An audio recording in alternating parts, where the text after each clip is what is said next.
Oh, right. Hey, could you guys do me a favor? Let me know if you are able to see the YouTube live stream. I've just revealed that. Put it on public. So hopefully that works out. It just went live? Okay, it did go up. Awesome. I was like, oh, I hope I don't need to restart. Thank you, Helix. Good morning, good evening. How are you guys doing? Venji, peace out from Archaic. I'm not sure if you're still there. I know you said you're out. You can't stay. I wanted to say hi, drop some love. Have a wonderful stream. Thank you so much, dude. Hope you have some a good time. Hopefully you get a chance to drop in later. I'm going to try and cover 4 series today. We've got the Wardy replay pack dropped, including Wardy 2025, which has had a bunch of bangers. So we're going to try and cast a bunch of series kind of in order. No spoilers for those who already know the results. We're starting with Rainer Clem in the upper bracket. And then we're going to, obviously we're not casting the whole tournament. Then we've got winner of that versus Max Pax, winner of that versus Shin. And then we're going to do a lower bracket match with a Rogue versus the loser of our first match. between Clem and Rayner. So should be a fun series of matches today. There's so many top tier matches that I wanted to cast. I think we're mostly set up. Let me just get everything going here. Has there been any news the last 2 days, guys? Yesterday was a good day to get some stuff organized, some life admin and all that sort of stuff. Pig, wasn't there an OnlyFans link for pig socks? Well, like to fap into, or... I actually don't know if that's an honest question or not. If it is, merch is not on the OnlyFans, surprisingly. Do we sell socks on the merch store? I do not know. I have no idea. Let's look.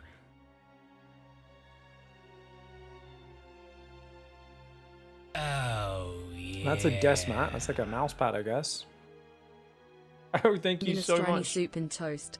Minestrone soup and toast, a classic.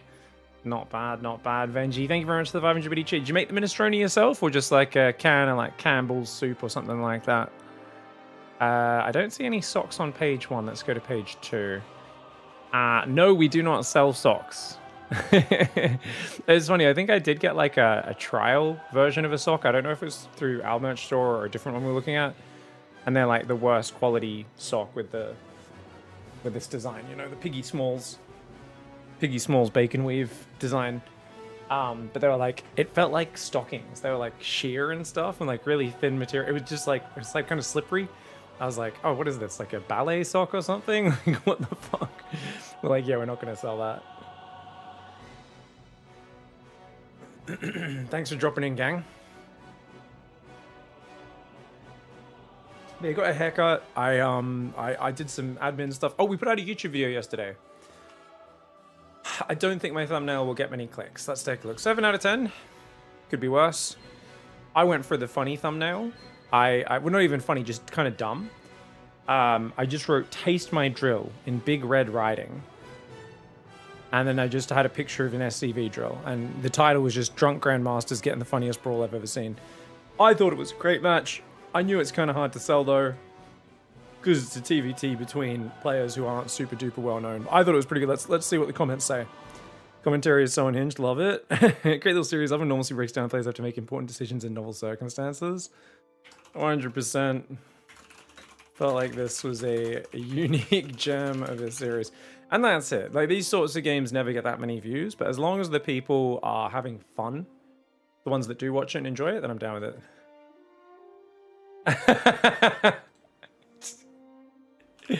Yeah, boys in large groups left to their own devices either go full Lord of the Flies, or they just start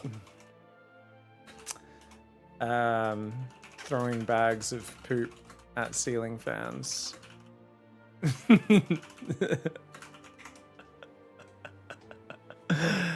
The intro commentary is crazy. Best intro commentary ever. Oh, okay, I don't even know what I said at the start of this game. But that's cool. I think I was just like, these guys are fucked, man. Alright, that's awesome. Playing a still high level drunk enhances my play because, like, I'm relaxed. If I lose, I can blame it on the drinking. Win-win. That's true. Nothing to lose with drunk craft. Okay, that's cool. You see, like, that's it. Even if I put I think there's always a trap on YouTube of going, this isn't getting many views, it's a failure. But I try to have the view. If I put something up that's only going to hit a niche audience, I don't care as long as everyone has fun. As long as everyone has fucking fun. Like, this has a pretty low click-through rate. But decent average view duration. Comments are positive. That's you gotta remind yourself. Because otherwise, it's the systems always push you to just look at the most basic things and like have a real reductionist view where you're just like, well, this is a fucking 4 out of 10 in terms of views in this time period, therefore it's bad. And that's a dangerous one. A dangerous trap to fall into. Because then you end up making Mr. Beast videos. Dude, the number of those like Mr. Beast clones, and I'm always like watching. I see like these videos and I'm like, oh my god, the number of people who just like carbon copy a thumbnail, a title, a video concept. They're like, we're doing Mr. Beast, but in a different language. Money is money. It's just always funny because I always think of like content creation as something that should be at least partially creative. But I mean, there's a lot of people who just consume AI garbage as well these days. Where I'm just like, oh my gosh, surprised how many people are watching it. You've never thrown a bag of shit into a ceiling fan? To be fair, I think in school was the first time I saw that. I think it was just a bag of water. Well, actually, I think it was like a glove. It was like a rubber glove they'd filled up with water and tied off, and then they threw it into the ceiling fan and just sprayed the whole room. Still very effective. Can't stand Mr. Beast? Why not, dude? I just like, for me, whenever I look at a Mr. Beast thumbnail, I just like, I think that's a smile that I can trust, you know? Like, I think there's a lot of people out there who are just very disingenuous, but when I look at that smile, I think that's just so authentic, and I feel like there's a different level of trust when I look at that face. I mean, for me, I think that's a human who knows how to human. You know, like, I just think, like, he definitely has studied what smiling is and kind of understands the concept of it.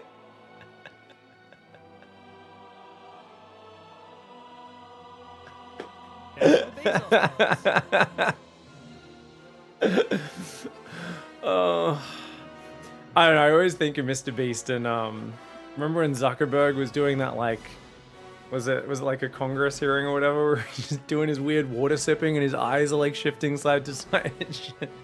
He was so pale, and everyone's like, "What the fuck are you doing?" He just looked like an alien pretending to be a human, you know. How are you guys doing? Yeah, water sounds viable and replayable. Yeah, water's a good one. Poo's like if you want to ruin relationships. Cabane, yeah.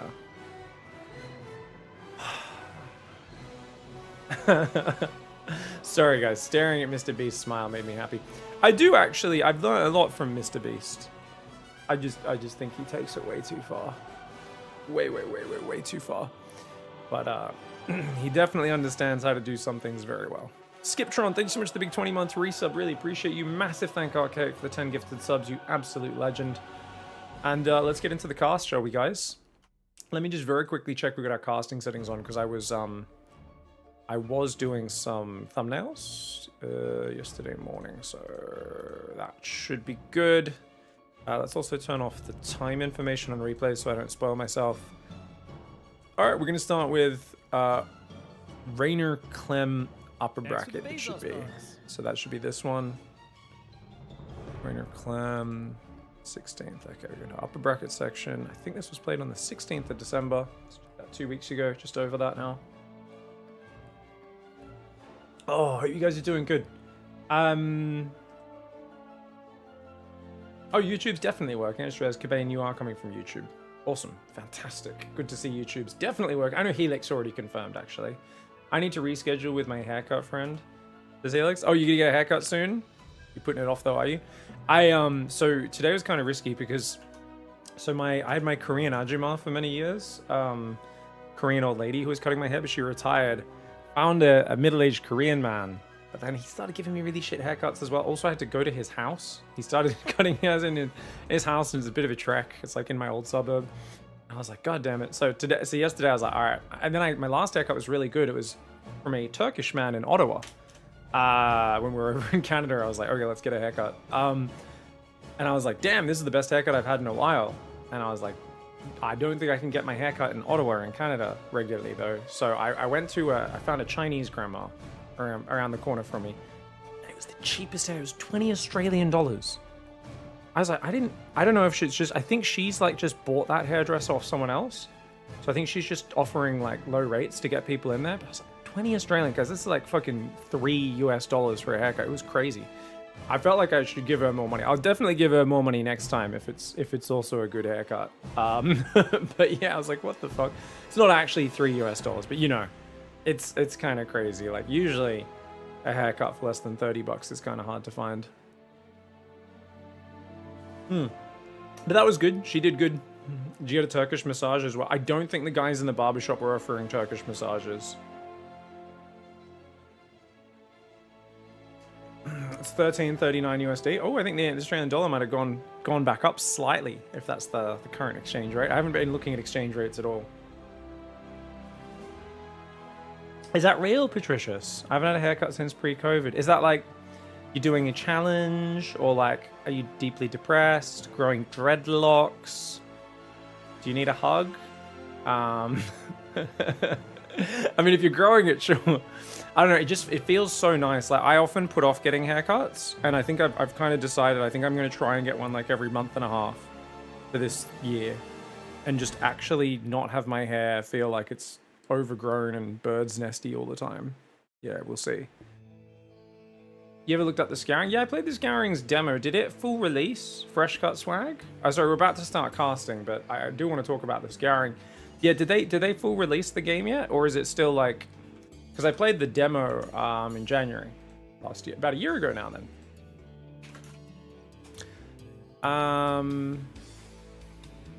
I think it full released, eh? Initial release date 18th December 2024.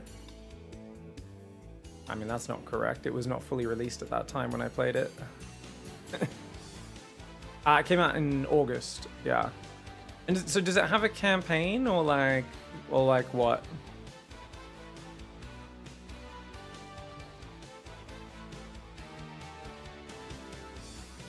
Because it was a fun little game. It was like a Warcraft 2.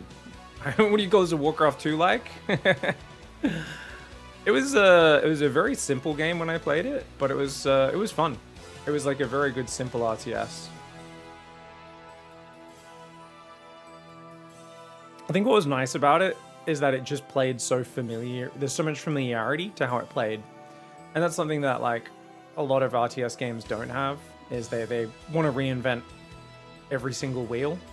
And don't get me wrong, there are better things than the wheel, but like people have to learn how to drive a plane before they can use that, you know? Whereas like, otherwise, yeah, there's like zombies come out at night, undead, you gotta fight as well. But yeah, I hope they've added a bit more, because when I played in January, a year ago, I was like, this is cool, but like also a bit basic, like there's not that much going on in it, but like I liked it, right? And everyone was raving about it at the time. Oh, this is so cool, this is what RTS is meant to be and stuff, and I was like, don't get me wrong, I really enjoy it.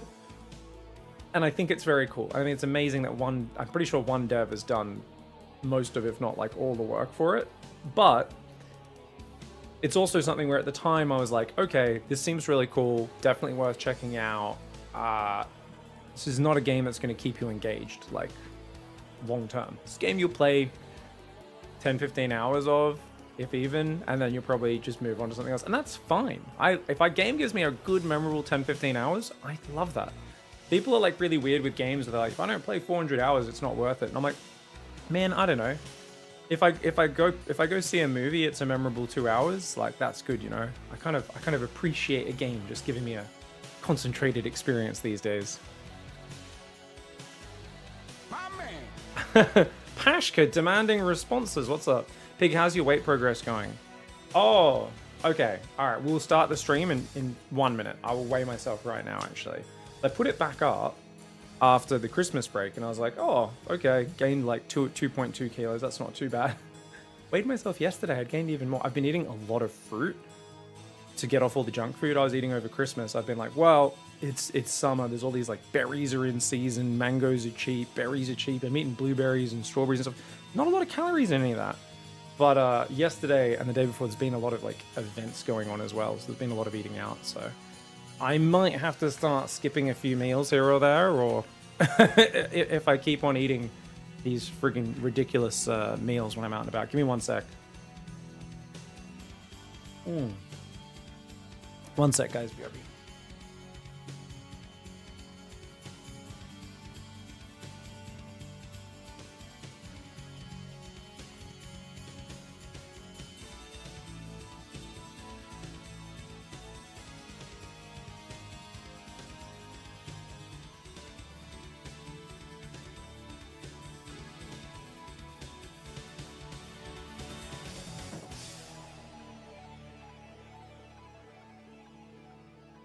All right, well that's the kick in the ass I need. All right, I think we're running a half marathon this afternoon after the stream, guys. Oh no. Number does go up, number does go down. How is it up a kilo since we got back a few days ago? I don't even know. That's fucking wild, man. Anyways, it is what it is. I will go run a half marathon this afternoon, and we will get back into our healthier diets to a certain extent. Oh, and tomorrow there's another social thing as well. There's another fucking... Oh my god. The problem is I can't contain myself when I'm at these events, and there's just all these like little bits of food everywhere, and I have no idea how much fucking food.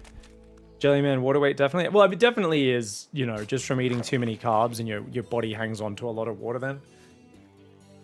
Compared to normal, but still. Definitely need to. I mean, to be fair, my goal was, because I was feeling a bit not as good physically. I was hoping to focus not as much on the weight exactly over the next week or two, but just on exercising a lot harder every day, just to like get back in the flow of feeling like really good physically. I don't know. It's not that I was feeling bad, and it's not like I was undernourishing myself. I don't know. Just want to make sure like that's the main focus, and the food is and weight is the secondary one to just exercising hard. So I'll keep doing that over the next week or two, see how we go. Is the skill gap in pros exponentially higher? Someone like Stefano would have no chance against a Zerg today. Oh, yeah. I mean, Stefano would struggle. You could come back and get pretty good, but like it's really like the very top players, especially the top 5 in the world, are just an entirely different level, Pluto. Yeah, it's so hard. Sorry, Muffin Man, you're gonna have to repost that after this game. I've already delayed starting this first game way too long. People need to see some StarCraft. I don't want to cheat people out of what they're here for. See you guys in a few minutes, okay? Alright, guys. We've got Rainer in the bottom left side of the map. For some reason, we were only on his camera for a second, but he is, of course, representing Basilisk. It's the upper bracket. I think it's like the round of 8, round of 16, something like that. So a pretty early clash between Rainer and Clem in the top left side of the Wardy 2025 Championship. Going to be casting a whole bunch of highlight matches from this tournament that has been played throughout December over the next few days, and really keen to release some of them. This does look like a 2 Rax Reaper opening for Clem. Wants to put some pressure onto Rainer, and we should see an SCV head to that natural about now. Oh, can you really just rally this SCV? Does that time out? I never do a 2 Rax Reaper build, guys. Let's take a look. Looks like Rainer's just doing a normal 16 hatchery on his side of the map, so nothing too crazy. I've had some requests to focus a bit more on the Terran builds. Okay, that's cool that you can just rally the 17th SCV down there, or the 16th, I should say, and get that second barrack started straight away. So yeah, basically start the gas, and then the next SCV rallies down. Cool build order. Hatch gas pool for Rainer. It is, of course, Tydo Citadel, guys, a map where it's a pretty nasty area around here. This is a really good zone for Terran. There's sight blockers, there's a narrow choke through here, there's a low ground. Marines and tanks can, of course, bounce between the two angles. And I think this area here is probably going to convince Rainer to play Roach Ravager. Then, that being said, I mean, you do have to come into the open to actually pressure this expansion. So if Zerg's willing to take, you know, say the 3rd there, 4th here, or actually I think 3rd on the triangle is probably better, because then you can take your 4th here and your 5th on the other side, and then go to the top right corner. You can kind of go around and try and avoid fighting in this area. Hard to pull off against a guy like Clem, who's as fast as he is, but that could be really, really nice.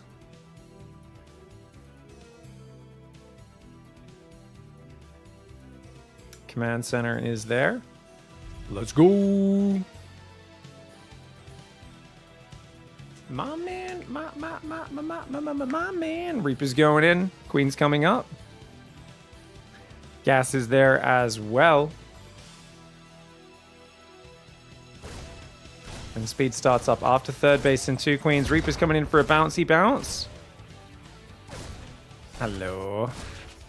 Reaper's going to do a bit of running back and forwards.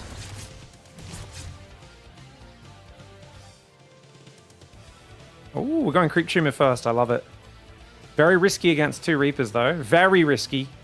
Very risky. If this Creep Tumor gets sniped, this is bad for Rainer. Clem's looking for it, but he rotates. Now's a good moment to throw it. Oh, look at that. Ling rotate. Blocks the Reapers jumping into the main base. Very nice move for Rainer, but Clem, with his grenades, does bully his way up there. Rainer still hasn't placed that Creep Tumor. If he got that down there, yes, it would have been a little risky in case the Reapers doubled back, but could have paid off nicely. Reapers go in. They don't quite get a drone, and oh, I forgot there's a ledge here. I thought he was surrounded. Oh, wow, there's a second little jumpy point on the side of the natural. Does escape behind this 3cc into stim. And a Creep Tumor snipe. Rainer delayed it so long only for it to still get sniped. I think that's kind of bad for Raynor. I really think skipping that inject and, you know, trying to get this creep down could have paid off so much if he already had that creep out a bit further. But as it is, he's going to have his creep slowed down here. But with Ling speed finished, he should be safe. I think he should pull back, let the Reapers into his main. And he's hiding them, and he wants to get the wraparound. Did he hide? Ah, he actually needed to pull back further there with his Zerglings. If he baited Clem in even just a little bit further, might have caught him. Factory's on the way. I don't think this could be a Banshee follow-up. Surely it's a Starport, a Reactor, and just a 2-1-1 follow-up. Clem's got this nice, not only a watchtower, but he can jump up this ledge and down. And this is why this map is a very friendly place for Terran players. They love it. And Raynor's going to lose this fight. He's got to back away from here. Clem, dude, the balls on him. If extra Lings come, he will lose these Reapers.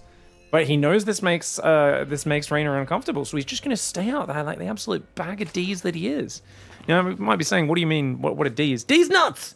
I'm saying he's putting a bag of nuts in Raynor's face by being a dick and holding the watchtower, guys. I just needed to translate that, because I know, yeah, English isn't the first language for everybody watching, so that's how we do it. That's how we do it. This big cast, the Hiromaru Best of 7. If you're talking about from the RSL Revival, yeah, it's up on my YouTube. They had 2 Best of 7s, didn't they? Pretty sure it was like, yeah, 2 big Best of 7s in that tournament. Double Medevac starts at 455. So even though he's gone 2 racks Reaper Pressure and has a 3rd command center, he's still going to have about 6 minutes, 2 Medevac, 16 Marines on the other side of the map, which means Raynor, who's going for a quick carapace, which is excellent, by the way, really helps against these Marines. And he's going heavy Zerglings. He's got 3 mineral lines, right? Just under saturation on the 3rd, but he's got 16 in the main and the natural. 2nd gas is going. I do think he needs a lair very soon, though, because he's going to be playing Ling Bane. We don't want that Baneling speed to be too delayed. The Reapers will come back and clean up this single Zergling. Of course, Zerglings are only worth 25 minerals, and overall, Raynor's units lost tabs looking pretty damn clean. Clem does not stop for the Overlord there. He wants to move across the map. I think he knows he can clean that up a bit later on. And his Ling's getting ready for a very big run by. Does that mean he's got enough at home, though? Oh, gosh. This is dangerous. He's got a few transfusers. 2 transfusers is all he's got. He's not got many Lings there.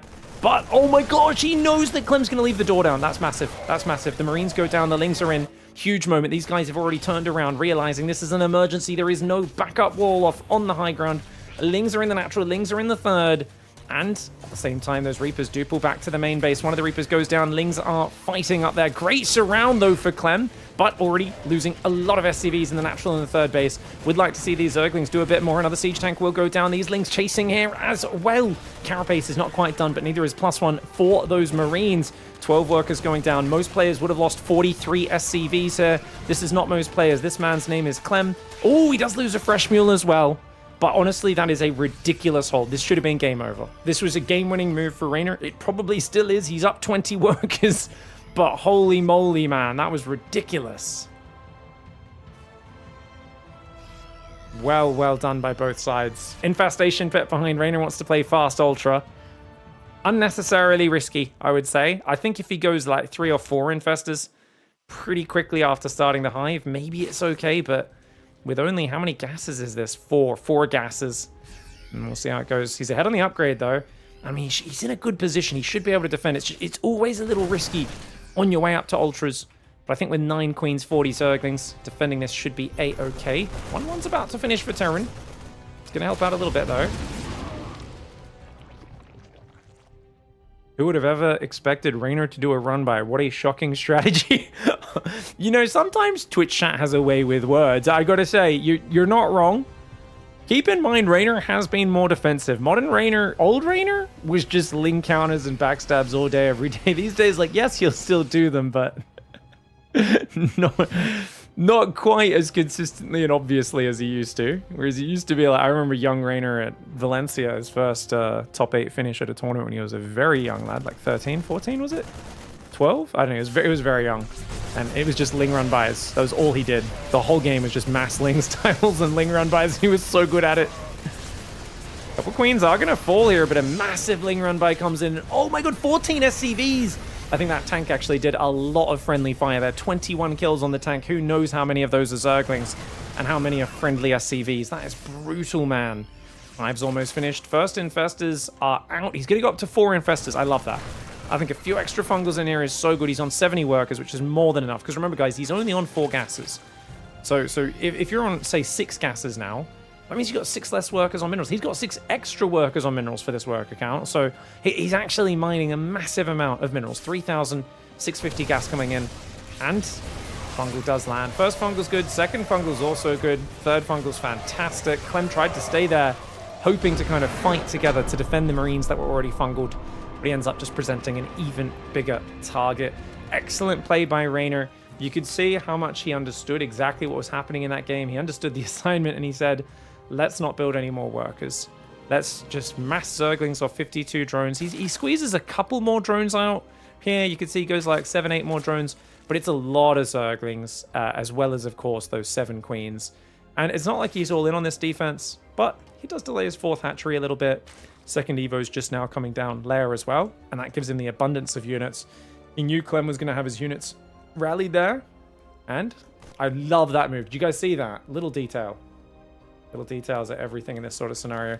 The number of times you see a player just click these Zerglings in, and what happens, guys, is the Terran sees them here and has an extra second or two to respond as the Lings run up and try to curve around those. But what does he do? He moves up to the right so that there's the minimal amount of time to respond. Beautiful play here for Raynor. Gets in, splits the Lings up very nicely as well. GG, well played. That was sick. My man! Watching Joker Match posted earlier, commentary every day. I'm glad you're enjoying it, Evil Monkey.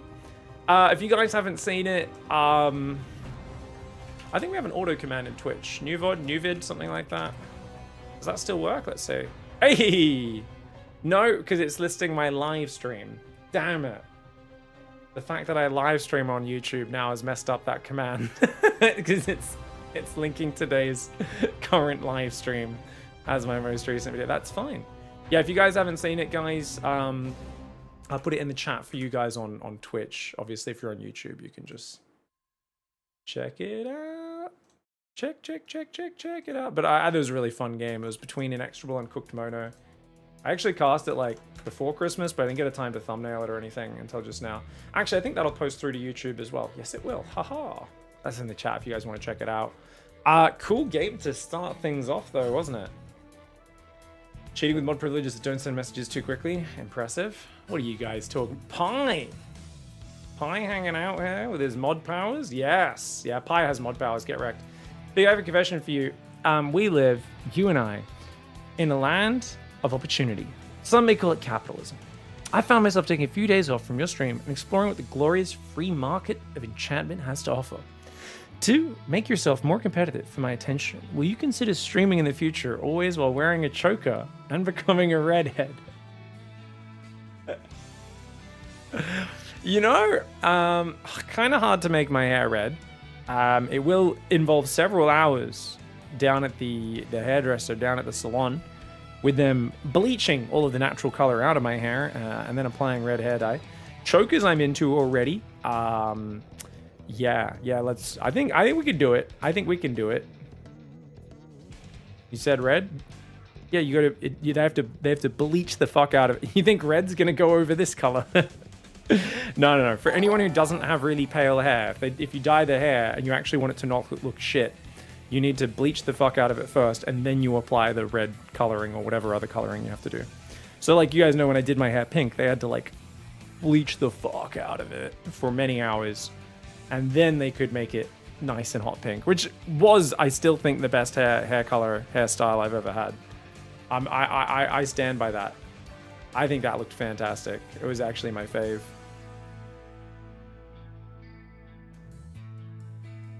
What's up? Home story, 2 girls, 1 cup. Jesus Christ.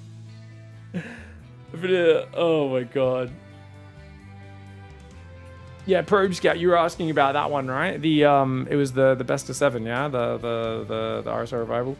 Kobayashi Maru said, my man, just eat what you want, stop worrying about the number on the scale. It's calories in, calories out. Focus more on exercising and how you look in the mirror and how you feel. No, I normally do all that stuff, Kobayashi. Yeah, that's good advice for most people. Number on the scale is just a good metric. I think I wasn't feeling good so much because I've just been sleeping at shitty hours, but I've been sleeping really well recently. I just need to sleep a bit earlier. Oh, it's always hard in summertime because the time zones swap. So I end up streaming later in the day to still hit my American audience, as well as our weekly Pigasaur tournament, which comes back next week, by the way, guys. 1, 2, 3, 4. In 4 days, Pigasaur will return, which would be great. But yeah. No. I mean, people see people like obsessing over a weight, and they're like, "Wee!" Like for me, it's literally just a good way to track how well I'm doing things. I've been feeling very good, but it was just recently I was like not exercising. I think it was partially because I think the main thing that was making me not feel as good is that it was like, it's been summer here, right? So it was super heat wave, and I kept fucking just sleeping so late at night for no reason, and then waking up late, and then I'd finish my stream and it's like 40 degrees outside, and I'm like, yeah, I'm not gonna go exercise, and I'm not gonna go for a run. Combined with obviously all the family events, I've just been massively overeating for the last week or two for the holidays, so just reining that in at the moment. We'll see how we go. Wait a couple more years, Pig. The gray hairs will take the ginger color. That's easy. Yeah, I don't get gray hair. Only losers get gray hair, not me. I play StarCraft, baby. No, my hair goes straight white. I have a massive tuft of white hair on my chest. I have quite a few white hairs up here. You guys can probably not see them as well on the camera, but if you look closely, I can. You can. I swear I got most of my white hairs when I was like 28, 29. I'm 37 now. It's massively slowed down. Gray hair is like, or white hair in my case, super tied to stress. Super tied to stress. Like I have multiple friends where when they go through a stressful period, you just see like a fucking thick white streak, or like half their hair turns white.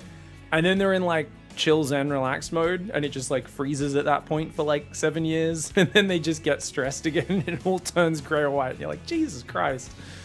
Yeah, white hair is like a very good indicator of how much stress you have in your life. I feel like it's fucking crazy, man.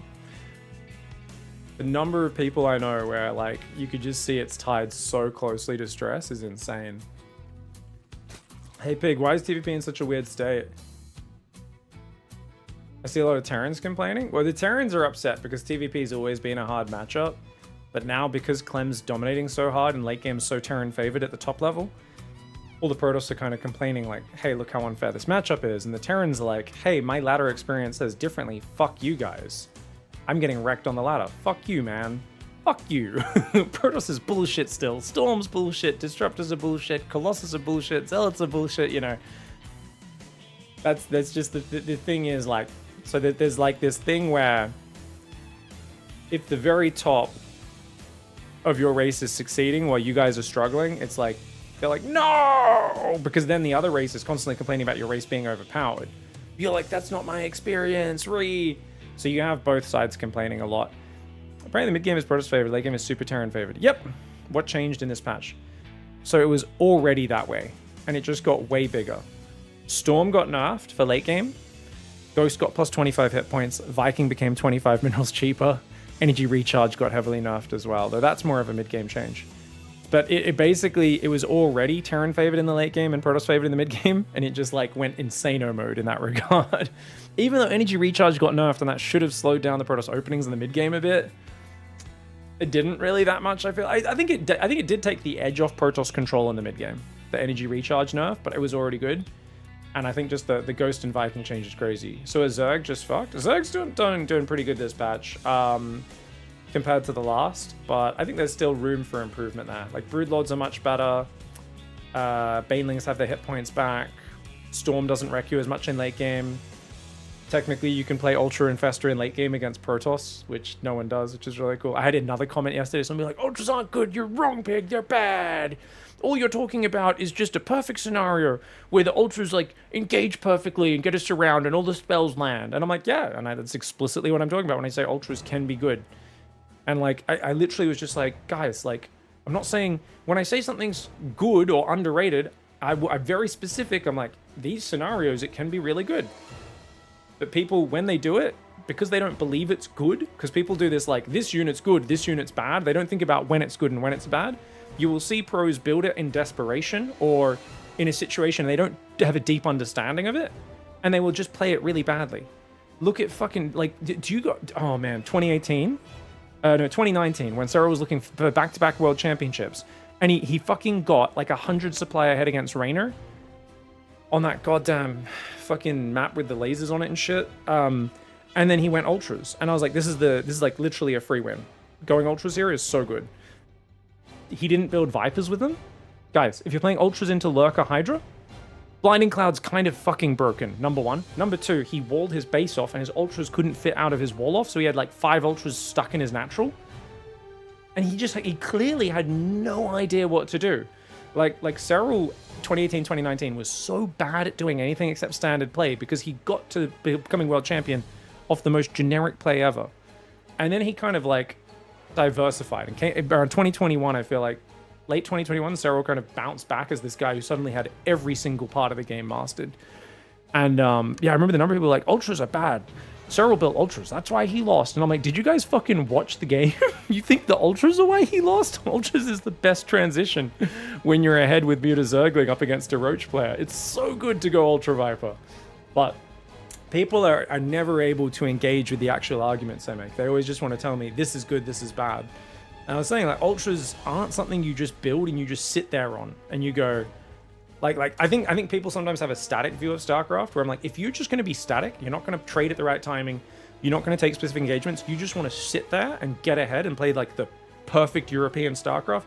Yeah, ultras aren't good. You need to play like Cyril every game. Broodlord, Viper, Lurker, Infester, Spore, cover the map in Creep, Spine, Spores, Spellcasters, and you need to just like fucking slowly dance on the edge of the enemy's territory and like look to pick off 2 units at a time and run away. Like, sure, good luck pulling that off if you're not Cyril, you know? If I sound like I'm ranting, it's because I am. People always shit on ultras and it's such a good unit.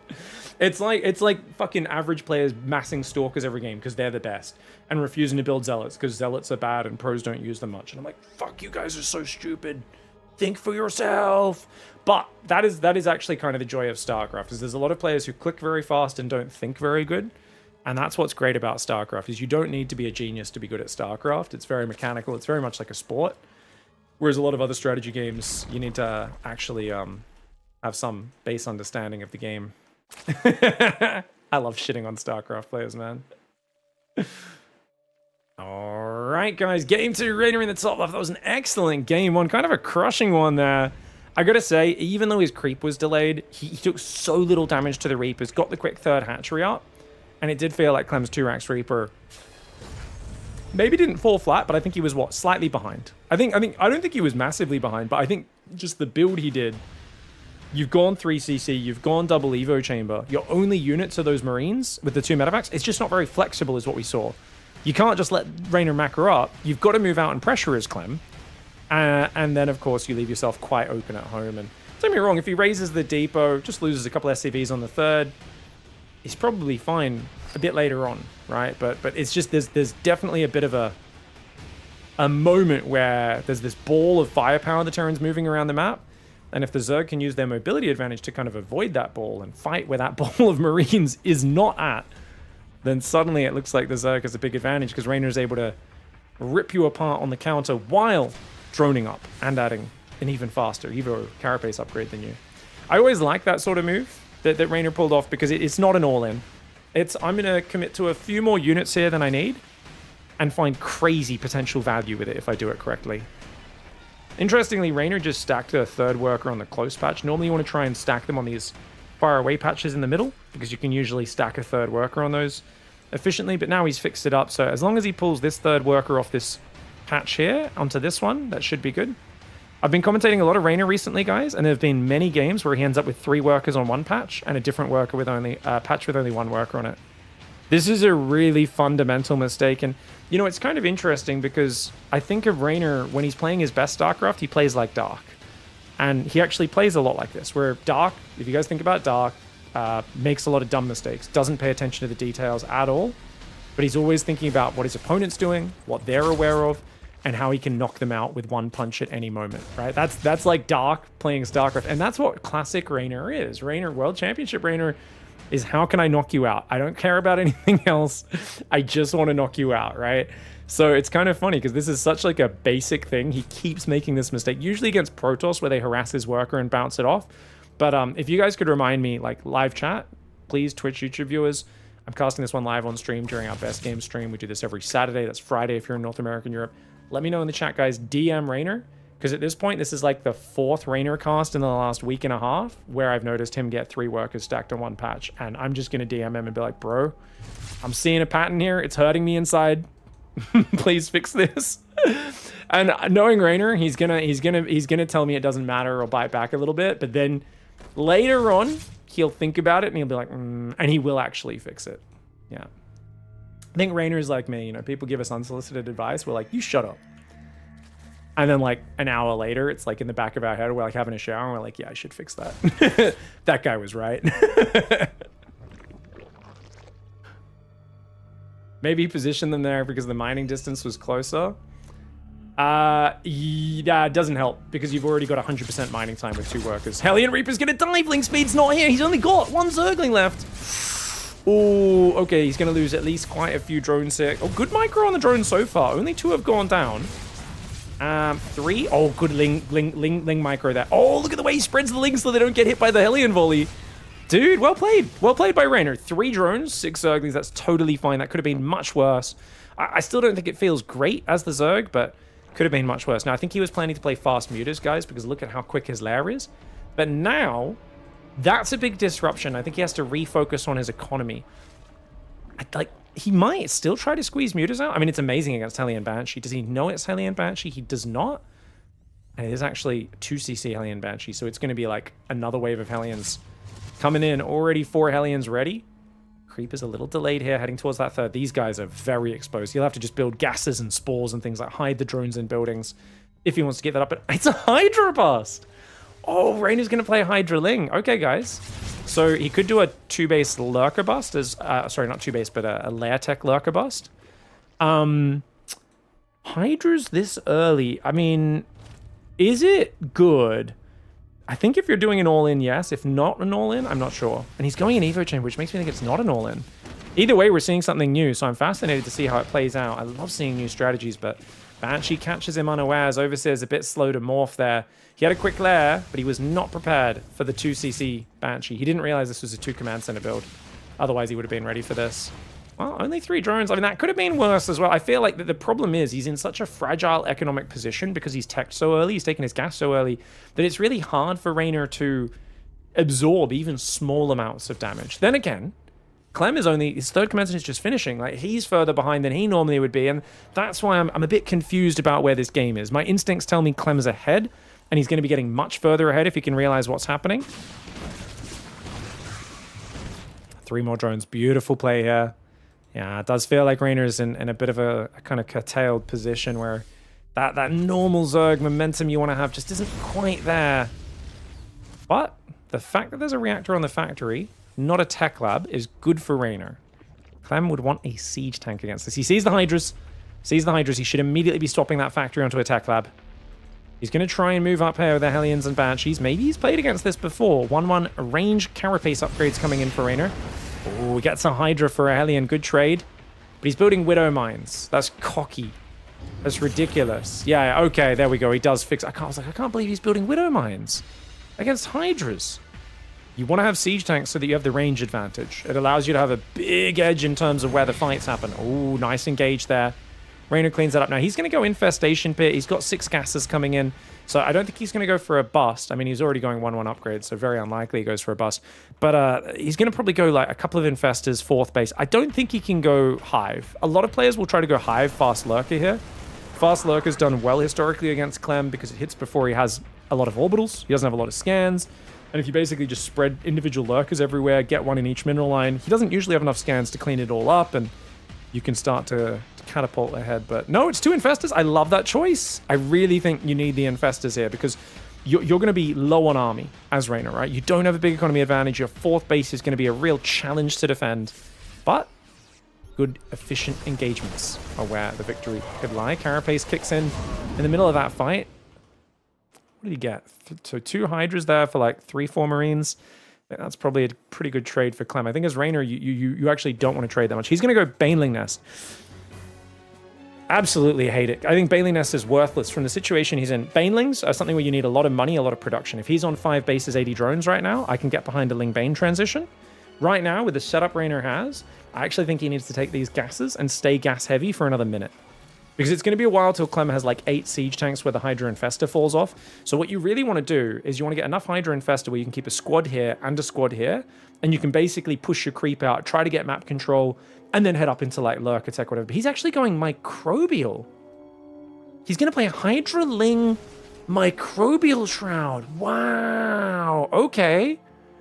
Okay, I did not see this coming at all. This is a really interesting strat for Raynor, but he's a bit behind from the opening damage. Let's see what he can do. Does land a fungal, should focus the tank.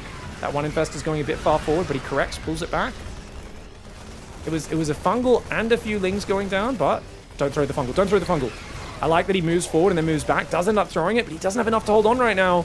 The Infestor goes down. Great move here. Can't give up your 4th base, though. I think Raynor knows he can't lose his 4th, especially not if he's trying to play a Baneling transition. Ooh, the Queens are going to go down as well. Nice snipe for Clem. Clem pushing with just 2 tanks and a pack of Marines. But so well done by Clem. Getting that base. Yes, he loses the tank, but the Hydras can't really fight on their own. One fungal could change everything. I love the way Raynor pulls back that front Infestor. Does get a fungal, but only on 4 Marines. And look at that. The Banshee turns around as well. Clem sensing there's no detection here. That Queen's an easy pickoff.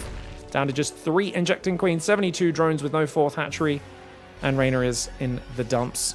So I think the big problem for Raynor this game was not realizing it was 2 command center early. So that first 2 Hellion run by came in, caught him off guard a bit, did a little bit of damage, but then also there was the Banshees, you know, there should have been an Overseer to greet the Banshees. And I think if that was the case, he just keeps 5, 6 more drones alive, gets the mining up on his 3rd a bit earlier, and he doesn't find himself now in this position where right now he needs such gross efficiency to deal with this. He's going to try and go Infestor, Hydra, Viper. There's no way he has the energy for Microbial Shroud, you know? I think Microbial and Banelings were a big mistake off of the economy that he had in this game. Because I think you need a big economy to support those sorts of things. And this is the sort of game where he just did not have it. Oh, I do like the oversight there. If you can get one more Widow Mine, that would be nice. But Clem, quick to unburrow and pull back. These guys going to shove through here to clear some creep. Got to watch out for the fungal, mate. Widow Mine gets a good smear on the Zerglings. And see how we go from there.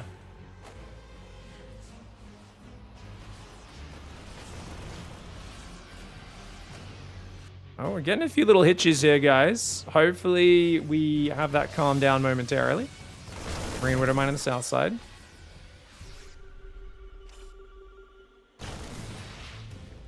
Oh, it's a 2-prong push. This is really hard to defend. Raynor's still on 3-base mining. He's kind of screwed if he doesn't clean this army up. And oh no, quintuple drop. Parasitic bombs could be nice to punish this a little bit, but it's not the punish you really need right now. Oh, Ling Bane rolls in the south, actually cleans up the Marines. Very nice army split there. He's only lost about 5 drones in the main. He will lose a bunch more. Doesn't want to lose the Hive, though. Oh, fungal. Hydra's going to take some pretty big Widow Mine hits. Great pickup and escape there for Clem. Gets alive, gets 7 drones, and of course, Clem's almost max. So right now, Clem can Zerg the Zerg player. It's the Zerg who has all the fancy spellcasters. It's Clem who actually has the numbers and just needs to trade. Doesn't matter how clean or messy these trades are. You just need to trade, make it messy, and keep the armies away from maxed out. Because you've got more money, you've got a 4th up, you've got a 5th command center coming in, more gases, even got ghosts behind this. And that's the power of Clem is, I feel like Beyond or any other fast-paced Terran would be attacking like this, but they wouldn't have the transition as quick. Clem, of course, a master of doing everything at once. The medevacs are taking big damage to the parasitic bombs there. Only one medevac will survive, but he dives the bottom left at the same time. And Clem, going to be able to overwhelm her. Like I said, I mean, Raynor's a very good player, but he's just been playing with only half a toolkit for this match since that early game. You know, he went for a very greedy tech build. In general, greedy tech builds are getting a lot more gas, and therefore having less minerals, less drones to absorb early damage. Clem committed quite hard with that 2 gas aggression and found some good value. It's a big desperate Hydra Infestor push here. Oh, good fungals. Very good fungals. One on the north would be good. Dude, this Infestor, he throws Microbial. Oh my god, he throws a Microbial down. They're only taking half damage. Oh, there's just so many Terran though. Big fungal, dude. Dude, the Microbial Hydra fungal fight is crazy. He had 1-2 upgrades against 2-2, but the Microbial was excellent. The Infestors are out of energy now, though. Clem actually just took massive damage in that fight. The Hydra's trying to push through. The Vipers are here. Blinding Cloud goes down, but he just doesn't have enough firepower. Dude, I mean, don't get me wrong. He caught Clem off guard being the attacker, pushed in. Clem does win the game, but dude, the fact that that fight was as efficient as it was, you see the power of Fungal when the Terran doesn't have siege tanks defending. Now, obviously, you might be wondering, why didn't he have siege tanks, guys? Because he'd swapped the factory earlier. He stopped because Clem felt so confident he wanted to play a more mobile, fluid style. Clem doesn't like defending, and basically, Clem doesn't like insurance, right? If he didn't have to buy car insurance, he would not. He'd say, look, I would rather basically get paid those premiums every year, and if I smash someone, I'll cop it. That's high risk is his style. He likes that style. So he swapped back into Widowmines. If he had 1 or 2 tanks helping to defend here, he could have pulled back and made it much harder to fight. But that Microbial really helped. The Fungals really helped. I think the main thing was actually just how disjointed Clem's force was, because Clem was kind of attacking everywhere, and like, these medevacs aren't with the fight. These guys kind of stim back in and get fungled on their own. A lot of the medevacs kind of derp into the Hydras here. It was a good push here and an opportunistic dive. But you could see kind of the potential, and we've always known Hydra Infester. I remember there was a time where everyone was playing like Lingbane Hydra.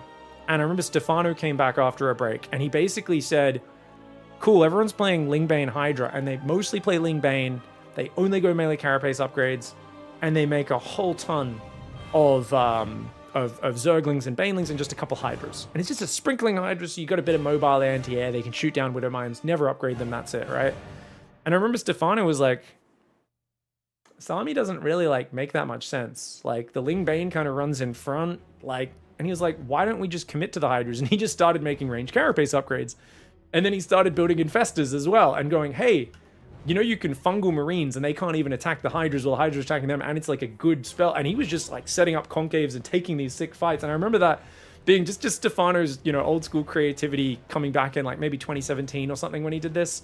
Or maybe 2018, somewhere around then, and actually having some really good tournament matches despite being a player who'd barely practiced in the previous years. It's a good reminder, Hydra and Festa, if they find the correct engagement, are amazing, and especially if a Terran skimps on siege tanks. But as we said, Clem catches him off with the 2-gas aggression. Banshee Hellion does well, puts him on the ropes, and I think Raynor being unable to get a 4th for so long was a problem. I also think the Ling Bane, when you're stuck on 3 base, I do think that's a mistake. It just feels like there's no way you can afford it or have the production for it. The Microbial, even the Microbial, I'd say is probably a mistake that early. I think delay it a little bit, desperately get the gases on the 4th as quickly as you can. And essentially when he lost his 4th base, I think it was pretty much game over. But because he'd already, you know, not been able to get one up beforehand. Anyways, let's go to game 3. It's tied up 1-1, 6 series so far. So much to talk about in terms of the strategies and the builds. That's why I'm a bit excited, guys, because I'm just like, oh, this is like really interesting the way Raynor played that game.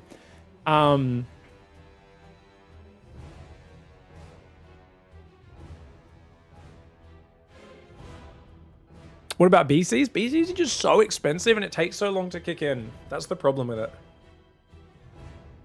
I don't think it's bad, but I think BCs is kind of like, you know how most players only play mech against Zerg when the opponent doesn't expect it? Like, occasionally Maru will be like, hey, Raynor doesn't know how to play against mech. Sick, I can just play mech every game in a series. But usually, he'll only bring it out as like a surprise strat once in a blue moon against a Serral or a Rogue or whoever, right? Very rarely. I think battle cruisers are kind of the same, where you're like, this is good as long as it's not on my opponent's radar. This is a good surprise, especially if my opponent's playing low queens, a bit heavier on the Zerglings, and a few of these things. After watching Uthermal, I think BCs are too good. I mean, I think anytime anyone quotes Uthermal, I have to go, eh. And it's, I know he doesn't always like play against people lower level. I know he does also play on like his 5.6 or 6K account or whatever. But yeah, I'd say BCs are one of the most obnoxious units in the game. I think the way they can teleport anywhere on the map, they're really obnoxious to play against, but they're so slow as an investment to pay off, where you have to build a fusion core, you then have to make a 64-second build time battlecruiser. A battlecruiser is 700 resources. The fusion core is 150, 150. You need a tech lab on a starport. It takes so fucking long, and it's so hard countered by Corruptors, Neuroparasite, Interference Matrix, getting blinked on by Protoss. Blink is just too good against BC. If it wasn't for Blink, battle cruisers against Protoss would be good. But because of Blink, it's just like, you're like, every time I try BC against Protoss, you're just like, if you don't do crazy damage with like your Hellion drop early on or something, the battle cruiser just fucking dies to like 4 Stalkers and a shield battery. Yeah, shield battery counters BC is way too hard. It's the combo of those two things. Stalkers and shield batteries are just way too good against BCs. Because the BC effectively does no damage with the shield battery there, especially with energy recharge around. It's crazy. Oh, yeah. We're damning Rainer 100%. Happy New Year, my Italian stallion. I'm going to send him a little love heart as well. I've cast a bunch of games. Warning. Unsolicited advice incoming. I've seen a bunch of games recently where you had 3 workers on a starting mineral patch for the whole early game. Game 2 versus Clem from Upper Bracket, and Wardy 2025 is most recent one I've cast. Others were mostly versus Classic, etc., where the probe harass bullies your worker over. Bullies your worker over and you don't correct it. Real small thing in isolation, but I've seen 3 to 4 games in the last week or 2 of it, and I think just a small pattern you could easily correct for free minerals. Loving your strats right now. GG, well played. Good luck, have fun. Alright, thank you guys, yeah. Rainer's gonna fucking love that message. He loves unsolicited advice from washed up commentators. It's his favorite. No, he does ask for advice sometimes. A few players do. But I do like to send people unsolicited advice occasionally. I try not to do it too much, but yeah. I think the other thing I need to do is ask MaxPax if he's ever willing to try the late game. You know what? If we're DMing pros, let's do it, guys. I'm gonna message MaxPax. Yo, my man. Thanks for the Bezos box. Have you tried much late game versus Terran lately? I noticed that no one's trying the mass cannon Tempest battery siege, forward siege, even though they're floating 7k minerals. Would love to see that at some point.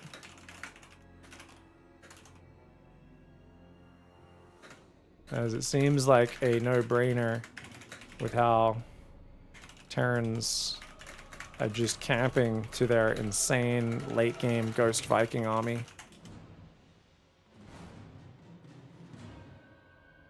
Max I know is like never going to do that style, but I'm just going to try and grind him down like sandpaper and over time insert the idea into him, because I think Max Packs fall off in late game PvT is like painful to watch. I don't think it's his style, and I don't think he'll do it because I think it's so against what he knows how to play in StarCraft, but we'll see what happens. Pig, is it possible to dodge snipe by burrowing if they don't scan? Yeah. I like the thermal cheese. The only thing I ever was good at in SC2, Reaper Estimate, living in cameras. No, I mean, it's good. It's just, is it good at pro level? Tressed out, right? Because we're talking about, like, you know, BCs are really good outside of pro level. Arguably overpowered. Like I tell most people, in average Joe leagues, BCs, like, if you play battle cruisers, it's plus 500 MMR. Because, like, you know, Terran players complain about Protoss and how easy it is all day. Why is Protoss easy? They just don't have to build much stuff in the early game in the build-up stage. Like, a build order is just easier. There's just less to do, right? Go to a battle cruiser build. It's like the easiest version of StarCraft you can possibly fucking play. You have to build like 2 units, you know? Like, there's nothing you have to do. There's actually nothing you have to do. It's so easy. PC builds are like so simple. Yeah. No, they're actually really good, man. Zoom Project, thank you for the 7 months. Appreciate it. Less things for you to fuck up is actually a good way to improve. Thank you, Vengitron, as well. Archaic with the subs. Big thank you, Zoom, for the resub. Thank you, Tsunami. How you doing, everyone else? I appreciate you guys. We're gonna be back in 3 minutes. Game 3 between Rainer and Clem is coming right up. Is it fine to 2 to 3 BCs to your bio army? No, you don't add those to a bio army. You can open with 2 to 3 BCs, especially against Zerg, is where it's best. Not as useful against the others to try and force out Corruptors. And the trick is to just kind of keep flying across, harassing Yamato some units and teleport them home. But you open with that. You don't add it later on because you want to do it early enough that they have a lot of time to keep on forcing responses, getting bits of damage before your opponent has tech up, and getting the slow BC attacks without ever losing them. The trick with those builds is you're going to be more vulnerable to just getting overwhelmed with your other army, and you can never lose those BCs. You have to just keep them alive, so your opponent always has to have a standing force of like Corruptors or whatever. And then you'll get really good value. Like it's a very slow play, but over like 20, 30 minutes, you just end up getting so much value and efficiency out of them that it will end up grinding them down. See you guys in 3 minutes. BRB. Upgrade complete.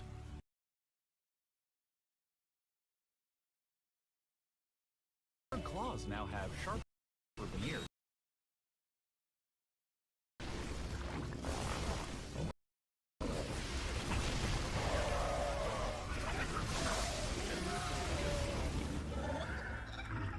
Mine spread out?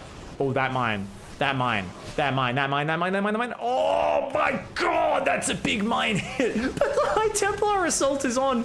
Oh my god, do not go down there with all your bio at once. Just send a few units at a time. You'll be fine. The entire worker line is gone. The Liberator's being F2. The F2. Oh, no, no, no. Oh, no, no, no. Don't go down there in comp. Don't go down there all at once. Newbie, no. Oh my god. Oh my god. Steel wool behind the ears. Control. Shoving these Marauders head into the path and scrubbing their flesh until they bleed. Shouting, it's bath time, you little fucker. It's bath time. Newbie's screaming in pain, realizing this is definitely some sort of childhood Terran abuse going on right now. There is no way this is legal.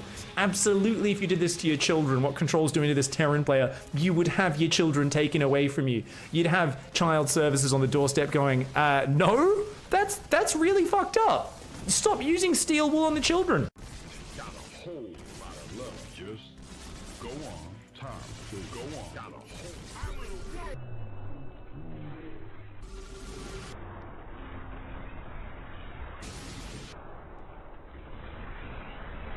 what? Just say what? This is a sad Zerg. He's like, I will build a hatchery here. You know what? You need the win. You need it, not me. Here, you have it. It was my choice from the start. It's not a loss. I'm giving it to you. You didn't beat me. I gave you the win. I gave you the win. Logic. Logic. Logic.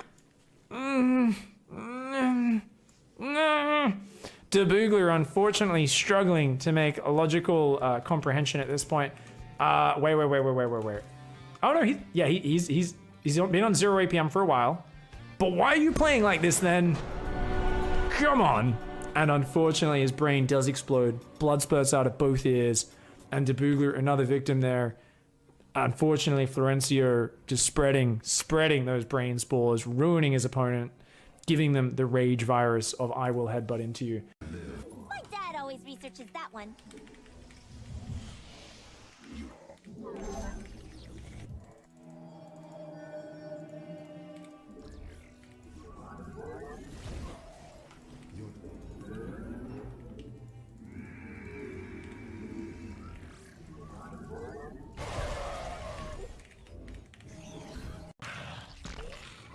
There's not.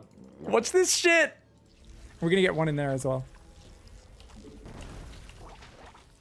I am the biggest, baby. Yeah. Oh, I have such an erection right now, guys. What about, what's he got? He's got more units. Oh god. Spread. Siege the tank. Spread out. Oh, there's a fight. Press stim. Terran versus Protoss. Anytime you're up against a lot of splash damage, guys, this is how you fight, okay? The Baneling gets into the drone line there, and he's got more base where that came from. Cyril gonna try and punish this hard, just like you said. Good night, sweet princess, Cyril. Gute Nacht, mein Liebchen. The adepts are And we're back. Okay, how you doing, dude? You still out with your mates? Or are you back home now? Welcome back. Going into game 3. Are these games live? Nope. Thank you, Zilling Talker and Tsunami.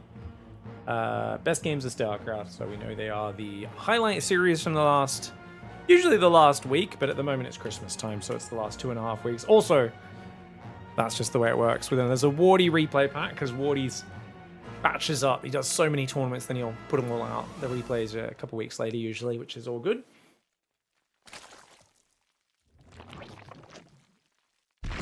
Yeah, Tsunami, if you ever want to set one up, or you ever want to, like, you know, be like, hey guys, you know, I'm willing to put 20 bucks in. Anyone else in chat want to do it? And then, you know, I'll occasionally have another streamer come over, like Winter or something. They'll be like, oi, someone wants to pay 100 bucks just to play. Or, you know, people ask me that, and I go over to Sal's chat and like, hey Sal, people want to give us, you know, play a $40 best of 3 or something, whatever it is, you know. It's always fun. I really like, you know, having a little streamer show match like that, and we split the money 70-30 or whatever the thing is for winner loser. It's always fun. It's always a fun thing. Anything that gets more interaction between StarCraft streams is good. I used to do a lot more collabs and stuff, and I don't these days because I'm an old man who likes sitting in his echo chamber. I don't like to be challenged by other streamers' viewpoints or human interaction, you know?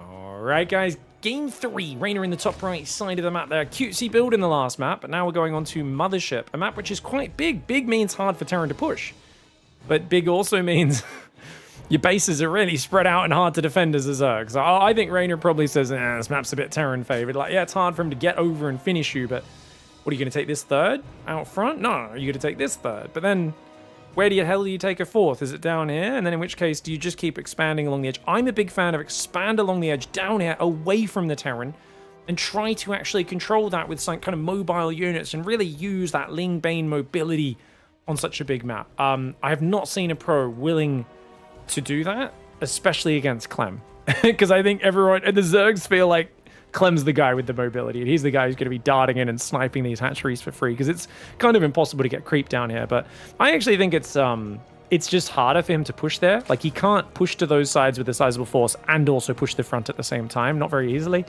I also think this middle area is crucial. If Zerg can get creep past the middle area, center control on this map is so big because you can branch off in any direction you want. But if the Terran controls the center, is he going to push north towards your natural? Or is he going to dart south towards one of these other bases?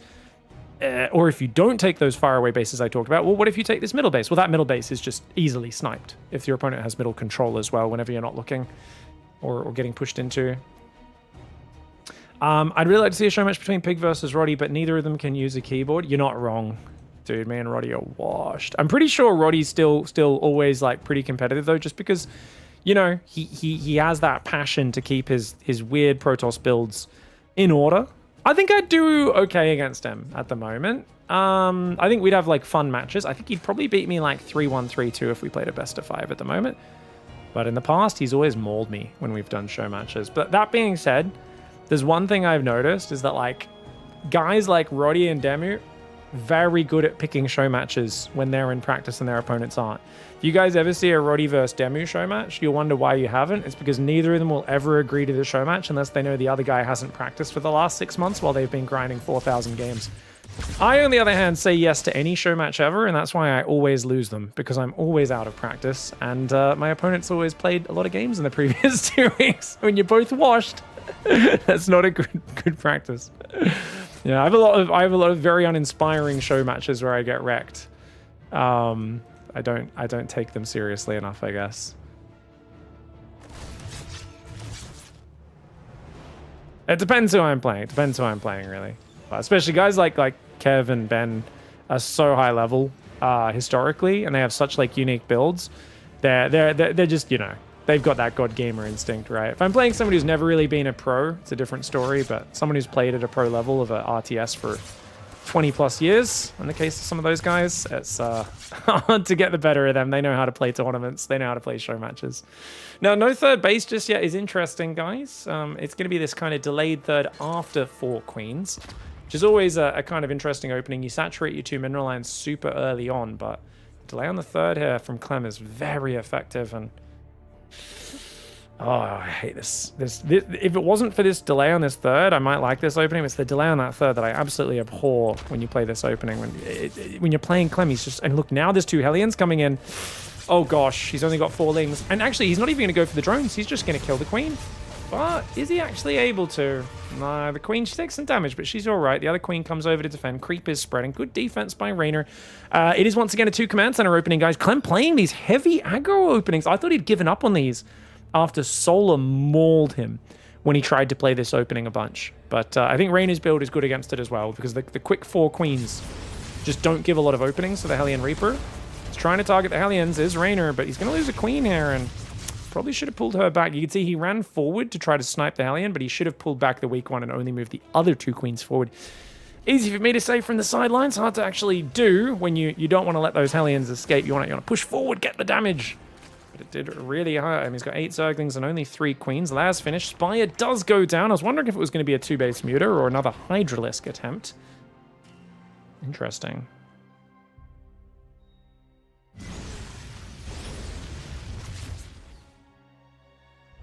Oh my lord. I see some guys debating in my Twitch chat.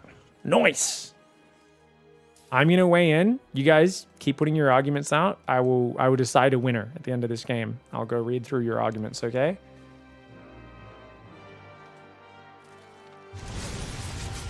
Oh! Italian's deep in red. But where's the Overseer, guys? Overseer's a bit late again. How does he not have an Overseer? 2 games in a row against the same opening. Oh, I don't think Raynor... Did Raynor not realize this was a 2cc? He's lost a Queen. Okay, Overseer comes forward. I mean, I think it's fine for him, especially if he can surround... But, oh, the Lings just got kind of wrecked. So the Lings going forward there wasn't amazing. Then again, Clem did just leave his Banshee hung out to dry. And he's built Spores. Wait, so he's gone Spores. Normally when you do this Muta build, you try to skip on Spores and defend with just Overseers and like maybe 1 Spore on this natural because it's the most exposed base. Yeah, I think a few small adjustments could be made to Raynor's build orders here to deal with specifically this 2 command center play where he could shut it down way harder.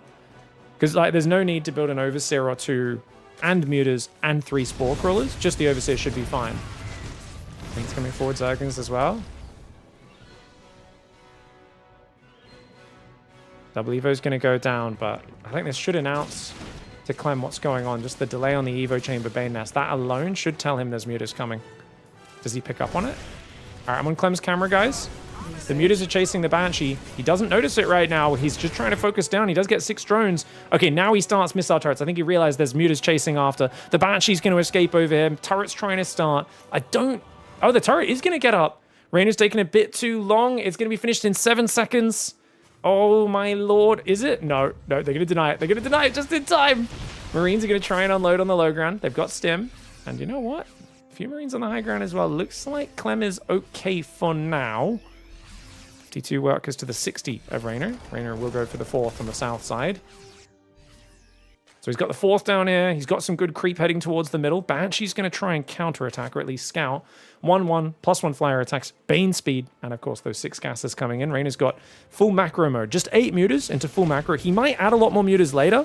You can see he's already adding 2 here, but ooh! Goes for the tank, loses a mutalist to that Widow Mine. Well done by Clem. He shouldn't send the mutas home for this. This is a mistake for Raynor, in my opinion. Did he lose his Overseer as well, guys? Where's the Overseer? Okay, it's just here. I think the Queens could have dealt with that. But that kind of lets up the pressure. Would have liked him to just be a bit more active on the front. Just looking for SCVs here or there. Maybe get the SCV on the Armory. Maybe that SCV on the Depot.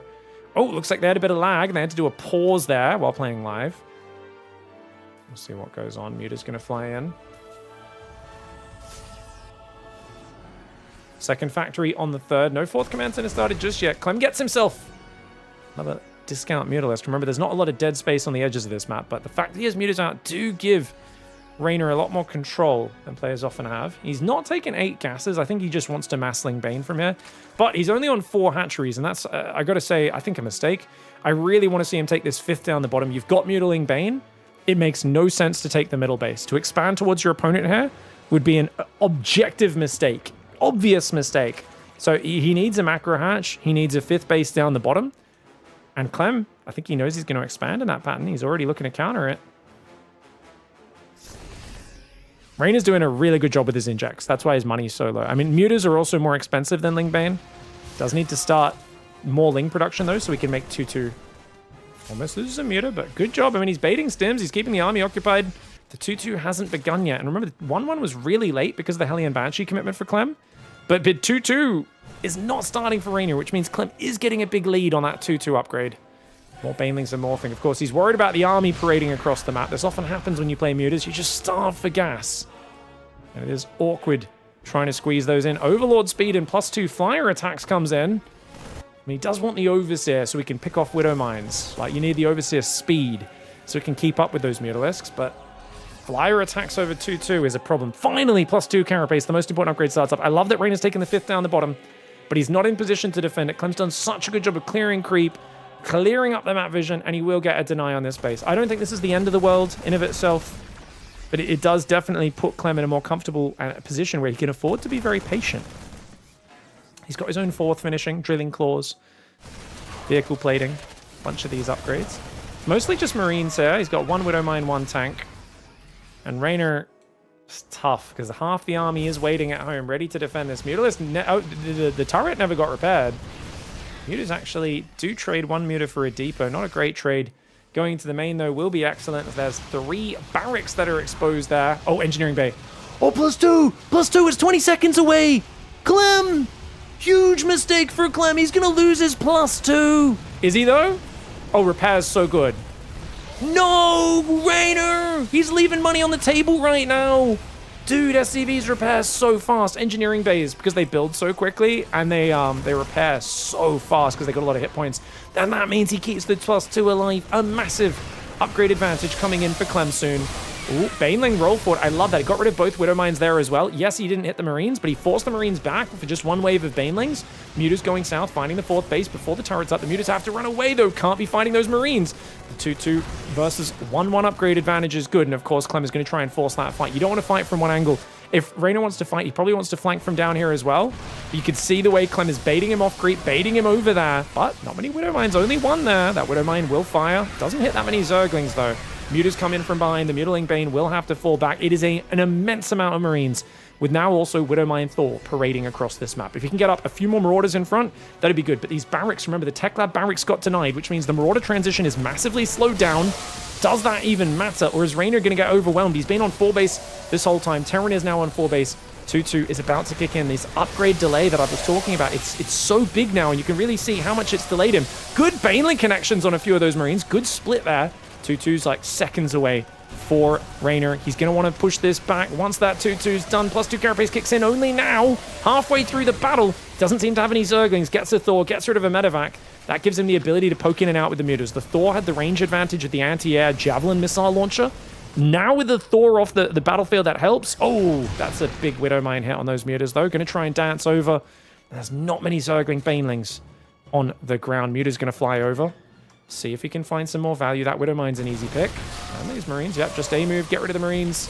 Does take out the Widow Mine. Another Widow Mine goes down. This is good trades. I think that's good trades. You can lose a Muta here or there. That's okay as the Zerg. 3-3's coming in now for Terran. Raynor's so close to getting the upgrade advantage with that snipe. His 5th base is just now coming up. Did it get sniped again, guys? It must have, right? There must have been a drop or something down there. So hard to defend these edge bases. Clem's so good at just marauding and controlling the map. Some Ling Bane... Oh, he moved his whole army. Clem's actually F2'd his army home because he was like, where the hell is Raynor? And he was expecting Raynor to do a counterattack. When he saw that nothing was defending this drop at first, he actually started to F2 his whole army home because he's expecting Raynor to go for a kind of desperate counter thrust. He knows that Raynor's not have that many bases and that Raynor's probably going to try and catch him on his rally point. Oh, here we go. Massive Ling Bane from the south while the Mutas actually overwhelm the Marines in the north. The Marines do have reinforcements. The Mutas have to come back over here, though. Raynor with a shockingly decent fight. Gets a few medevacs. Quite a few medevacs, actually. Really nicely done. Units lost time 4,000 in favor of Clem. A little under that, actually. But he's got a 5th command center on the way. The 5th base only now mining for Raynor. You can see he's just transferred workers from his own natural. His hive is... no, it's not. It's not even started. Oh, me, oh, my. It's Mass Mutiling Bane 2-2, and Raynor might just be saying, that's what I'm playing for life. I really would have loved Raynor to take this base, actually, early. I think the moment you know it's hard to defend this area, sneak a hatchery down here, just because it's even further for the Terran to push. Whereas you could see Clem was kind of able to push this and then dart back to the middle of the map very quickly. Oh, look at that, guys. He's getting Widow Mines. That one does finally land, but 4 Widow Mines for only 1 connecting is great. Oh, and he gets a medevac. Another couple of mines as well. Super discount value deals for these mutas. Marines are chilling on the high ground for Clem. Raynor's Hive is now underway. We've got ourselves a proper old school ZVT. Lingbane's close by can defend this one. But yeah, I just don't think you can ever take these bases. No. Like this base here, no way. I get the attempt to take it in case Clem pivots too far to the other side of the map, but Clem hasn't. Clem's been pushing the natural. Even with no hatcheries there, Raynor builds a hatch anyway. Bit too busy to cancel that attempt. That's going to be a free kill there for Clem. 275 minerals of value, plus the drone, so 325 really. Muta's flying into the main base. Oh my gosh. Gets himself a medevac at least. That's nice. And the Mutas have been doing a very good job of dancing. Not many Zergling Baneling left here. I worry that Clem, if he gets rid of the Baneling, can get in a corner and actually just clean this all up, especially with no Spore Crawler down here. You can just see this is just distracting Raynor, keeping him busy and being a nuisance. So definitely, yeah, there we go. He's going to build a Spore now, which is good, but drops heading north. Muta's still dancing around the right side. Plus 3 Carapace Adrenal and plus 3 Flyer weapons. Remember, no armor for those Mutalisks. And oh, he does actually find 7 drones there. Raynor rebuilding a few of them, but you can see he does not have a big bank and it is a giant Terran army. 13 Marauders, 11 Widow Mines. This is the point where Mutiling Bane falls off a cliff. Double upgrade advantage to Terran. Marauders up front. Lots of Widow Mines. The Marines can run backwards, protected by the Mines and the Marauders. The Thors wreck the Mutalisks if they clump up as well. This is a perfect time for Clem to push. Can he overwhelm the massive Banelings that's morphing in? He's definitely going to fight efficiently, but does he have the numbers on the Zerg side of the map to crash through? I mean, it looks like he does. Where the heck is the Ling Bane? There's just not that much of it. So much has already washed up on this, and as I said, it's just so hard to get through those frontline Marauders. But here comes the next Baneling wave. Oh, he saves 16 Marines, which is pretty well done. 1 Thor does escape. The Mutas will take out 1 Thor there. Can he chase this army home? Oh, the Mutas, no! The Mutas just chased into the Marine Thor mine. All the Mutas just went down. Oh, it looked like it might have been a salvaging engagement there for Raynor, but those Mutas chasing put to rest any thoughts of that being the case. And as I mentioned at the start of this game, I think Raynor would say this is a Terran-favored map. Yes, it's hard for Terran to push it all the way across the map and kill you, as we saw, but how the hell do you defend a 4th and a 5th base? Now, obviously, I think Raynor might be saying, hey, wait a second, if Clem spawns here, if I spawn up here in the top right, this is the worst spawn, because if he instead spawned here, do you guys think he'd be better off? I mean, I still think this 3rd would be terrible to defend, so he'd probably still be expanding along the right. I don't know if it really matters. I feel like either way, it's hard. And Clem's ability to keep denying this base was really good. And you know, normally I'd say, well, you got to use your mobility better as the Mutiling Bane player, stay a little bit more active on the map, that sort of thing. But it's so hard to do because even when he was first denying that base down there, it's not like Clem was like massively overcommitted, right, guys? Like he would poke down there. He'd always have a rally of units at home. I guess we can look at this stage and we can say, hey, this 3rd was wide open here.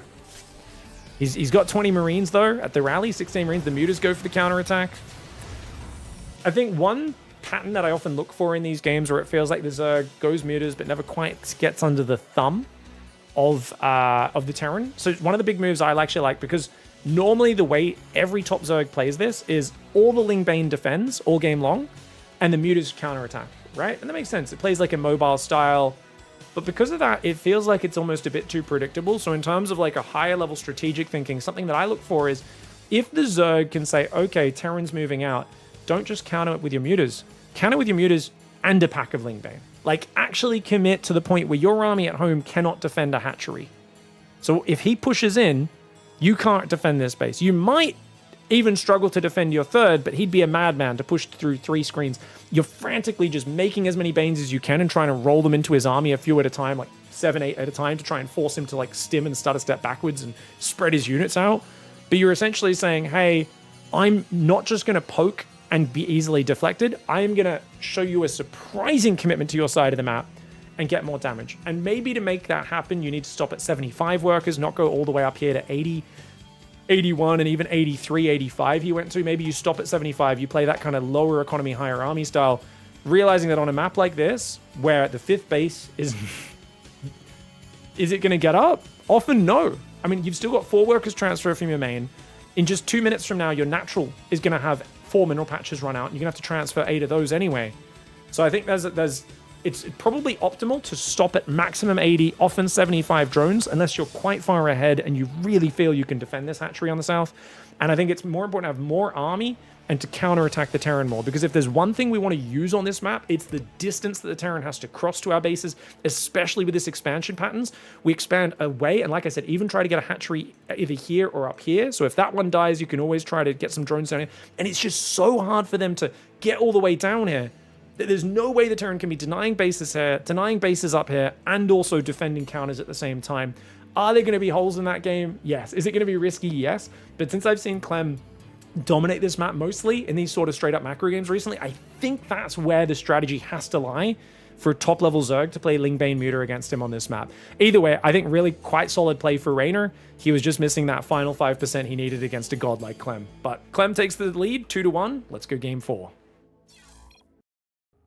Hope you guys don't mind the detailed breakdowns. I know some people love them, some people hate them. For me, it's really interesting because these maps are a problem for ZVT. It was my theory at the start of the season, but I haven't watched enough games of top-level players to see what that looks like in actuality and practice, how both sides try to work their way around those problems. I think Clem did a very good balancing act of denying bases and pulling back to the center, denying and yeah, didn't fit. There was small openings, but I don't think he left big openings for Raynor to take advantage of. Excuse me.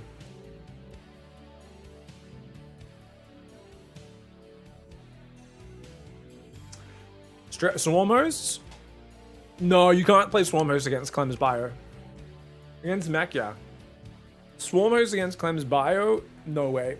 Against an average Joe Terran? Sure. Like, I did one base Swarm host recently on our Pig Plays channel and had a fun game against a, like, 4.9k Terran where it worked out, but obviously that's, you know, Clem's so decisive at counter pushing you, it's going to be so hard to ever get Locusts in range and without exposing your Swarm host to getting sniped. And even if you do, he's just going to, like, pull SCVs away, stim on top, and kill them. It's going to be really hard to, like, get SCV kills, get damage on production, and Marines are just naturally very good against Swarm hosts, but could you play a lesser base count efficient style? Yes. You would probably be playing Hydra Infesta, something like that. And you'd still be trying to get that 4th base up, probably far away, and just trying to use the Hydra Infesta to, like, catch drops or units down there. I think Infestas are really good with these sort of expanding away from your opponent because you can trap your opponent's units that go down there. Alternately, playing Mutas, if they go down there with just a small section of units, your Mutas can catch the drops as well. But that's why Clem was sending big chunks of army to deny the 4th, 5th base down the bottom. Audio's out of sync? Yeah, usually it's a browser issue on your end. Just like close the browser, reopen it or something like that. Yeah. Or refresh the page.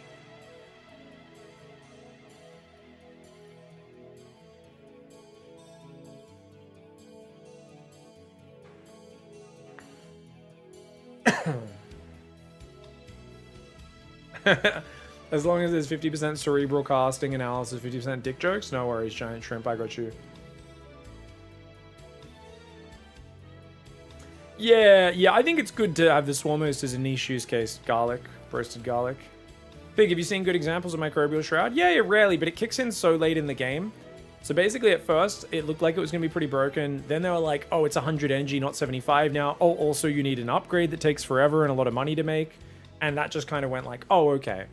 Well, the ZVT matchup where we thought it would be most powerful and probably broken, it now like tends to kick in at the stage when ghosts are out and ghosts don't care about it. So it's like, oh, okay. So its actual main use case has been Ultra Infestor against Protoss in late game. Once again, though, super niche use case. But it allows Ultras to go head-to-head with Immortals and trade decently. You still need to find a good engagement, which is hard with Ultras, though, so yeah, it's tough.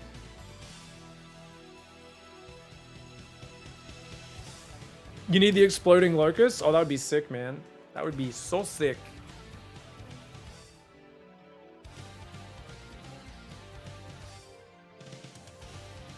If the eBay went down? Yeah, I agree. I think you're totally right on that, dude. Yeah, if the eBay went down, totally different game for sure. Yeah. Dude, it was crazy because it was like only 5-6 SCVs repairing and its hit points just went. And I think it's because it's based on build time, right? I think when you repair a unit, is it? Or is it just... I think it's based on build time, right? Repair speed? Let me check.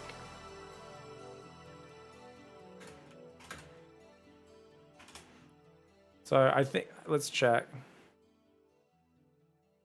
So repair a unit from 1 health to maximum health costs 25% of the total unit cost. Yep. A unit which takes 60 seconds to create will also take 60 seconds to repair with a single SCV. Yeah. Yeah. So because an eBay only builds in like 25-30 seconds, NG Bay SC2, like 25 seconds or something, it's really fast. Yeah. So you get 850 hit points for 25 seconds. For instance, a barracks is 46 seconds and only a little bit more hit points. So this repairs like twice as fast as a barracks or something. Like a bunker takes almost the same build time, only has 400 hit points. So this repairs like twice as fast as a bunker does, basically. You know, like that's... You can kind of see why the engineering bay just repairs at an insane rate. Yeah. So it's very quick.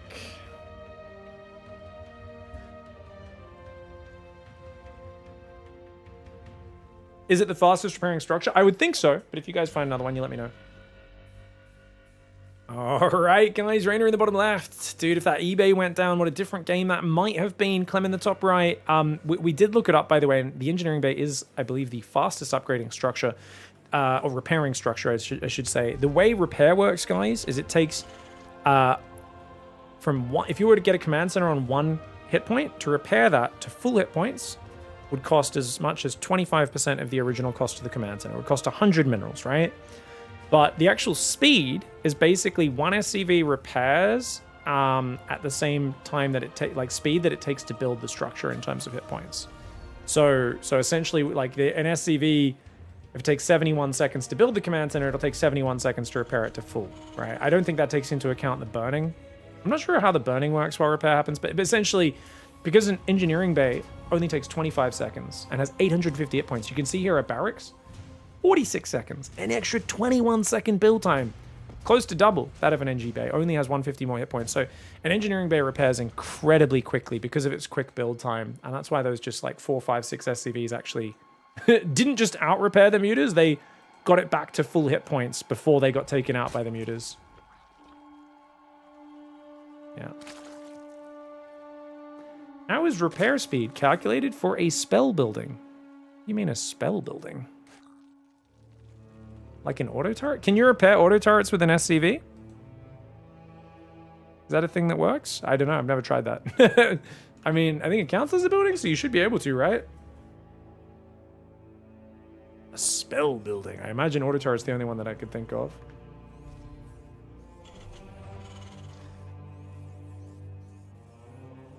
The burning stops whenever the repair starts, says chat. I guess that's good to know. Yeah, I was thinking like that's probably correct. Alright, SCV pokes over. He's going to try and block the third. This is White Rabbit, guys. It's a map with a terribly dangerous middle area for Zerg. If the Terran gets to a good position, if the Terran obviously is on the back foot and Rainer's counterattacking him, could be a problem, but I do think it's a pretty good turtle map for late game as well. Then again, this base on the right is kind of spread, but there's just so many ledges and choke points where, especially if the Terran's willing to play a siege tank style, which, well, admittedly, Clem usually isn't, it can be very hard for the Zerg to get in and trade. Factory there, reactors on the way. Second gas again. Clem's playing double gas. I really feel he should change it up just to keep showing Rainer kind of new looks, different things to react to. But because Rainer's struggled so hard against the Banshee, and like it really feels like his response is not efficient. So on this map, like if he takes this third, I can understand it's a bit harder to figure out which third, like where should you build the spore. I'd probably build one in the main, one in the third, or maybe I'd build a spore in the main, but then I'd focus on like Overseer and Queens covering the natural and third at the same time. Assuming he's playing a fast layer build, of course, which is optimal against this. Now, the other thing Rainer can look for, guys, is if he sees this depot starting, I was going to say if there's a depot started before like 330, 340, that tells you your opponent has gone 2 command centers. Why? Because if you went for a quick 3rd command center, you don't need a depot this early. Because a command center gives you 15 extra supply, so you won't be supply capped until 61 supply. So Raynor, if he pays attention, that depot is a big tell. It's a very big tell. It kind of announces what Clem's opening is in terms of it's going to be quicker gas aggression. And I think Raynor, yeah, he just looked up there. So he has a good idea of what's happening. He's going to go for a quick lair, 4 gas, extra gas. Wants to play those Mutalisks. Once again, I love it. He's very good with mutas, man. It's not like that last game was one-sided, and I think this map has a bit easier to defend 5-base layup. Layup? Well, I meant layout, but I guess it's easier to defend, and therefore it is a bit of a layup to defend. 4th base, 5th base. Probably takes the 4th on the left, 5th on the right. I don't like the middle base very much, but it's not terrible, especially if you break the rock so you can evacuate behind. He's got Ling speed, so these Hellions can't do much. Good spread on the Lings to make sure the Hellions couldn't volley them down. Clem knows better than to try to run that gauntlet. 3rd command center just now starting at about 410 in the natural wall, guys. Which is not a bad timing, right? 407, 410, something like that, but see how it goes. Hot tip, guys, any Terrans out there. This took me like a year to learn when I started playing Terran, is you need to have a double space overlap with buildings with a command center to have a proper wall off. It's the same with a Nexus and with a hatchery, but this matters for Terrans because we like to wall off with the command center, and I always see, and I used to make the same mistake, there's like a depot on the diagonal, and because you'll see that the edges are curved on command centers, it's the same with Nexus and hatcheries. If you're just connecting corner to corner, or you're only overlapping by a single space, if this depot was 1 space lower, this depot up on the left was 1 space higher, that would not be a wall off. Lings could just flood into your base. I've seen so many guys who just never wall their base off, but they think it's walled off and they die to Ling floods. Good surround! Very well done. And I think it's worth chasing that, because 1 Hellion doesn't have enough firepower usually to stop you from chasing. So he gets it, and it should run away. Don't want to lose too many Zerglings. Banshee's looking for some discounts. And you know what's really cool this game, guys? He didn't build 3 spores. Spore in the main, and Spore in the natural, and he's defended the front with the Overseer. He's still building a 3rd Spore, so I would say exceptionally safe. Almost overly safe in my opinion, but he's just like, look, if my queens move somewhere to respond to the aliens, I want to make sure I have a spawn nearby, and that's fair enough. But you'll notice he's not losing drones. Right, this is way different. 15 Lings for 6 Aliens, 1 Reaper. Creep's good. This is a way better opening for Raynor. I'm not sure why this Queen in the main has so much energy. I guess maybe it's Queen's got swapped around a bit. Surely he didn't miss 4 injects in the main. I don't think that's even possible this early in the game. Finally, 2 drones do go down. Lings are going to come in. We see a non-orbital command center. A bunch of Marines are there. Going to force the lift. Just delaying that orbital from morphing is always quite nice. Yo, Pig, long time no see. Are stars still being crafted? Yes. Yeah, I was speaking to Yahweh yesterday. He's like, still making new stars. Hanging out in the god business, having a good time. Yeah, that's why we still have StarCraft to commentate. 2 SCVs go down to a Ling run by, and both Banshees to the Mutas. Absolute insanity. Dude, this feels like such a good opening. Last game, he's on the ropes. Is Raynor real intense? This time, it's like, dude, you've got momentum. Not momentum, guys. Momentum. Momentum is a special kind of momentum that is massive. Now, his 4th is a bit late. I'd say I'd be a bit critical of that, but I think for Raynor, just massing Lingbane Muta right now is not even a bad thing, right? You know what would be really cool, guys, if you open Mutas and then you go Ling Infestor afterwards. I think you can't do it normally because you need Banelings to defend a timing. He has forgotten Baneling speed, but I was just thinking about it because he doesn't have Baneling speed on the way, and I was like, dude, wouldn't it be cool? You just go like 8 Mutas, and then you're just like, oh, by the way, I'm playing Ling Infestor into Ultra. Because, like, that's just going to break a Terran's brain. He's going to be building, like, Widow Mines, going for Thors, and then you're just like, by the way, it's a fungal Zergling defense. I'm not going heavy Muta. You're building turrets, but I'm just building 8 to 10 Mutas, and that's it. Widow Mine's going to get a nice boom boom. Always a good trade. 100 resources for a Widow Mine, 200 for a Mutalisk. Chat says the problem is playing Banelings against Clam. I mean, Banelings, they work so well with Mutas. And I think when you've got this advantage, they will be a good unit. But I also have an irrational fear of using the Baneling against Clem. It feels like the Infestor's a bit more reliable, but then again, we've seen him push through so many players dodging fungals and just overwhelming them, dropping them everywhere, but they don't have enough fungals to cover everything as well. So I don't think there's an easy route to victory. Oh, a few mutas just got caught on the edge, guys. 4 mutas have gone down. Ling Runbai is pretty active here. He needs overseers on the front. He's only got 1 overseer. It's coming up now on this left side. Finally gets rid of that. Widow Mine. Oh, he's going to lose another Mutalisk there. He wants to escape with these Mutt-Mutts. There are Marines nearby. And Raynor. Another Mutalisk goes down. Gonna try and go for the reactor, at least saying, look, if you're gonna pin me here, I might as well get some damage for it. 80 drones are up behind this. 4th base does have gases going down as well. Where is the 2-2? +2 started for Clem, but he's forgot the armor. 2-2's not started for Raynor. That's 2 games in a row where he's been a bit delayed on it. And this is a problem I have every time I play Mutiling Bane, so I'm not surprised to see Raynor have it. But definitely a small area for improvement is remembering, skip a few of these Mutalisks at this point and save the gas for Carapace. Because he might have even selected the Evos, tapped the upgrades, but you're always gas-starved when you're playing Mutiling Bane, especially with the gases on that 4th base being a little bit delayed. Oh, the retarget, Clem, you D-bag. Very nice move. +2 Carapace finally does start. That's a good minute delay, maybe even more, right? That's a lot of time at pro level. I'd like to see some Ling Runbys through the middle. Walling off with a 4th command center. Still hasn't sealed the natural depot wall, which is kind of shocking. Okay, 5th base looking a bit exposed. 14 Banelings, 60 Zerglings, 19 mutas are here. The problem for Raynor, he doesn't have much vision on this left. All he's got is 2 Queens, a Spine, and a Spore there. So if that drop came in the left, actually, I think it could have found damage. But Clem's F2'd his whole army to the right side. I think he's worried about this army jumping on him. So Clem he's a bit afraid to split his army. Now he's gonna shift left. Mutas do find a hole, but it's a hole with a lot of Marines around the ring of it. So he pulls back. Gonna need a lot more Banes soon enough. Oh, I like the idea of counterattacking the Mutiling. But that means he's gonna have to give up this base. If he commits to this, he's giving up this base on the left side, I think. Gonna try to rotate his Banelings over. Oh my lord.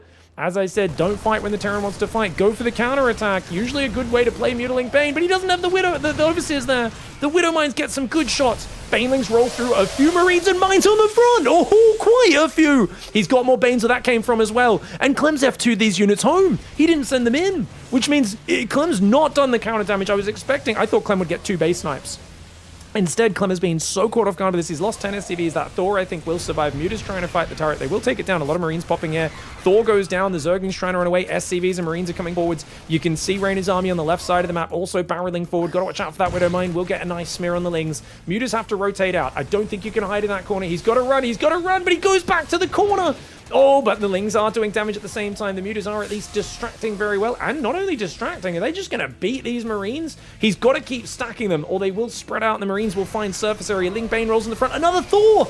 A second Thor goes down. Those are valuable, guys. Orbital's burning right now. How can you sleep while the Orbital's burning, Clem?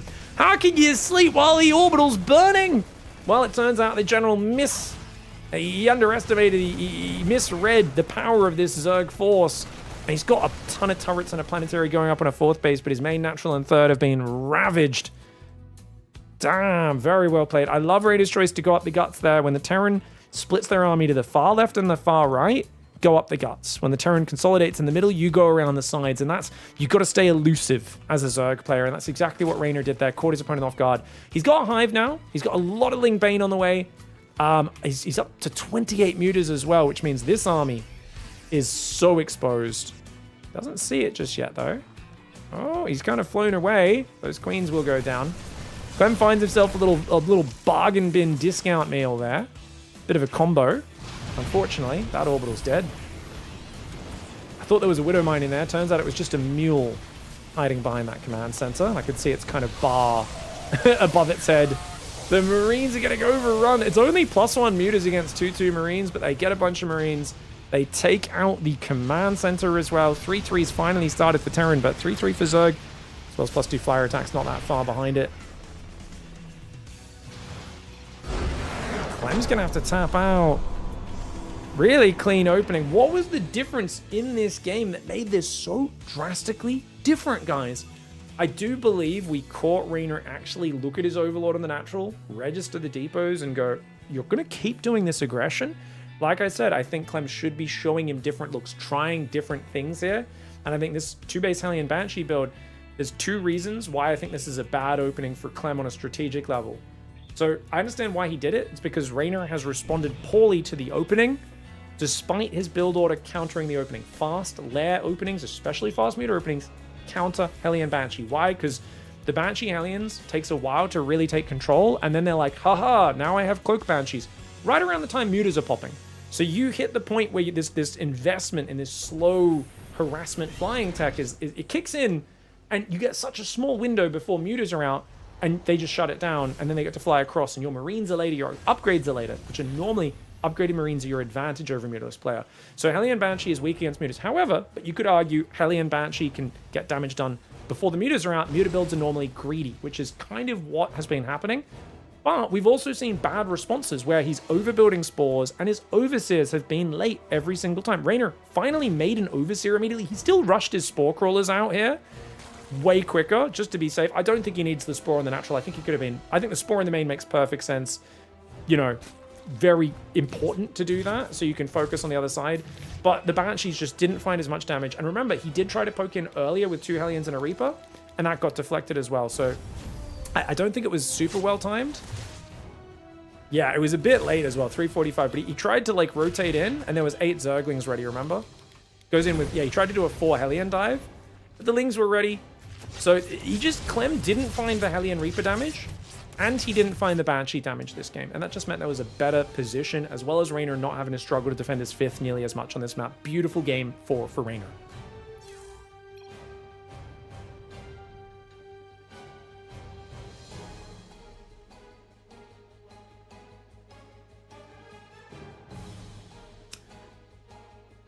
What's going on, Mind Explosion? Are we just sharing random AI overview of pro gamers' earnings? What's going on? I don't mind hearing the info about players' earnings.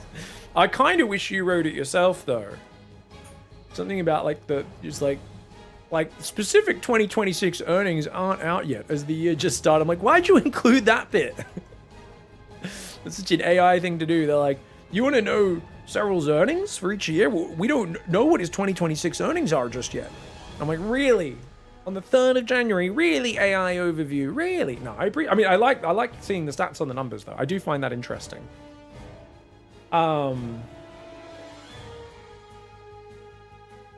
Like, I like people sharing facts, but I saw you do one before as well. Thank you, Battle Goose. Yeah, I found a Chinese grandma cut my hair, man. Good stuff. Become Greatness is a big fat $0 so far, then. Guys, why is the tip bar full? Did someone tip $16? Or did that just not clear? Because I don't see an alert, and yet the bar's full. What in the hell has gone on? Streamlabs, why are you so shit? Why don't you show me things? Did someone tip money?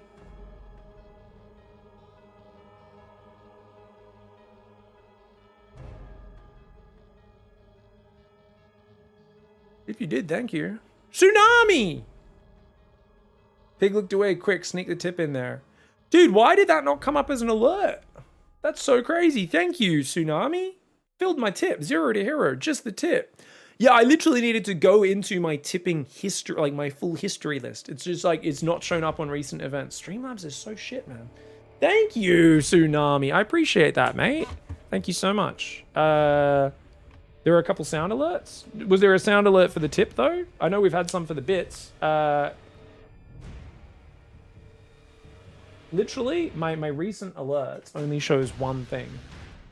And that is bits. Wait, oh, don't tell me Dot's gone on here and changed what it shows. She has, hasn't she?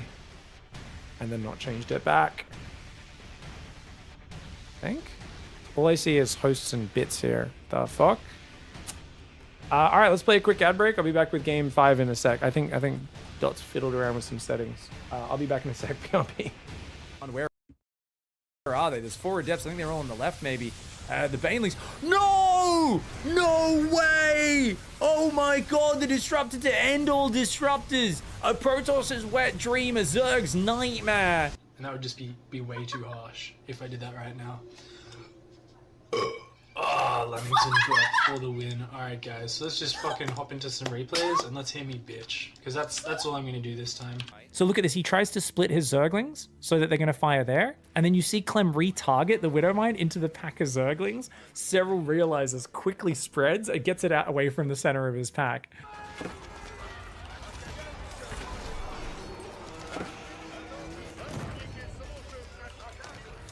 Oh my god!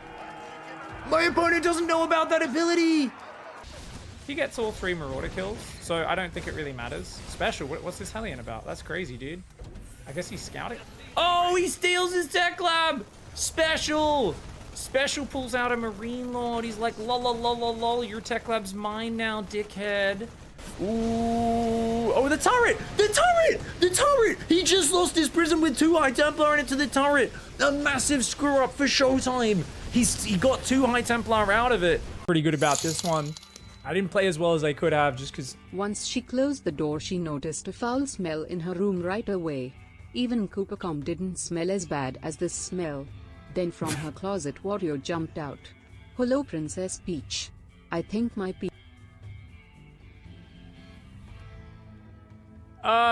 that's...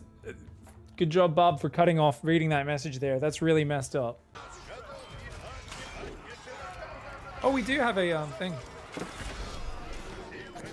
You can't leave! You're surrounded, son! You can't leave!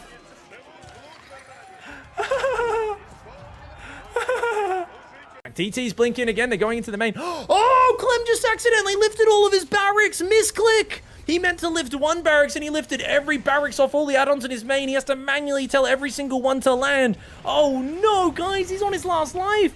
And he lifts them again! Oh no! He lifts them again! Clem is in full panic mode right now!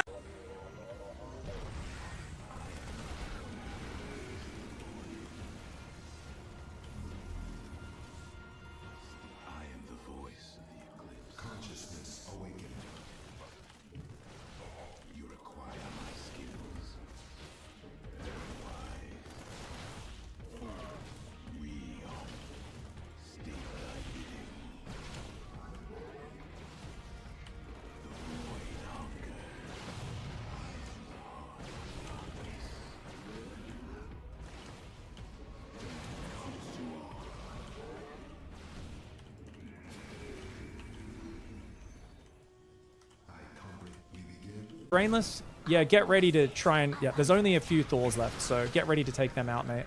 We don't really need Banelings anymore so much as we just need Zerglings. So get on up that ramp.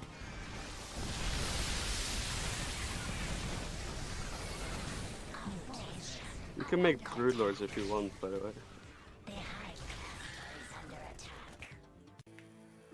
What read was this? So there's this really advanced one, Probe. You haven't been laddering much, or if you have, it's on career, right? So it's really easy, guys. If you guys, what you want to do is you want to, at the start on the loading screen, you want to scout. And I'll see if I can, basically there's this, you want to fucking, yeah, we're gonna, so basically you take this one, and then you want to fucking, you want to read the name, and like, basically the real trick here is if you can identify your opponent is LTK Sephiron. So it's really important, guys. You got to look at it from all angles. It could be, you know, do some fucking ziggy zaggies. Then I don't know how to fucking enhance it. It's not getting bigger. I'm trying to do Control Plus. It's not working. I'm like, yeah. Basically, if their name is Sephiron, then, you know, that's the only reason. That's the only reason I react. And we're back. All right, guys. Sorry, we fixed it. Thank you so much. Zoom Project. Rip. Everyone else for your subbies. Tsunami, $16.90. Nemo's a 37-month resub. I don't think we got any super chats today, but thanks for hanging out. Big thanks, Donner Balkan.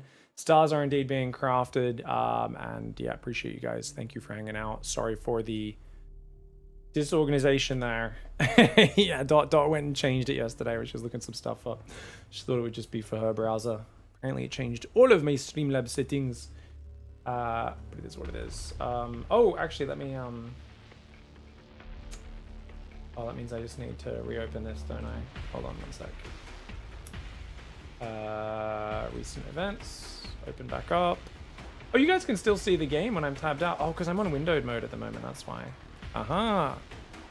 That's cool. Yeah, I've been on windowed mode recently. I think there might be a bug that go full screen. Alright, guys. Climbing the top left side of the map. Game 5 on Winter Madness to decide it. What an excellent series it's been so far. Rainer, is it time for a nasty all-in? I think it might be. You played pretty straight up. You've done good greedy muta builds. There's two things that we know are going to happen. Clem's going to play 3 Command Center into probably a 2-1-1 rather than Hellion Banshee. Why? Because it's better against muta builds. It's pretty safe against everything, and it's going to avoid him potentially falling behind from Hellion Banshee pressure. I don't think you want to play mutas against that as Rainer. I mean, you can. I'm sure you can. It's just, you know, kind of rests on a nice edge. So I'd like to see Rainer counter Clem's predictability by finding a way around it. And there are some really nice carapace roach all-ins and things that, if you can hide it against Clem doing that style of build, will absolutely smash. Is he willing to do like a no ling speed opening? You know, one of these ones where you just build a roach horn at like 315 and immediately go for 5 roaches to push back the Hellions? I'm not sure. But yeah, I definitely want to see Clem go for the 3 commands and a 2-on-1. I think it makes sense if he considers himself the incumbent favorite and you just want to look out for cheesy follow-ups from your opponents. Look at the speed mining, guys. Look at this. He's shift clicking his workers so that they don't decelerate as they approach the minerals. What a crazy guy. Clem looking for every mineral he can get. Looks like someone was lagging. Oh, Indy's internet cutting out a bit. I had to drop out of the game.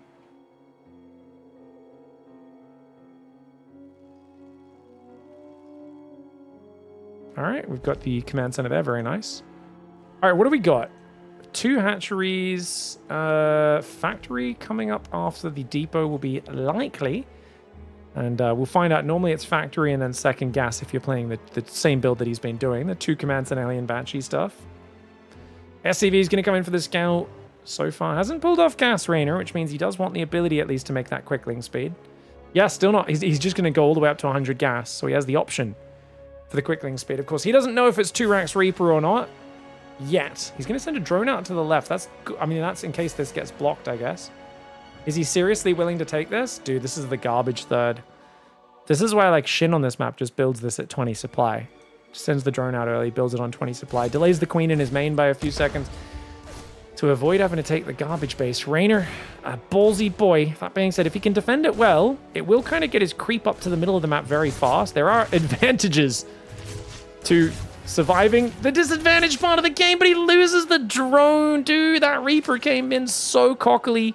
Got away with 7 hit points. Rainer should have seen that coming, but at least he gets his early creep tumor now because the Reaper's too low to contest. Oh, he's gone second gas, guys.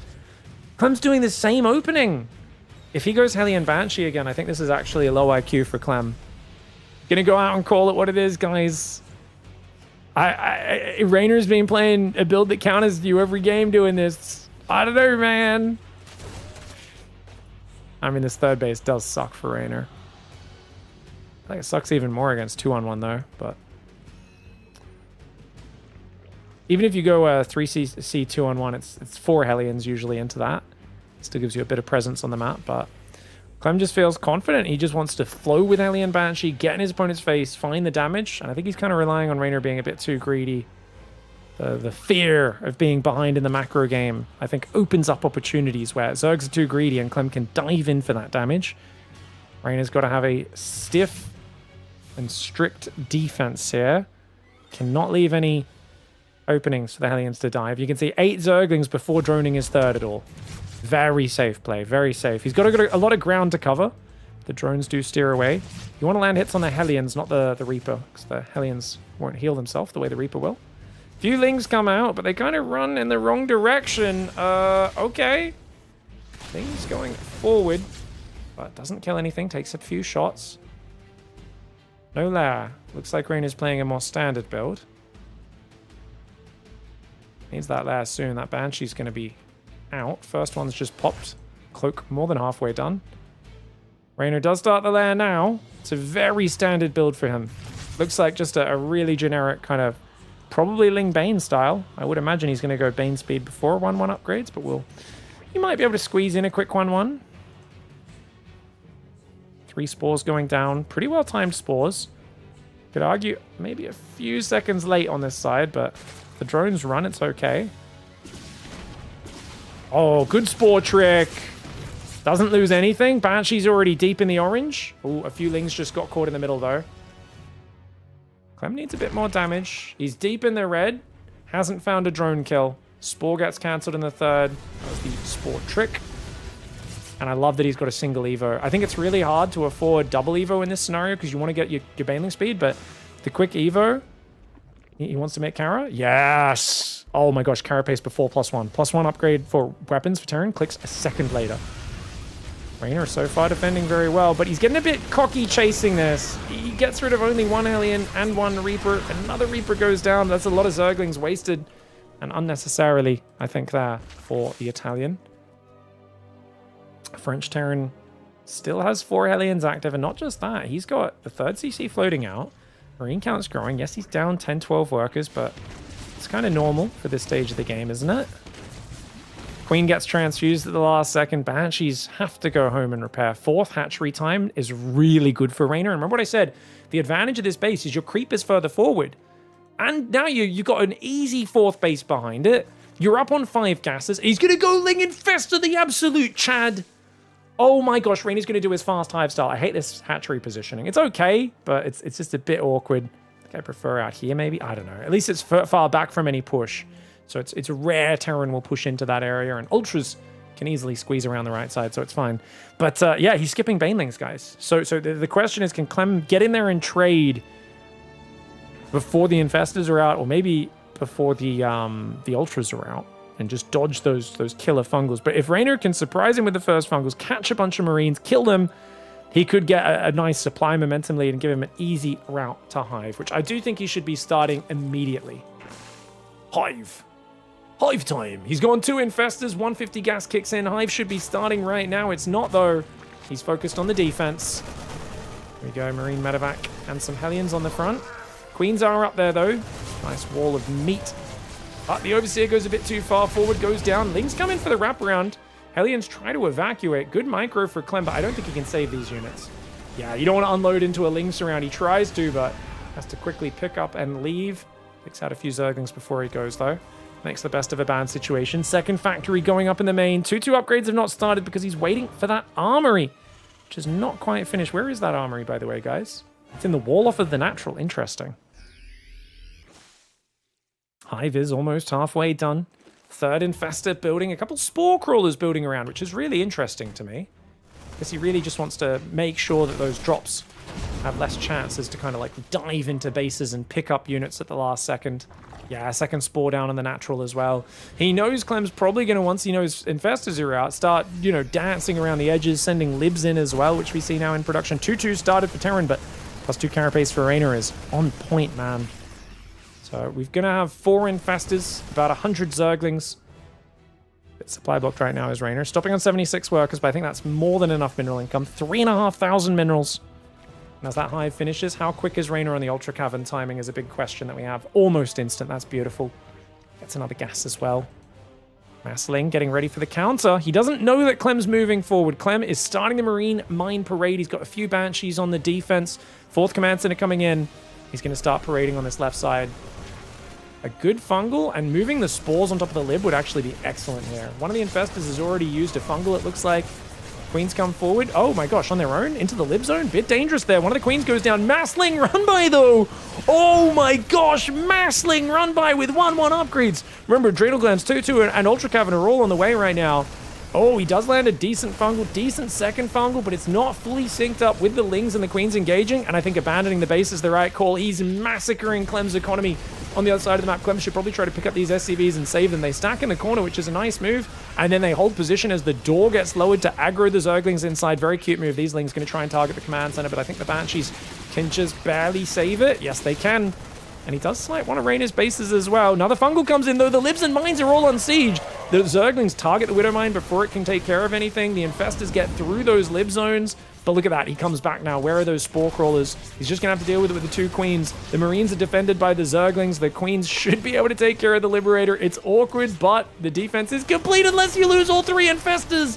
He does land a fungal and a double transfuse. Second fungal comes in. A bunch of those Marines will go down, not to mention the Liberator to the Queens as well. Great defense there for Raynor, but of course Clem trying to force mistakes. More Marines getting surrounded on the front. There's no counter at home right now for Clem to deal with, but he's only on 57 workers. His guys haven't gone back to gas. He's fully focused on, I need to get in and do damage right now, because if you get ultras out, I know I'm in town. You might be wondering, which town are we talking about? It starts with D and it ends with town. I think you guys know what town we're talking about. It smells a little bit like Gooch. Those are all the hints I'm giving, guys. Oh my god, you suck at trivia if you haven't got it already. Zerglings running down the right side. Banshee's going in over there. There are some Marines trying to pull home now, but every second wasted is bad for Clem, good for Raynor. Then again, Raynor not watching. Does take a bit of a Widow Mine hit there. It's fine. He's got Adrenal. He's got Adrenal and he's got competitive upgrades. He's about to tie up the upgrades on 2-2. He's going to get some Lings in here. He's happy to just waste time and trade. Good pickup. 5 Marines and red hit points all got saved there. Dude, Clem is so very good at StarCraft. Widowmine on this side gets his shot dragged away. Oh my gosh, it didn't even live. That's a dead command center. Any chance of Clem playing a long game here, I think, just evaporated with that command center burning down. And yet he does rebuild. He's thinking about getting back up here. He's got to raise his wall, of course. Still got some Widowmines and Marines on the other side. They are going to get cleaned up. The map control disappearing for Clem. Raynor hopefully can clean up these Widowmines and get some map control of his own. He's on 4 bases. He'd love to get his 5th back up. And of course, he's got 4 ultras, chitinous plating. You might be wondering, why isn't he getting ultra speed? If you're not maxed ultra speed, it only gives them a small movement speed boost off creep. It's a very low priority upgrade, super niche. Doesn't help them on creep at all defensively, so not important. Uh-oh. Massling counter coming in. But the Widowmines, oh, pretty good smears, and I think a good enough ball of Marines that he should be able to defend at the same time. Army gets jumped on the front. Hatchery on the bottom left gets cancelled. Whoa, whoa, whoa, whoa, whoa. Multitasking abounds. Widowmine, nice Widowmine. 22 kill Widowmine.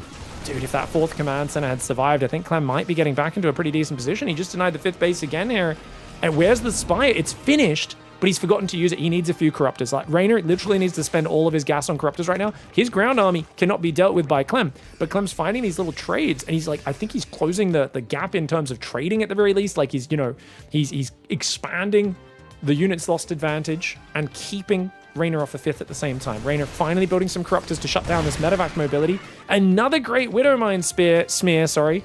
Bit of a smear campaign that Clem's running. It's like the Zerg are dirty. Blow them up. They deserve to be blown up. Spore Queen on the right side. He's going to try and drop the low ground. 5th hatchery's there as well. Marine, we're on mine. Let's go. Big Fungal. Okay, lands a decent first one. Oh, the Lib took down the Infestor before he can land another one. The Corruptors are going to very slowly clear those Libs. He lands another Fungal. They were all just chipping away at the edges of the army, but nonetheless relatively effective, and the Corruptors do force those Libs back. Remember, once you get about 6 to 8 Corruptors, you start killing Medevacs and Libs every fight, and that's where Ultraling Bane finds extreme efficiency. Marines come in for another snipe. Ultra says, haha, sniping who, D-bag? Clem, of course, quickly drops to the other side, tries to get the damage, but Rainer's on the other side of the map saying, you think you're the fancy guy? I'm the fancy guy. The Ultras run in. Big Widowmine hits. They do friendly fire to the Medevacs. I don't know if the Ultras should commit here. Can they overwhelm? The Bio gets chomped. A bunch of it picked up into the Medevacs. Corruptors taking down the Libs. The Ultras are starting to get taken down, as are the Banshees. There's a few Marines in the natural. Hungry Hippo says nom nom nom. Eats those Marines for breakfast. And Raynor is able to close out this series. Excellent start, fam. Honestly, this 3rd base, I think, you know, I was criticizing the Hellion Banshee choice, guys, for Clem, and I wonder, did he make that after realizing where the 3rd was? Because if I saw this 3rd, I'd also be tempted to once again play the aggro style. And yet Raynor defended it so well. I mean, yeah, he sees this base so early, right? So it's absolutely like he had time to choose. Am I going 3rd command center or am I going 2nd gas? And I think this 2nd gas might have actually been a response to that 3rd hatchery. Either way, the fact that Raynor defended such an exposed 3rd hatchery so well, got his creep going, all this sort of stuff, especially after losing a drone at the start, was very impressive. And to have the balls afterwards to just go Massling Infestor. Big Ling run-bys and counters were the secret to success. There's something you have to do with this style, because obviously if you just have 100 Zerglings all fighting the Terran front on, you're going to take bad Widowmine hits, but you use the mobility, you hit with the counters, with the backstabs, running in behind your opponent, using the mobility. Raynor did an excellent usage of that, and I love that he's made this one of his core styles. He won't go at every game, but he'll mix it in multiple times, often in a best of 5. Lings, Infestors, really fast Ultras. mixing that in with Mutiling Bane play with some all-ins. We didn't see Roach play this series, but I know he's done a lot of that over the last year or so. It means Raynor's really hard to pin down for a guy like Clem, and that's what I love to see. Raynor takes the series 3-2 and goes to the next round. GG, well played.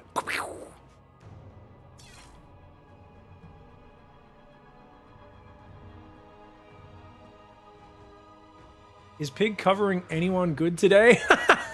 How you doing, Big Game? No, only washed up Italians and French people today. No, we don't cast good StarCraft players. Only these fucking losers. How you doing, mate?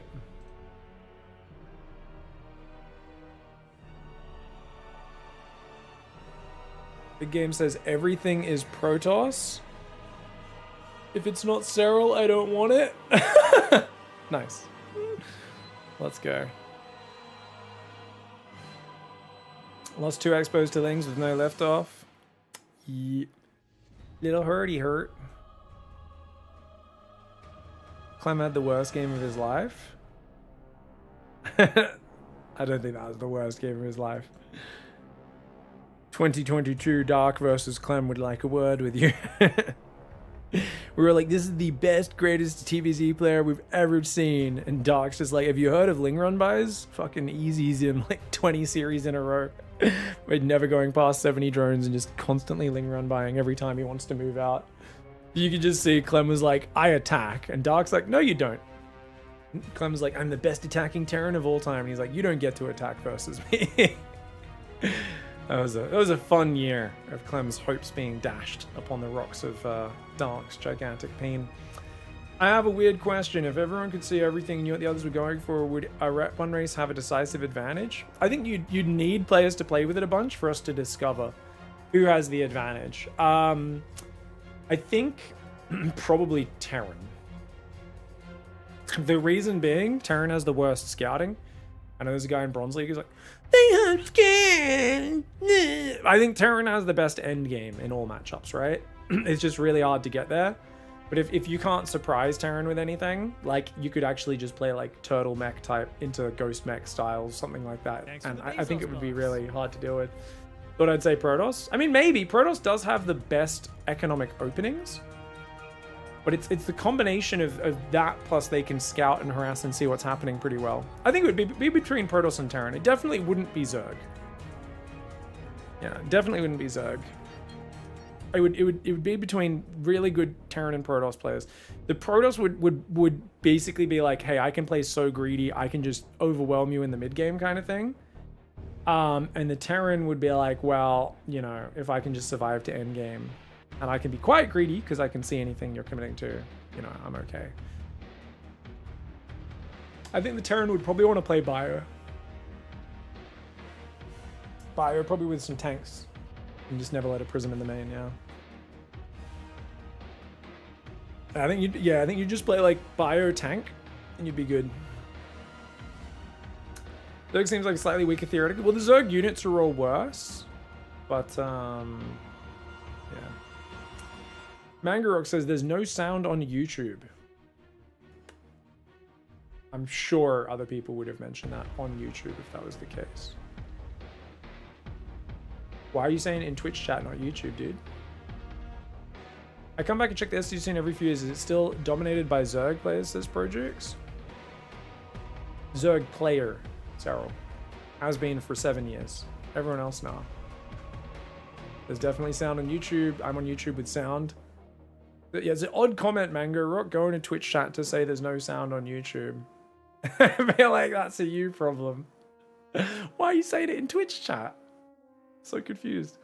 Yeah, no, I mean, I wouldn't say StarCraft's been dominated by Zergs. I guess there was a period of what, like Rogue did really good, then Cyril, 2017, 2018, and then you had Raynor made 3 world championships 2019, like 2020 to 2022 as well, made it to 3 finals. So yeah, I guess, I mean, there was definitely a lot of the biggest tournaments. But Maru also did very well for that whole period as well, right? And there were a few other guys as well, but definitely Protoss had a worse time. Hero made a finals and won a tournament in 2022 and has made it to a few other big finals, including winning a GSL. Classic won a GSL last year as well. So I'd say it's a bit more balanced. Who's the second best Zerg next to Cyril? I mean, Dark's in the military, so currently it's Raynor. It has to be Raynor. I think there's a pretty big drop-off after Raynor. Dark, even, like, he was looking pretty washed before he went to the military, in that, like, it looked like he hadn't practiced a build order in 6 years.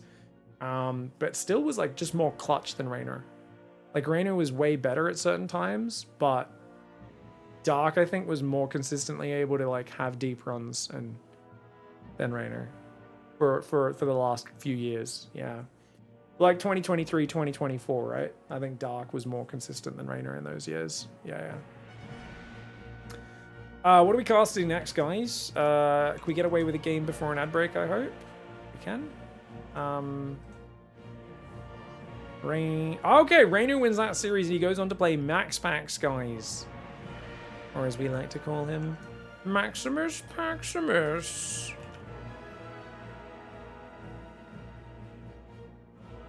Maximus Paximus.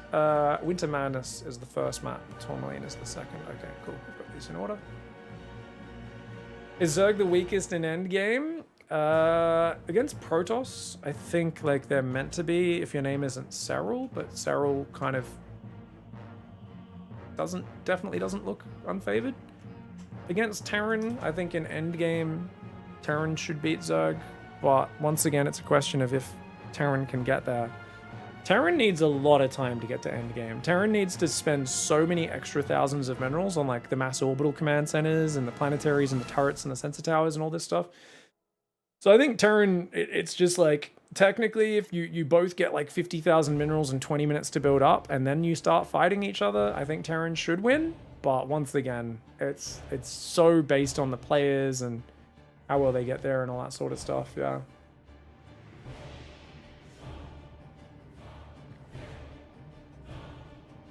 Thanks for the basil. Dark posted on Twitter saying he's looking forward to getting to see all of us again this year, guys.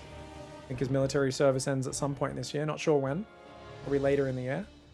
But I know he's keen to come back.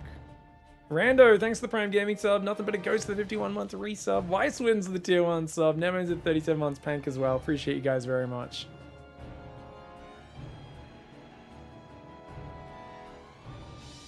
Using infestors and vipers and lurkers and not losing all your links to one widow mine is difficult. True it.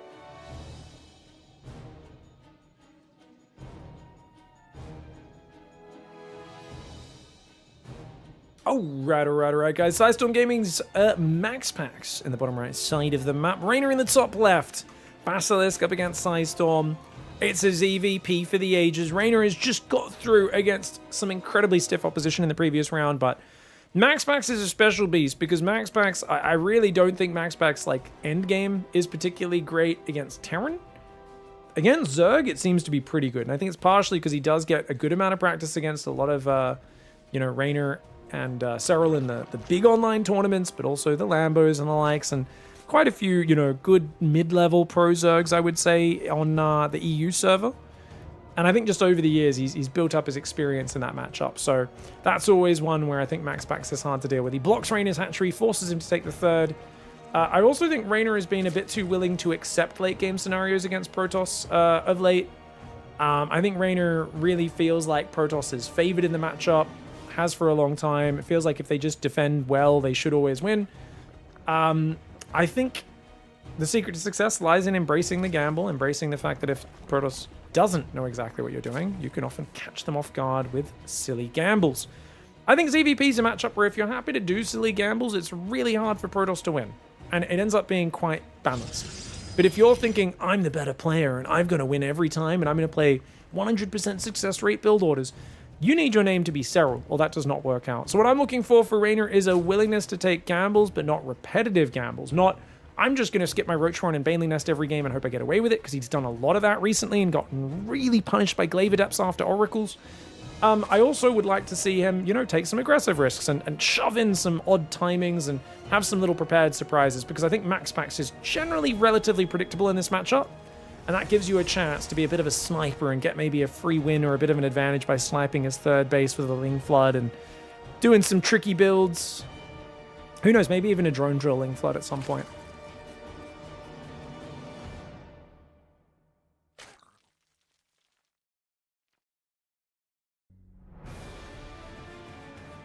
We were just talking about how Dark's returning from the military shortly.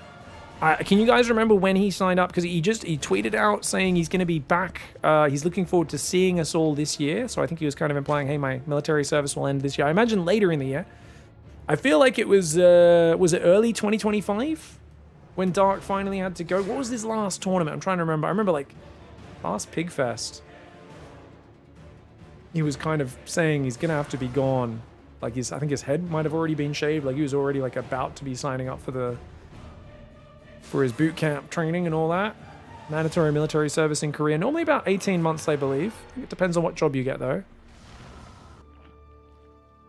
So it's probably just like the very end of this year, I imagine, is when he gets out. Oh, Spore! Nice Spore trick! That actually also traps the Adept. The Adept does come in. Very well done. Spore Crawler, of course, gets cancelled and then rebuilds one immediately.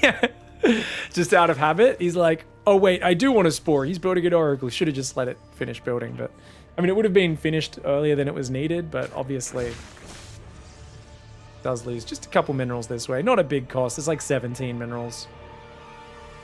Oracle will go across a map. Second Oracle's there. Second Gateway comes down after third Nexus. Nice greedy build for Maxi. He can shade backwards here to the safety of this choke or this choke point. Oracle comes in over the natural. That's a lava. Does get cancelled there. You don't need to cancel that. Actually, did it get cancelled? Yeah, I think it did cancel because it still had 10 hit points, right? Oh, I guess armor doesn't affect the Oracle, does it? So it actually does do 10 damage a shot because it's spell damage. Never mind.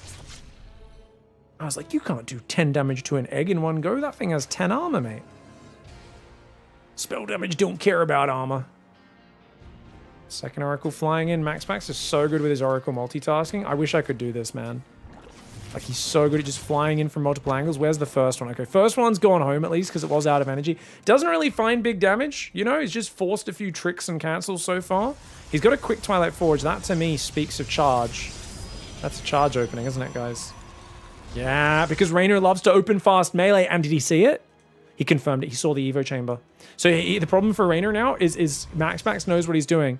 You got to build a safety Roach Warren first of all, but not just that. He's going to go for Zealots and force you to build a bunch of Roaches. And if you don't have a way of turning those Roaches into a nice, effective timing attack, it's going to be a bit awkward. I actually think in this scenario, I mean, it's weird, right? Because here's the problem. If you could go Banes, it's a smoother transition into Lingbane Hydra. Problem with going Banes is if he adds a few Archons, which he's very likely to do. Sorry, Oracle turns on the laser, chases the Lings away. Doesn't get any, though. But if you go Banes and he makes a few Archons, obviously Lingbane's pretty bad against that.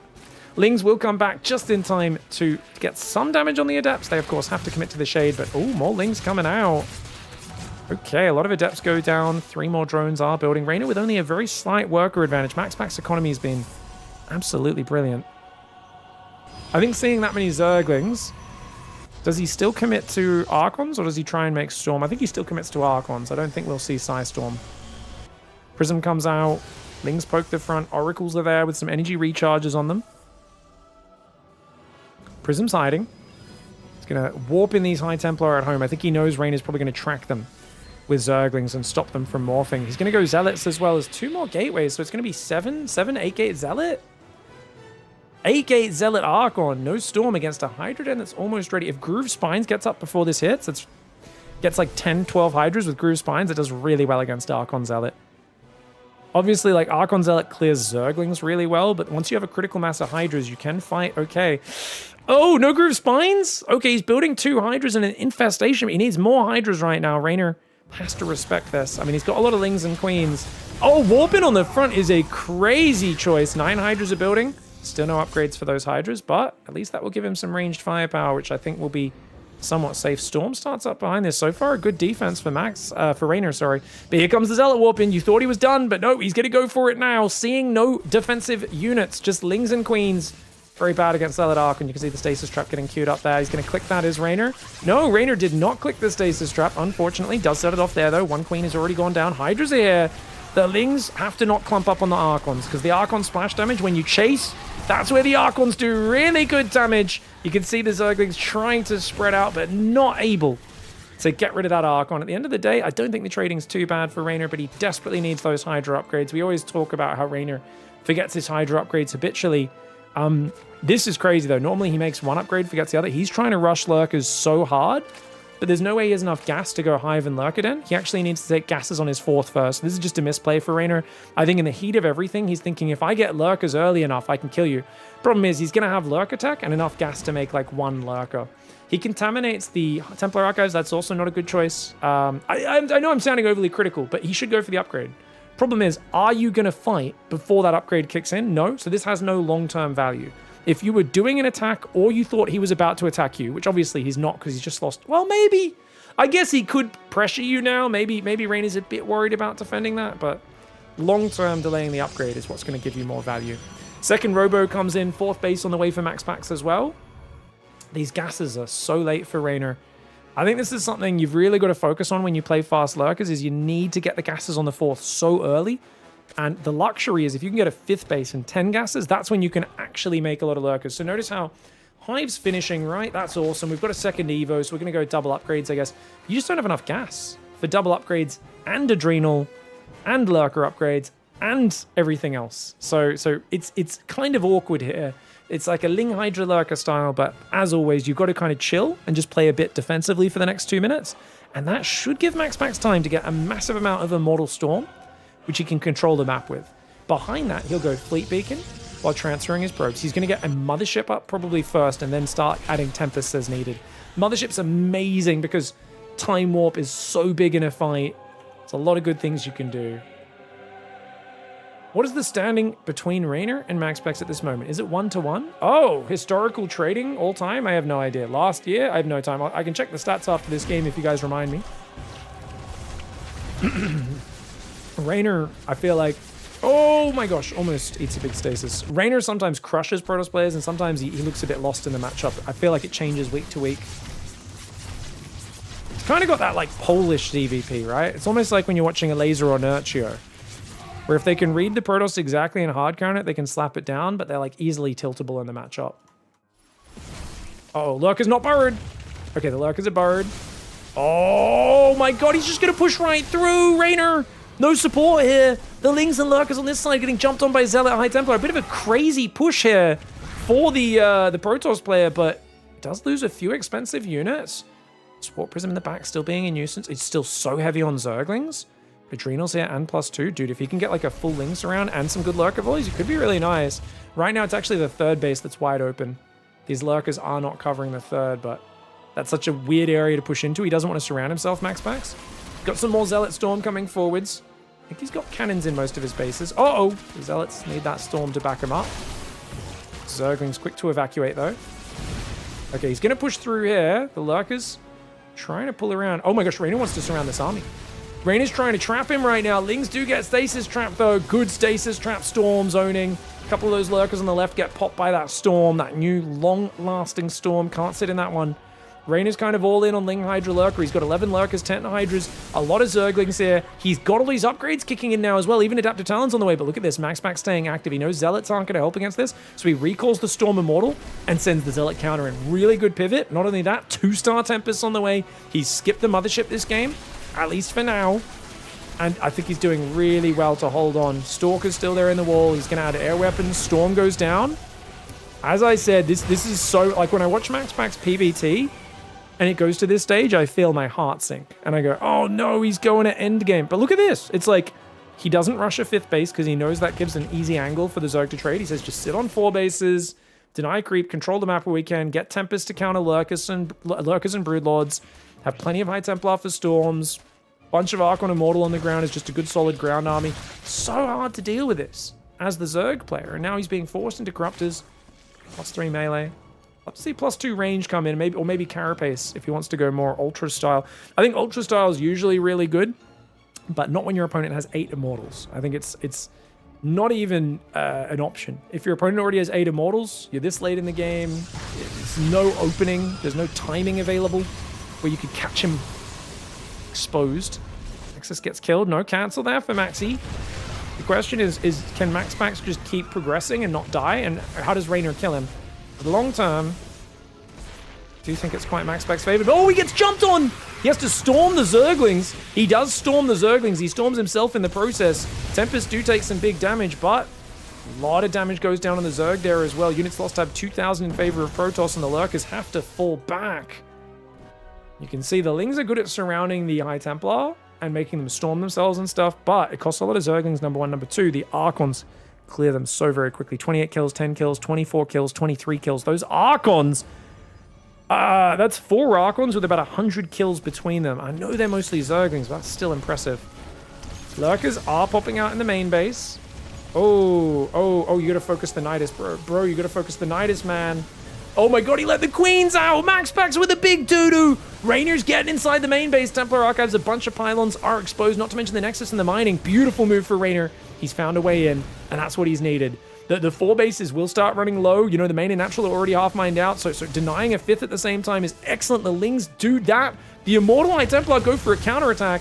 Oh, the Overseers go a little bit far forward, but look at that, man. The Changelings actually blocked the Archons for a second, pops a few of them. There's still Lurker Queen in the main. Dude, such sick moves here for Rainer, but there's a ball of problem on his side of the map. He needs more Zerglings. Honestly, pure Zergling beats this army. There's only 1 Archon. The rest is just Immortal High Templar. He does bait a Storm onto himself a little bit. The Lurkers are coming back. These Storms are actually going to make this a costly maneuver for Rainer to clear up the bloody Storms, mate. And how many units does he lose?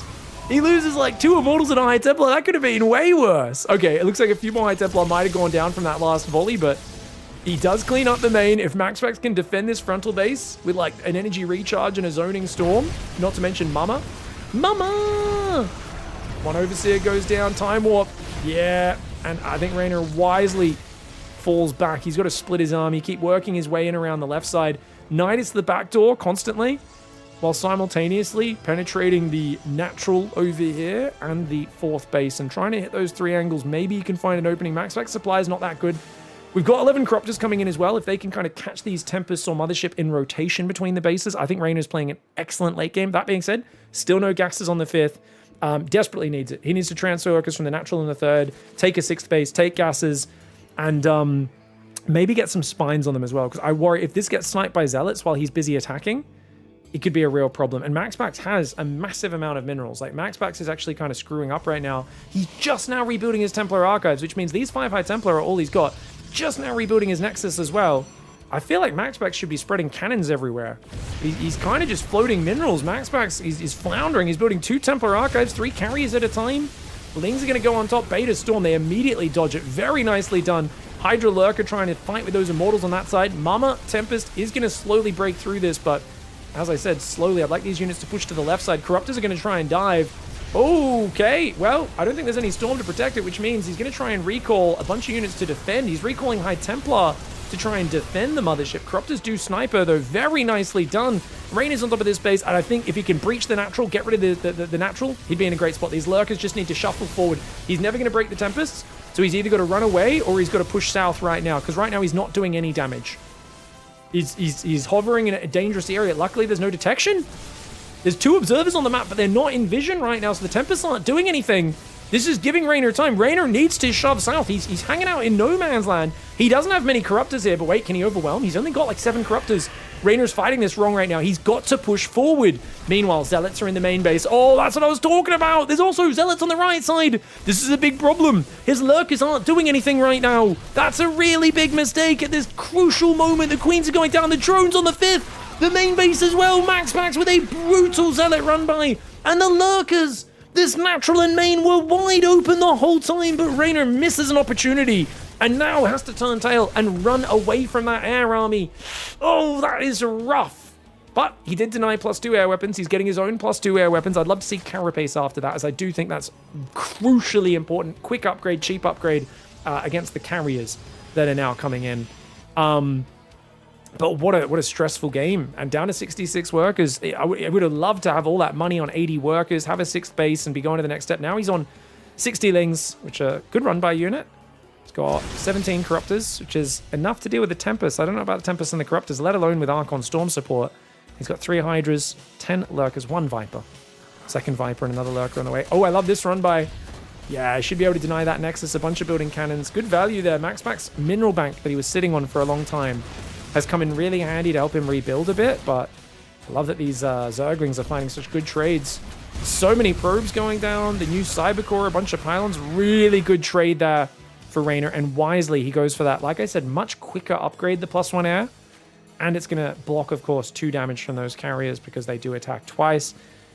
Very big percentage block armor against those low damage, frequently attacking units, the Interceptors.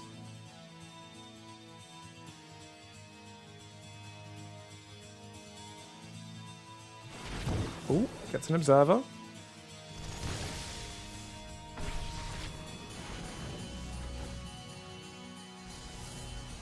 Extra hatchery going bottom left side. I don't mind that. Not much creep spread out for Raynor right now. I think he's got to get a move on. And the problem is Max has a giant army, so he doesn't want to fight too early, but there's cannons there. Mama's out. Raynor rebuilt some drones, but I think the longer you sit back, the more Max Pack's army count is going to overtake you. Max Pack has terrible money income. Raynor has decent income. Good gas, bad mineral income, I would say. The fact that he doesn't have a 6th base even now is crazy to me. Trying to build an Ultra Cabinet, I think he's dilly-dallying. Like, he's looking for, like, 1 or 2 air units to pick off, but I think he got spotted by an Observer or something there. Something in that Protoss army had way longer vision than the Zerg units.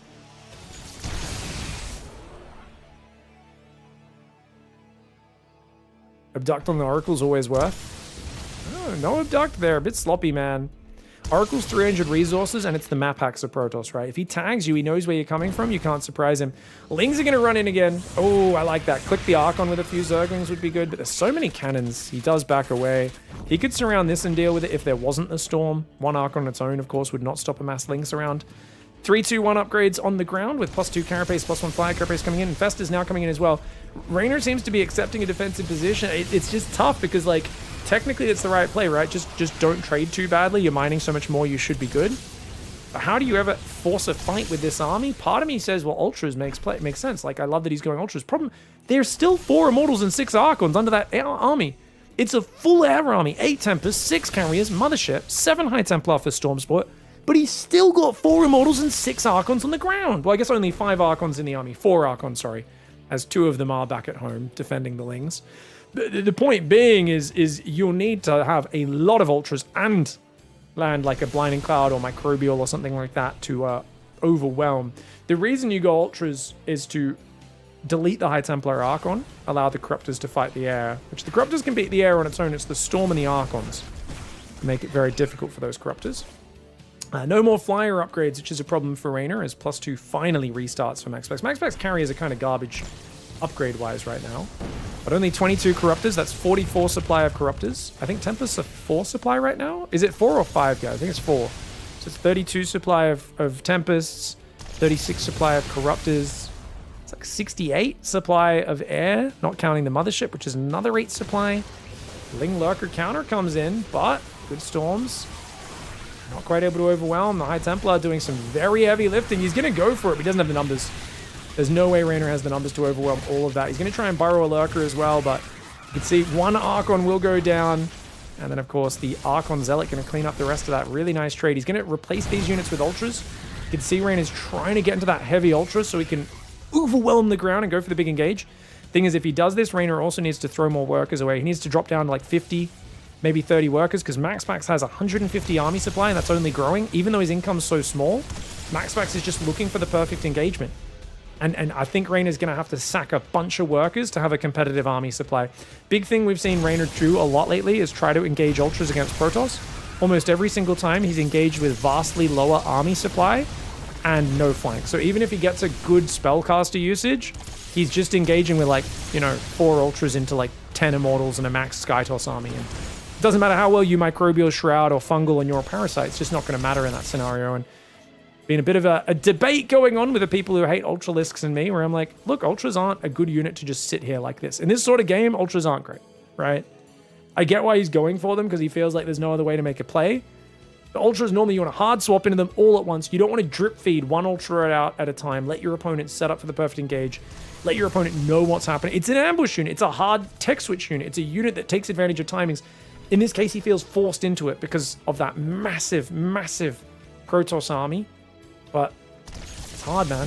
Do you trade these Lurkers to replace with Ultras? Do we trade 5 drones into Spores and Spines down here? Maybe 10 drones to get more? I think he has to. It's such a hard decision to make. I don't think he realized just how low MaxPax's economy is. He should, though. Like, he sees that MaxPax has only just got this one mining base on the right side. He's not rebuilding anything else.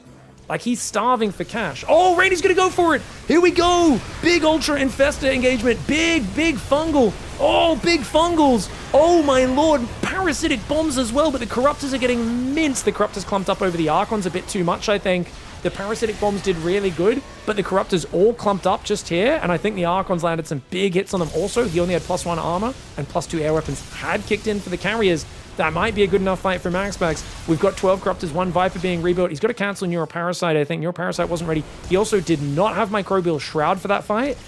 If he just dropped 1 Microbial, I think the Ultras would have survived a lot longer. That being said, the Ultras did survive anyway, so Ultras weren't really the weak point. It was the Corruptor count being maybe a bit too low. The upgrades not being that favored, only slightly favored for him. And of course, the Corruptors clumping over the Archon Storm. He did have a good spellcaster usage though, and remember, MaxPax is broke, so Raynor loses the bottom left base. He's got the top right. If Raynor can get up enough Corruptors to deal with this army, maybe. MaxPax, dude, he's gonna recall and build a Nexus? Oh, MaxPax! I mean, he's already 16,000 ahead in the resources, lost the Efficiency King. This is why I was saying Raynor should sack drones and make sure his army is as big as possible. Because it's one of these things where, like, yes, you've built an economy advantage, but if your opponent has 30 more army supply than you and then just wrecks the fight that hard, you'd be much better off lowering your work account and having a bigger army. It's a terribly hard decision to make, but I think MaxPax kind of forced that decision to be made. And because Raynor didn't make that decision, he would have needed like a near perfect engagement to actually win that last fight while being that far behind on supply. Army supply, that is, of course.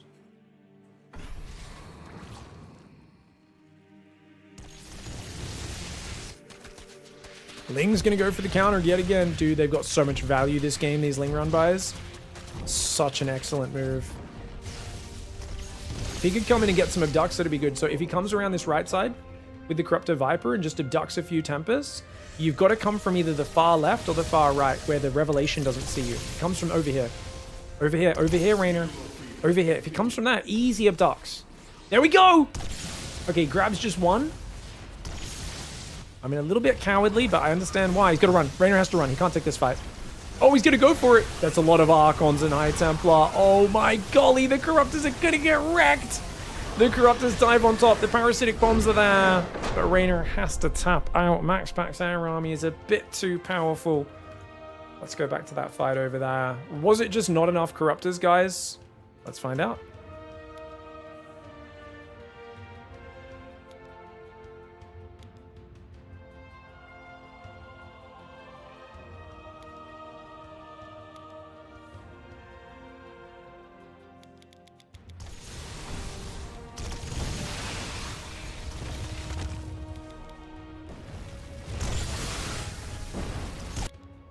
Okay, so first thing I'm going to point out, guys, Ultras, where are they?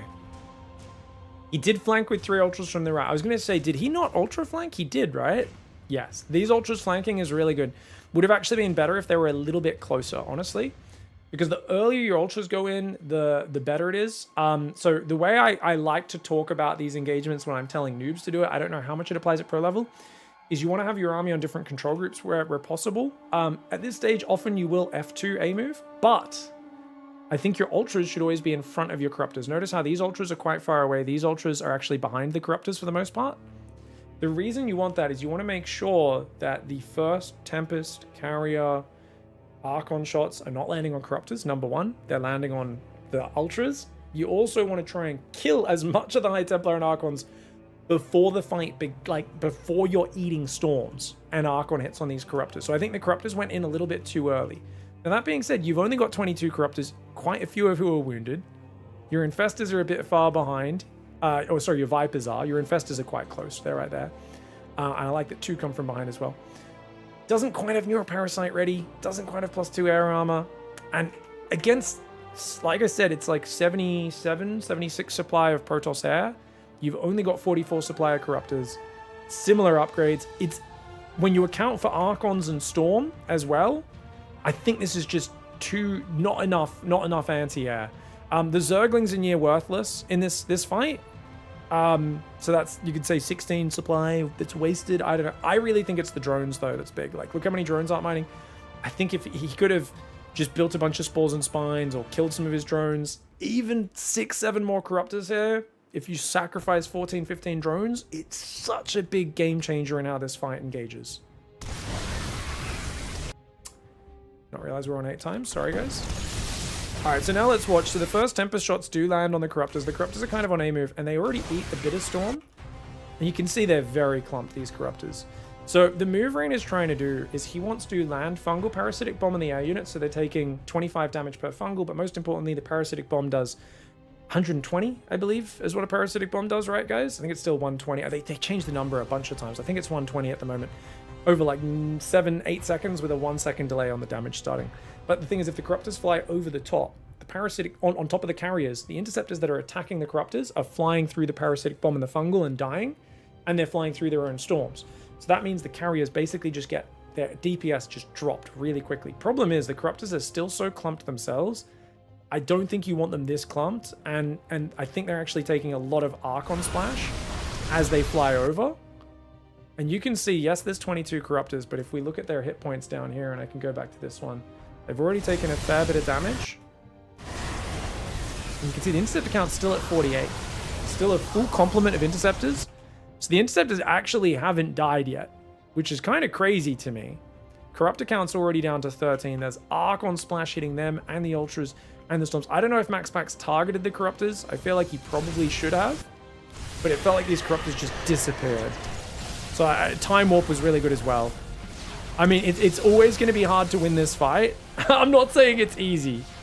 But as always, I'm looking for what players could do better. And I think Rainer, yeah, needed to sack a bunch of drones, get a bunch more Corruptors, and ideally just spread the Corruptors out a bit more. Because the Parasitic Bomb somehow didn't kill the Interceptors. I'm still kind of confused at how no Interceptors died in this fight. Does anyone understand that?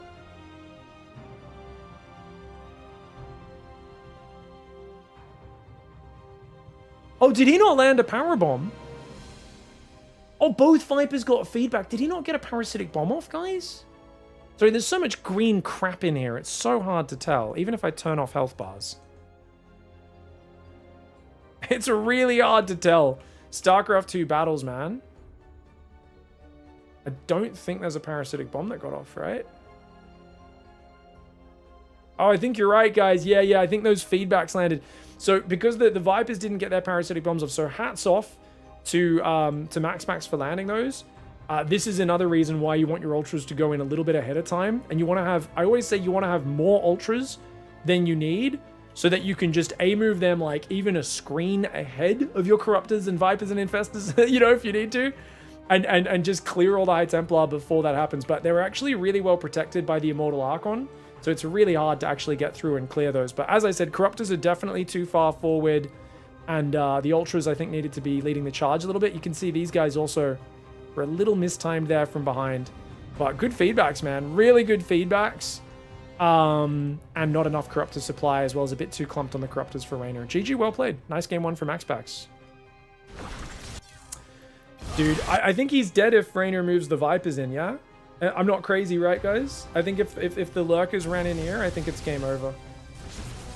Yeah, I mean, MaxPax was already so weak here. If he pushed in and cleared a bunch of this production, which he totally could have. He totally could have. But it was a combination of the Zealot run by kind of making him panic at the time, as like the Corruptors were trying to dance to the air units, and the Lurkers just chilled for like a minute. GG's, dude. GG's.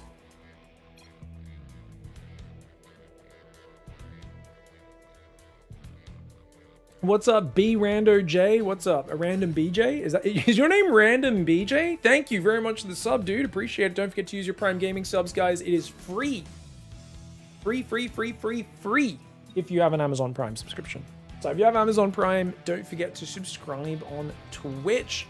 Gives me $5 dues, same as a normal sub. Costs you nothing. Gets you an ad-free experience and a bunch of other goodies. So you should always do it.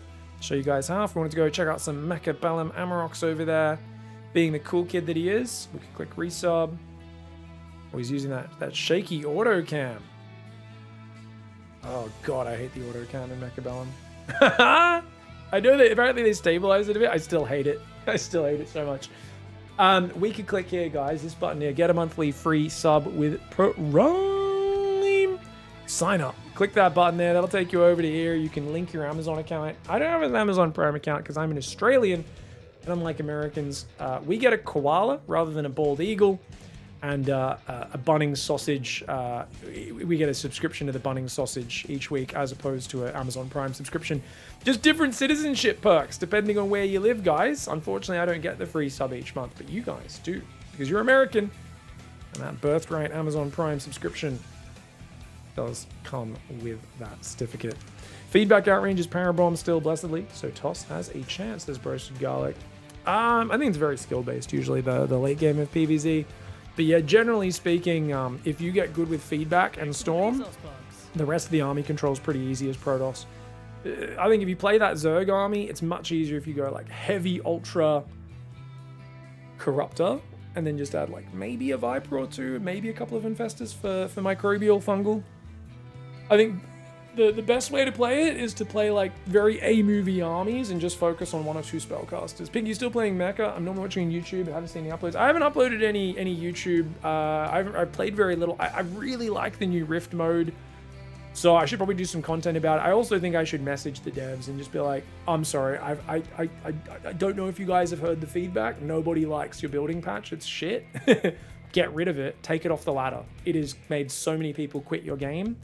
Get it off. I think I should probably DM them because I don't know, maybe it's hard for them to get that feedback. I feel like it's everywhere that I see, in the Reddit, in my Twitch chat when I play the game with people I talk in real life, because a bunch of my real life friends all love it, and I've played very little over the last 3, 4 months, 5 months since that patch came out. So yeah, I think I'll try to maybe do some more videos as well and talk to them about that as well. In Mechabellum, they made it so you start with some buildings at the start, and you just basically like, it smooths out the early game. It's like the 12 worker start for Legacy, but of Mechabellum. They're like, we want the game to always just go to a macro game. And you're just like, okay, what about we actually have interesting options in the early game and make it dynamic and don't just make people go to 3 base every game. And they're like, no, we're doing this. You know, it gives you a much smoother, consistent path to the mid game of Mechabellum, which makes it much less interesting. A lot of the games are much more samey. It's limited a lot of the cheesy builds and pushed them into like it's just narrowed the category of strategies a bit. Turns out in strategy games, anything you do to narrow the strategies makes the game a more consistent experience for noobs to get to one stage of the game, whilst also, I think, hurting the variety and the range, which is what I personally love in strategy games, which is why I don't like it when you limit the strategies that are available. I love that there were all-ins where people would shove their balls on the line and try to jam it in and just go crazy on the flanks and stuff, yeah. Looks like the new patch was a huge buff to Terran. I don't play, I just watch. Am I wrong? Late game PvT it is, Trevi. And I think the map pool's a bit favored for Terran versus Zerg. Otherwise, I think Zerg would be in a better spot against Terran with like the Baneling hit points and stuff like that, and Broodlords are better. But I think, and I think outside of Clem, I think ZVT is perfectly fine. I think it's just like with Clem plus the current map pool, I think ZVT is probably a bit favored for him. So I think Serral and Reyna are going to have really tough times with him. We did just cast a series where Reyna did well, but I feel like those are going to be like 1 in 3, at best 1 in 2 series head to head between Reyna and Clem. And Serral, I think, might be, who knows, maybe even worse off. We'll see how it goes. But TVP late game's really good for Terran. I still think we just watch so much Clem that it skews our perception, Trevi. So don't get me wrong, they're like Clem is a problem for the Terran faction. You know, I think for other Terrans, getting to that late game against Protoss is really friggin' hard, man. It's really hard. And I think I cast so much Clem as well. So I harp on about like, I mean, I do think, you know, there were changes that didn't need to happen. I think the last patch basically accentuated problems that were there in the previous patch, and that it slightly eased Protoss's advantage in the mid game, which is good, but then it increased Terran's late game advantage over Protoss so much in a way that is like super negative. So it's such an obvious problem because there's too much Clem turtling and then getting like 30,000 resource lost advantage over his opponent in the end game in TVP. I do think the Protoss players could play better, and I do think they could play Tempest Storm Cannon Siege in a lot of these games where they have such an advantage in the mid game and they squander it. That being said, I still think it's pretty grossly favored for Terran in the end game for Clem, and that's definitely an issue. I think it was already a bit Clem favored in the late game, right? It was just that the trouble was getting there, and now it's just like the efficiency is insane. But PVT is a very like fragile mistress, and I hate to say it because Protoss players will hate me for this, but like I do think basically the best thing for the matchup right now, my thoughts are, and they're a bit half-baked, is squish Terran late game. Like get rid of the Ghost, 25 hit points, fucking stupid. Put the Viking cost back, but give Terran back Invisible Widow Mines with Armory, or make it so Drilling Claws can be upgraded like without having to go in Armory, or without having to have a factory on a tech lab or something like that. Like maybe you just upgraded off the Armory, or you just upgraded off a factory with a tech lab without having to build an Armory. And you know, so you either make Drilling Claws more accessible for Terran, or you make it so they just become invisible the moment an Armory is done, to give Terran a bit more map control in the mid game. Because I think you can afford to nerf the fuck out of Terran late game a lot. But, you know, the problem is that Terran is unfavored in the mid game and has very little map presence, and the Widow Mines. You know, I don't really like it just being invisible on Armory straight away. I prefer making Drilling Claws a bit more accessible, so at least Terran has to make the upgrade. But there's got to be something. That seems like probably the easiest way to do it.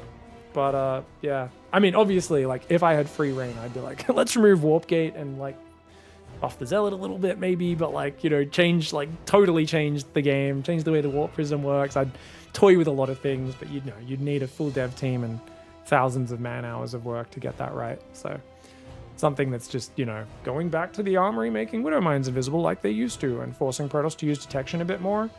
Probably a good balancing act, because at the moment the Zealot spam styles, especially for like average Joe Terrans, are a nightmare to play against without that.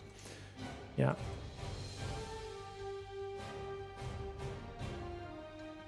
Yeah.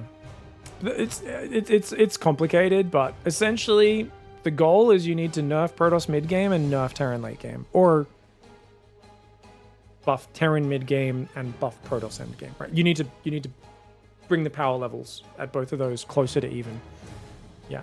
We got to fix the Russian late game thing somehow. StarCraft's biggest problem. Well, I mean, I agree. I absolutely agree, Giant Gnome. And you've got to make expansions cost more. If you lower the worker start count, that works as well. But the main thing is you got to lower the increase the price of expansions, lower the value from expanding. Is the best way to do that. Get rid of all that free supply on those command centers, Nexi, and hatcheries, and if you can lower the worker starting count to like 8, is really good. Slows down the early game about a minute or two, and it extends the mid game a good bit. Yeah. Exactly, Probe Scout. There's like 1,000 changes that go hand in hand with removing Warp Gate. You make it's yeah. There's like 1,000 changes with that's the thing. Removing and you can't do that with a game like StarCraft 2 at this stage. We could do it in mods and have fun mod games, but like StarCraft 2 is StarCraft 2. It's filled with janky ass fucking stupid mechanics, right? Like Warp Gate and recall and stuff, and I don't think there's any getting away from that. Like it is what it is. There's a lot of like creep giving such big movement speed is insane, but that's StarCraft 2, baby. You know, there's some you just yeah, I think that's why I'm saying, like, you know, just do the Armory Widow Mine change or something like that. Yeah, you could just make expansions cost a bit more. That's fine as well, dude, but like I said, if you can just remove some of the supply that you get for free baked into expansions, that already does a ton. Because at the moment, you just get, like, you build a command center and you're like, well, that's 400 minerals. That's a big cost. And then you're like, actually, you get 2 depots for free. Yeah, they take longer to build, but it's like fucking 200 minerals for free with a command center is insane, man. Like all it costs is build time, you know? It's ridiculous. And it just costs time. Anyways, which means everyone's tying up their money in expansions, and then you just expanding. Quick 3-minute break, guys. Game 2 between Rainer and Max Max. Sorry, I didn't change the stream title, my bad. I'll try to have less long chit-chats between games. I just got stuck in a loop there. I just answered the same question like 5 times in a row. Sorry. Shin plays the winner of this match, guys. And then we've got Clem versus Rogue, since Clem got knocked to the lower bracket after that. Don't go anywhere. We'll be back in 3 minutes.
Bento's so awesome. Just fucking there for moral support. He's like, go harder, give me another rep, let's go. Top 30 in the world, yeah, if I grinded all day for 2 years and there was like no EWC or anything, so it's like a dead game. Yeah, I'd be top 30 easy. Easy, chat. You ask me how good I'd get? You just gotta wait for a game to die, then you get top 30. That's how you do it, man. Damaged.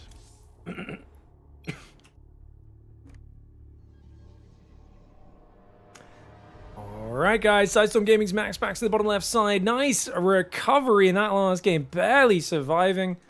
I think Rain is going to be a little triggered by what happened in that last game. Now, is he going to predict another block for Max Max? 15 hatchery before expand, maybe? He sends a drone down now. I think he can get it in time. But now he builds an Overlord. So I don't think he can get this up. That's a very early probe block. Has to send a second worker down to build the pylon. Max Max here doing a extremely disruptive opening. See the Overlord sees. Rainer goes directly to his third base. Probe doesn't even see the drone leaving on this map. Oh, he's going to take the middle. Okay. Alright, alright.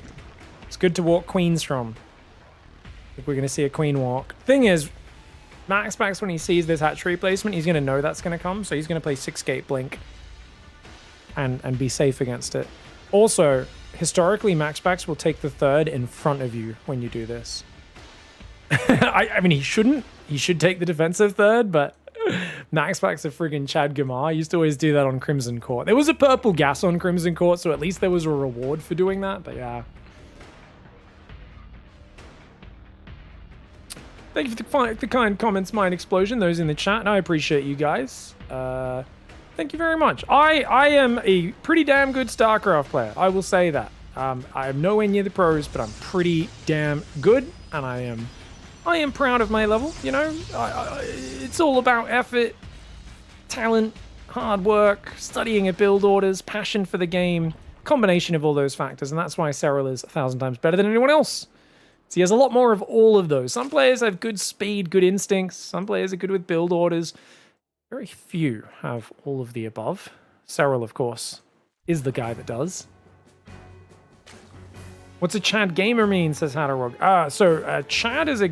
So there's two types of gentlemen in this world. There are Chads and Virgins. Chads tend to have a lot of erotic encounters and potential mating prospects, and Virgins tend to have none. So essentially, you end up a lot more confident if you're a Chad, and you're willing to take more risks and just get out there and try more things. So essentially, if a player's willing to take risks, just do ballsy maneuvers and generally get out there and try stuff. That's a Chad gamer move.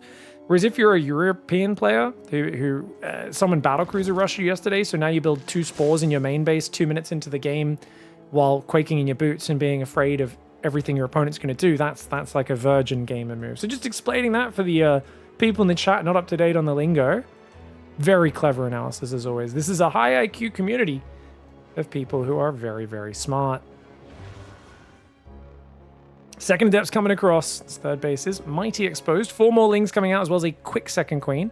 He went second queen before third hatchery, so he can quickly defend these Adepts. Oh, I would have loved that queen to just move south slightly. She could have blocked those Adepts and made them walk around her. But good movement on the Zergling. Second queen comes out. Should only lose 1 drone here. And oh, the Adept survives. Well done.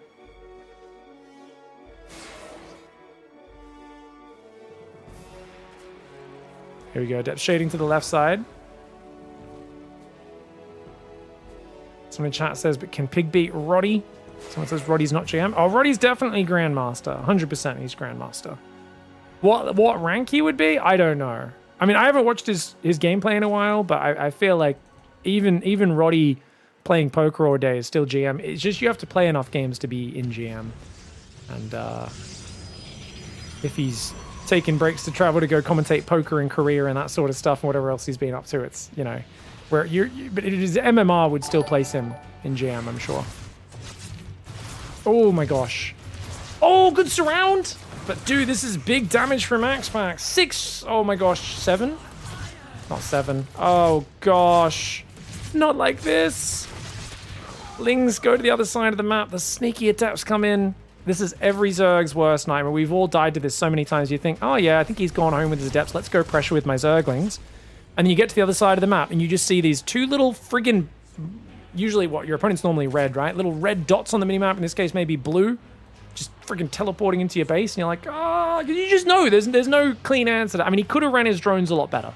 He should have just like drilled his drones out of there, maybe lost 5 workers, but it's up to 9 with the Oracle damage there as well, and this is an awkward spot. Oh, very nice. But one of the Adepts is able to get to a modicum of safety. But 2 Adepts and a Probe is still juicy. Oh, that's the Probe escape. Unfortunate mistake there for Ray Ray. Oh, this Adept moves a bit far forward, though. There we go. She shuffles back into the choke point where she's only fighting 1 unit at a time. And with the Oracle coming home, should be able to defend. I can't believe that Probe survived and now can rebuild the pylon. That's crazy. But good damage there for Raynor to get one back over. Got a Roach Horn. 3 more gases. No lair just yet. I think he needs to make a lair. I think maybe he can make it on the front hatchery maybe as well so your opponent can see it. Forge coming in. I do love that Max Pax took the more defensive third.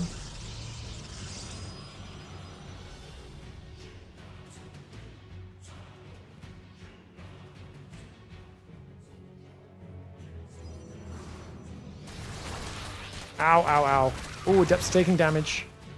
But, dude, how many Adepts has he got? Oh, it's actually Glaives. Oh my gosh, I'm so blind. I even saw it on the upgrade tab and it didn't even register. 8 Roaches building. Not ready just yet. Raynor was planning to do a hatchery tech queen walk. Now he's making a lair because he's realizing, uh-oh, might get delayed a little bit. It's only on 51 drones, though. These Roaches should be well timed to defend this, but they're just a few seconds late. Transfuse comes down. Adepts cancel the shade. And single Zergling goes on a mission, sets off the stasis nicely. Does get killed by a Glaive Adept just as he does it, but oh, drones need to run. Okay, Queens and Roaches can now counter push. Honestly, this is going to be hard for Max Pax to defend the counter, but because he's got the Glaive Adepts, as long as he keeps them alive, he's got to shade them backwards. He's not shading backwards. I was going to say, as long as he gets them home, they'll clean up the Zerglings. He just needs enough Stalkers to deal with the Ravagers and Queens. And right now, he's only got 4 Stalkers. Blink is not even halfway done. I think Raynor needs to just go, but the Adepts actually shade around, kill a bunch of Zerglings, and it's so hard for Raynor to push right now. Oh my gosh, he's going to lose all the drones in the natural. Remember, these Roaches don't have speed. There's no Ravagers with them. The Lings can't get good surface area. The Spore Crawler does uproot to at least let the Lings on top of them a bit more, but oh man, this is big damage. Meanwhile, Queens and Ravagers on the other side of the map. But a lot of his Lings already cleaned up at home. These Lings as well, going to fight into a choke point. The Adepts are going to clean so many of them. Stalkers dodging Biles, trying to build more batteries, and a cannon in the natural. One of the Queens does take a lot of damage. Transfuse is going down. This Ravager, oh, it goes down just before it finishes morphing. And he needs Lings on the front line. You need Lings to absorb the Stalker shots. All the Lings have been killed. 51 Zerglings already got taken out by those 18 Adepts. Not to mention the 18 drones that went down. Down 20 workers right now. He's on a timer. Cybercore's already been rebuilt because he knows this one's going to go down. And not just that, there's a Dark Shrine. That being said, it is lair tech, so Overseer can morph on the front line. But it's all about the numbers. 16 Stalkers now with Blink and +1. Gets rid of a Cybercore, but of course the new one's about to finish. Stalkers come forward, good transfusers there. Lings and Ravagers go for the surrounds, but the Ravagers are barely surviving. The Lings are starting to fall. The Cannon Oracle, oh my god, the Lings are getting smashed by the Cannon Oracle. Huge moves there for Max Pax as the Stalkers come in from the right side, trying to bait a response in that direction. 3 of the Stalkers get wrapped around though, but look at the angle. Look at that angle, man. He's just got this beautiful arc of Stalkers. He's got that cannon in the natural still dishing out the hurt. Yes, the Ravager count grows. The army supply is massive for Raynor, but he needs to actually kill some Stalkers, and he needs to do it soon. Only 2 Stalkers have gone down. The Roach Ravager Link count keeps getting thinned out. Max Pax, he's on 5 gateways with 4 more building. He's floating a little bit of money. There's a Dark Templar in here. Not to mention that Oracle coming over to this side. The cannons trying to defend with the Stalkers there against the Ravagers and the Lings. The Biles come forward. He actually blinks forward to try and focus the Ravagers down. Those Stalkers taking big damage. But dude, that Dark Templar takes out his 3rd Ravager kill. Raynor does not have an Overseer there. He realizes this has been held and he has to tap out. That's a 2-0 lead for Max Pax. Oof.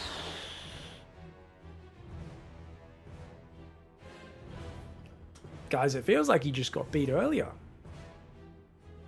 Right? I think it's just those 2 Adepts won that game.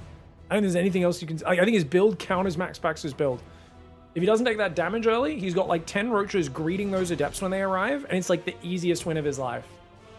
But instead it's like, ugh!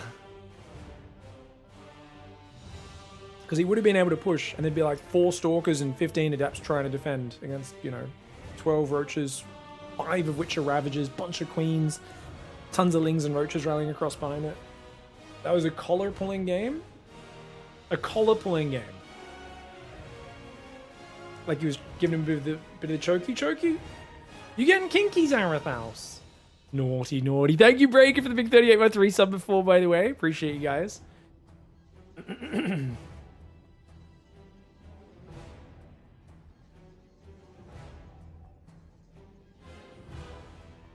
All right, guys. Max Specs on the bottom right side of the map now, up 2-0, taking control of this series, and as always, playing highly unpredictably by going for the pro block for the 3rd game in a row. Max Specs, once he's figured out a thing that's working, that he likes doing, he will repeat it. And of course, Rainer, I think, was just thinking, oh, you're not going to do it 3 times in a row. And he's like, well, I guess you are. That's fine. I'll take my 3rd. It's not the end of the world. 3rd base over here, I think, makes sense. I like this 3rd as like a little gimmicky base against Terran sometimes. It really is very exposed to oracles and things flying in. Does give you forward creep spread. I think the advantage of this is you got a ramp on the left. It's a bit awkward for your opponent to like rotate to new attack angles, but spawning pool gas in the main. Interesting spawning pool placement. I dislike this. Prism comes in and warps in Zealots. It's really hard to get Lings back here because you kind of... Anything that creates choke points or little areas, I just dislike as a Zerg. That's just me.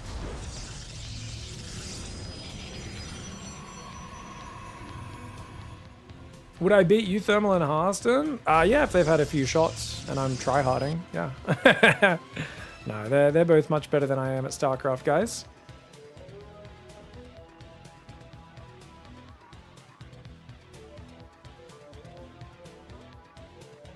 That is something we should do more, though, is get pros drunk during show matches. Like, it's Cyril versus the ranked 500 player in the world. Regular GM guy, Gary Johnson over here. And then, like, to balance it out, every couple of minutes, Cyril has to have a shot of vodka. And we're like, okay. You know, Cyril dominates the game. 2nd game, beats him pretty confidently. 3rd game, Cyril starts to make some mistakes, you know? And it goes on, and we just kind of... Yeah, until Cyril passes out. That would be a good show match. I would enjoy that. Steps coming forwards. Let's go.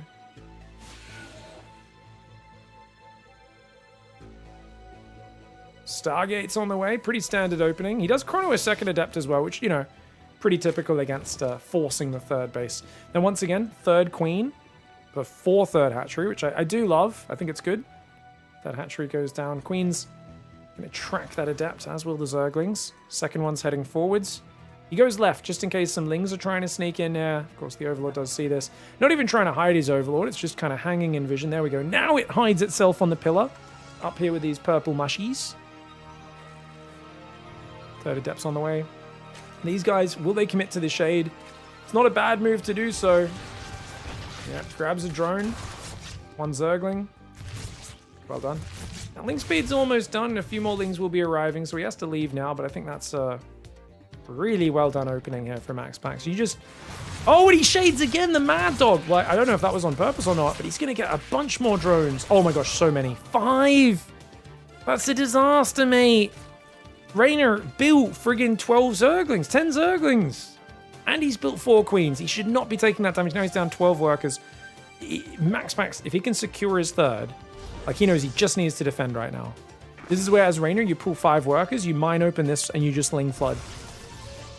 And you hope Oracle Energy Recharge isn't as good as you thought. Legit, that's what I would do if I was Rainer right now. I'd pull 5 drones. I'd be like, dude, we took too much damage early. I'm just going to try to mine this open and flood Lings in your back door.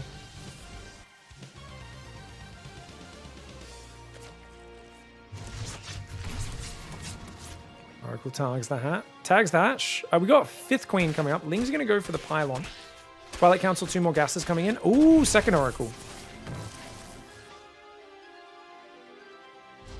3rd and 4th Gateway comes in. Very nice.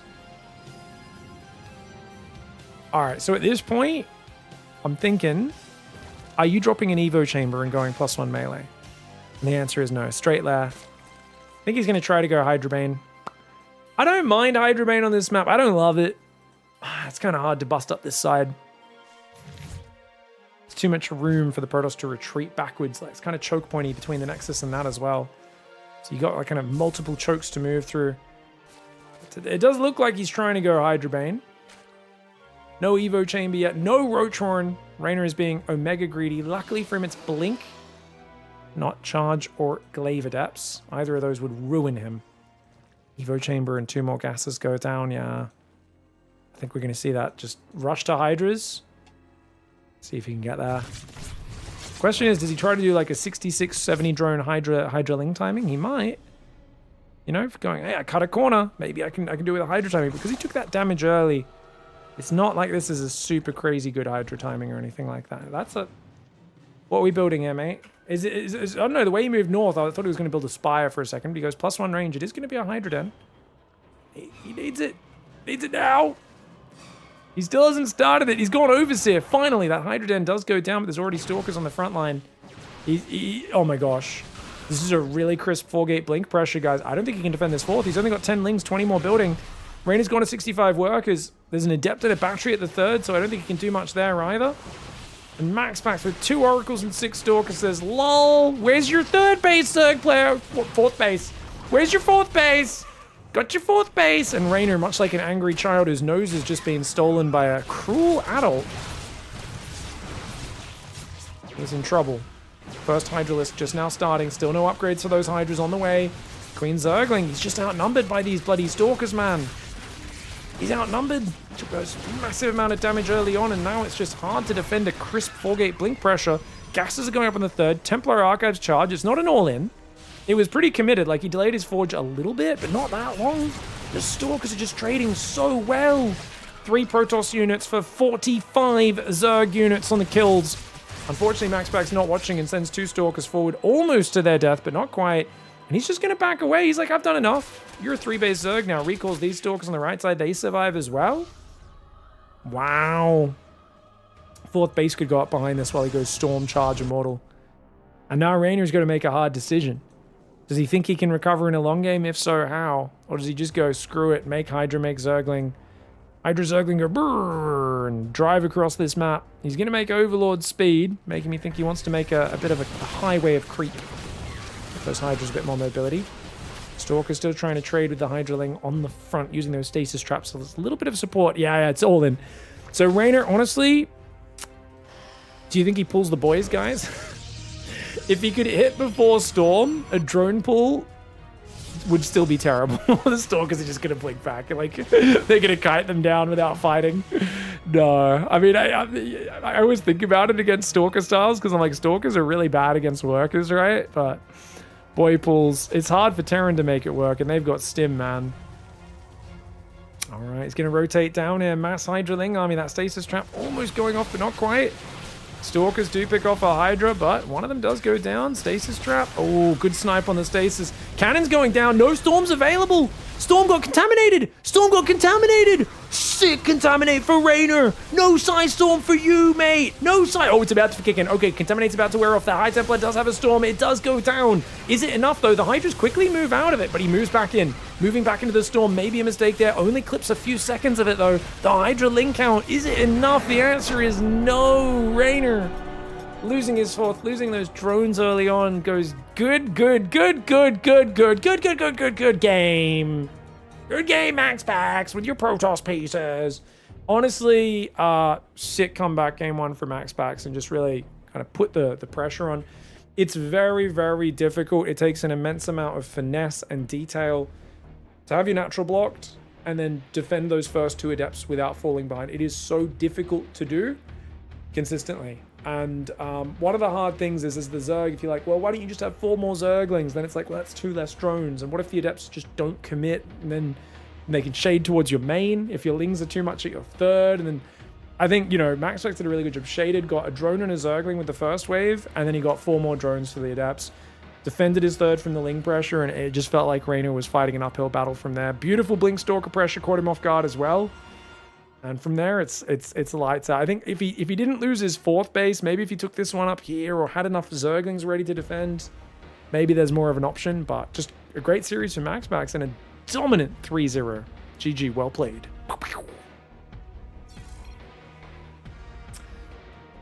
Big, long-time fan here. Love your hair for some reason. Oh, thank you.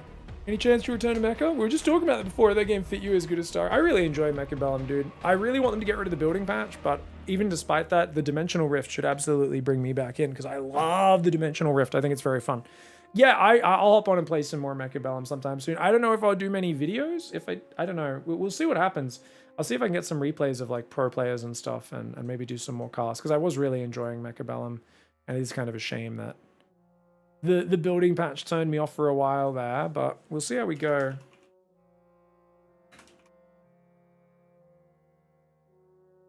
Did I do a 0-second recording? I did, didn't I? Sec. This one should be fine. What's going on? There's...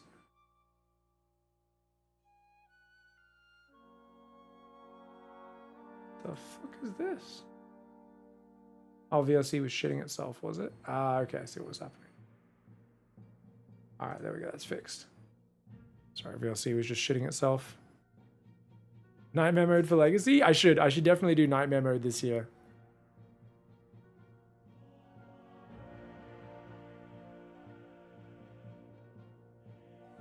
My man. Thought Rainer could have won with Ling Hydra versus Story. I think losing the 4th and so many Zerglings already on his side of the map, it was just like, there's just too much money and time to prepare for MaxPax. He's just a bit too far out of the curve. Big, do you have more games to cast? Yeah, hit that bracket command, guys. I honestly forgot. What are we casting next? Oh, yeah. So we've actually just been working our way through part of the upper bracket of the Wardy tournament today, guys. So we're now up to Shin MaxPax, right? So we've kind of gone through the winners' matches of all of these. And Shin Maxi Paxi. Should be a fun one.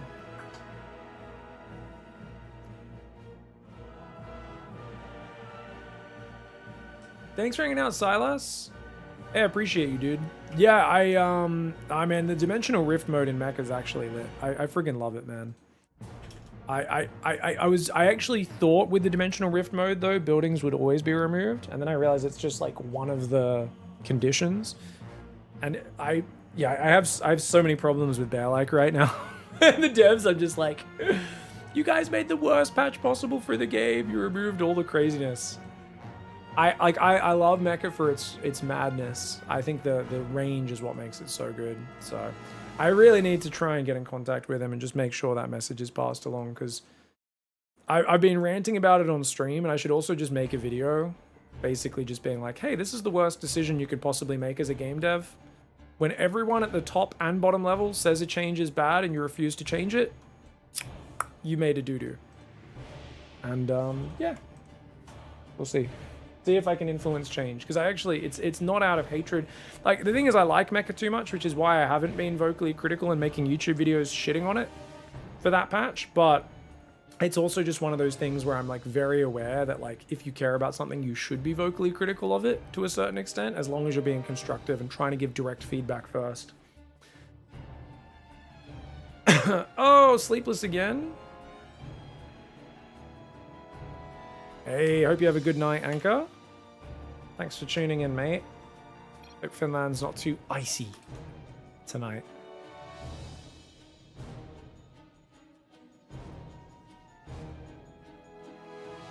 Alright, guys. MaxPax at the bottom right side of the map representing Psystorm, Shin in the top left representing Zerg players everywhere. And this is kind of cool, man, to see these two clash, because Shin, he likes to disrupt his opponent and kill him in the mid game, and he's very good and tricky at doing it, but his late game is bollocks. It's not good, and MaxPax has gotten really good at the late game of PvZ recently. So I'd say he's still not god tier, but he's getting up there. He's getting up there. We'll see if Shin can throw him off his element. Now, MaxPax loves to block his opponent's expansion. Joke's on him. Shin's planning to build his first hatchery inside the natural of MaxPax. MaxPax is waiting for it. Is he waiting for it? Oh, he is. He's waiting there, mining some minerals. Oh, but he doesn't react in time. MaxPax screwed the pooch. He could have blocked that. He didn't react in time. He was just mining minerals out of convenience. He did not expect that. He pulls a few probes to attack it. Okay, what is this response? What are we doing? Okay, so he's just going to build 2 zealots out of the gateway to deny it. And then he's just going to go for like a cyber core. I don't think he does a 2-gate response. I think he just does a 1-gate response here. He's going to be... Shin wants to go 3 archery before pool. Is Max going to invest in a pylon here? I think it might be worth it. He goes 2-gate! Oh my gosh, he's going to do the super aggro. Okay, he's just like, nah, dude. I know you're trying to 3-hatch before pool here. Of course, the pool does go down now. About 122, about 10 seconds later than a normal spawning pool with a hatch first build. That way you build 2 zealots here, start killing the hatchery with it, shade 2 adepts across the map. The question is, does he go second gas? That's my big question. He's actually cancelled his pylon on the other side of the map, which means this pylon is quite late. He's missing a lot of probe production for it, but you could argue that's just saving up for a Nexus. He's going second gas. He's going full 1-base play here for a while, man. Pig, why are you so cool? Air conditioning's on. Yeah, it's summertime here, but the computer produces a lot of heat, casting all these awesome high-level StarCraft games, but, you know, you gotta use that air conditioning so my parts don't overheat, man. Yeah, hot tip.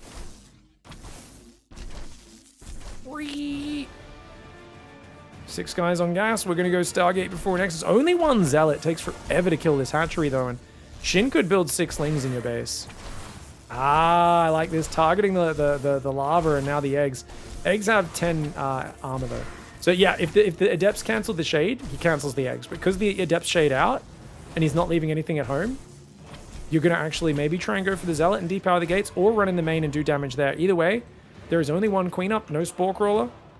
Got to defend in that main base right now. Lings running into the main. So it's 4 lings into the main base. Oh, forces a whole bunch of probes off the line. All you want to do is waste as much mining time as possible. You don't want to lose the lings. So notice he's prioritizing, like, if you're chasing me, I'm not fighting.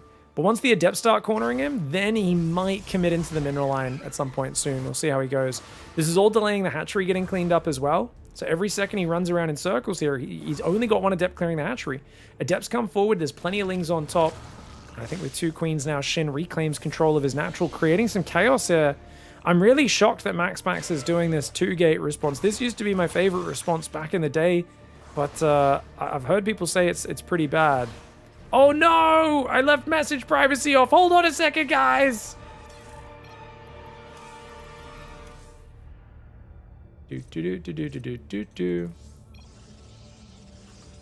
Alright, guys, resuming the cast there before someone starts dropping me racist words or anything like that in the DMs.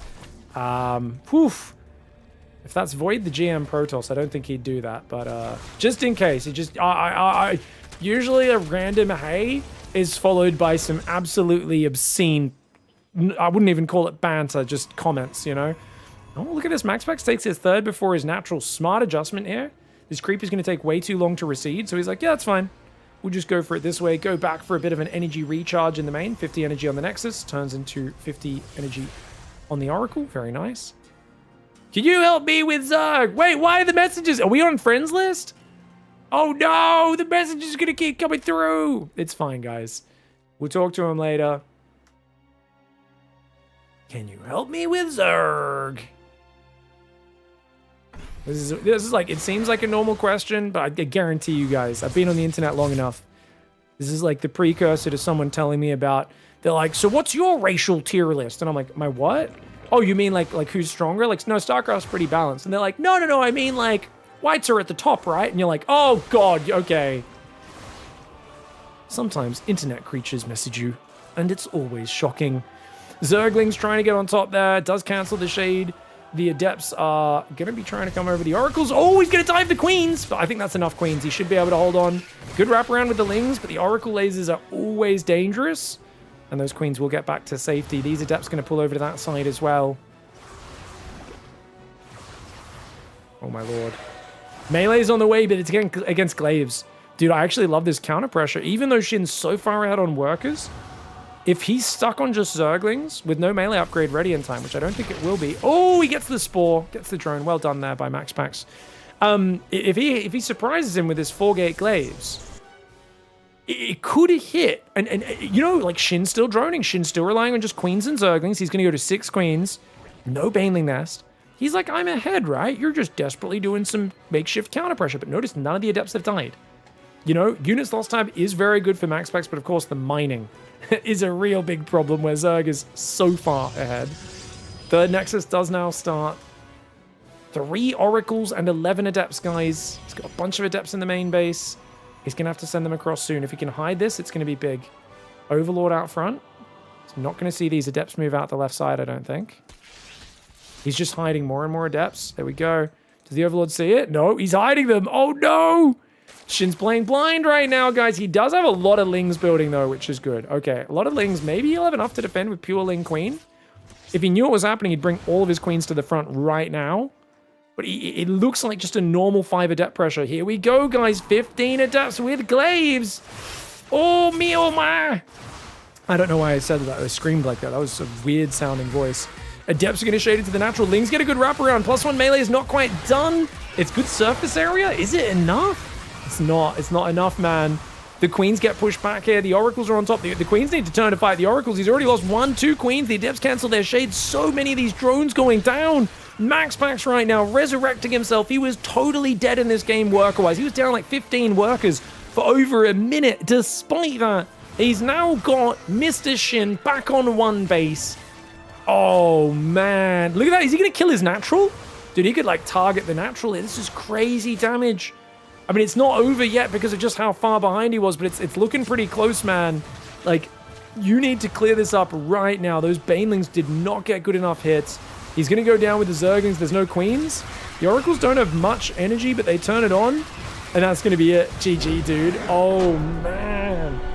Max Pax with a desperate 4-gate Glaive Adept. I just think, guys, in Shin's head, there was no reality where there wasn't just a normal fast third going up behind that wall. I think in Shin's mind, he's like, well, of course the next thing you do is take a third here. And then you do the other things. That's how you play. That's what you do. But like, because the naturals out here, the pattern recognition in his brain didn't realize there's no third base. Like, I think there's just part of you that you get to this 4.5, 5-minute stage. You go, well, he's taking a third. I'm a bit ahead. I can just go +1 melee, go up to Lair, and then go like Hydraling Bane, right? Because like, even if he hits like an Adept Oracle timing or a charge timing, it's gonna like I can just overwhelm it. Your creep tumor's under attack. But that's thinking there's a third Nexus and more probes in there. There is no third Nexus. There's no probes. Max Pax steals victory from the Jaws of Defeat. Beautiful game 1 for Max Pax. Whoo!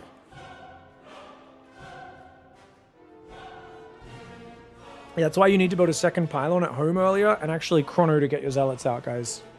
Don't get me wrong, getting Adepts across the map is good, but it's more important to get 2 Zealots out to kill the hatchery.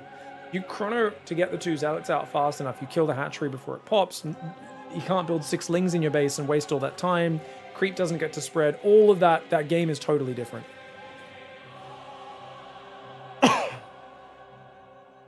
Help that man with Zerg? Oh, really? Yeah? I should do that? Okay, we gotta message this guy. Like, help! Can you help me with my Zerg? They're a silver 1. This is not the jam, but a silver 1 Terran player. I can help you with anything you want, baby. Yeah, you can ask questions in my Twitch chat. Anytime. Or shoot me an email if you want coaching. The player trying to whisper is not accepting messages from players who are not on their friends list. Fucking, we got a genius over here, guys. We got a genius over here. There's a genius detected. There's a genius in here.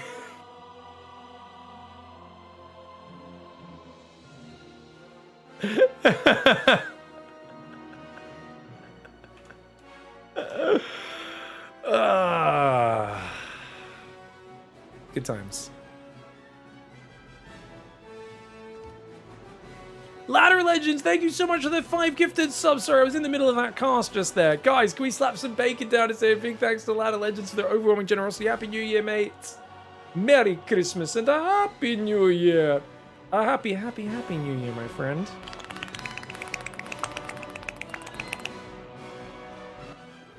Yeah, that is the typical customer experience. What can I say? I do not regret moving on to live streaming and content creation from all the old service and hospitality and everything jobs that I used to work. Oh my lord.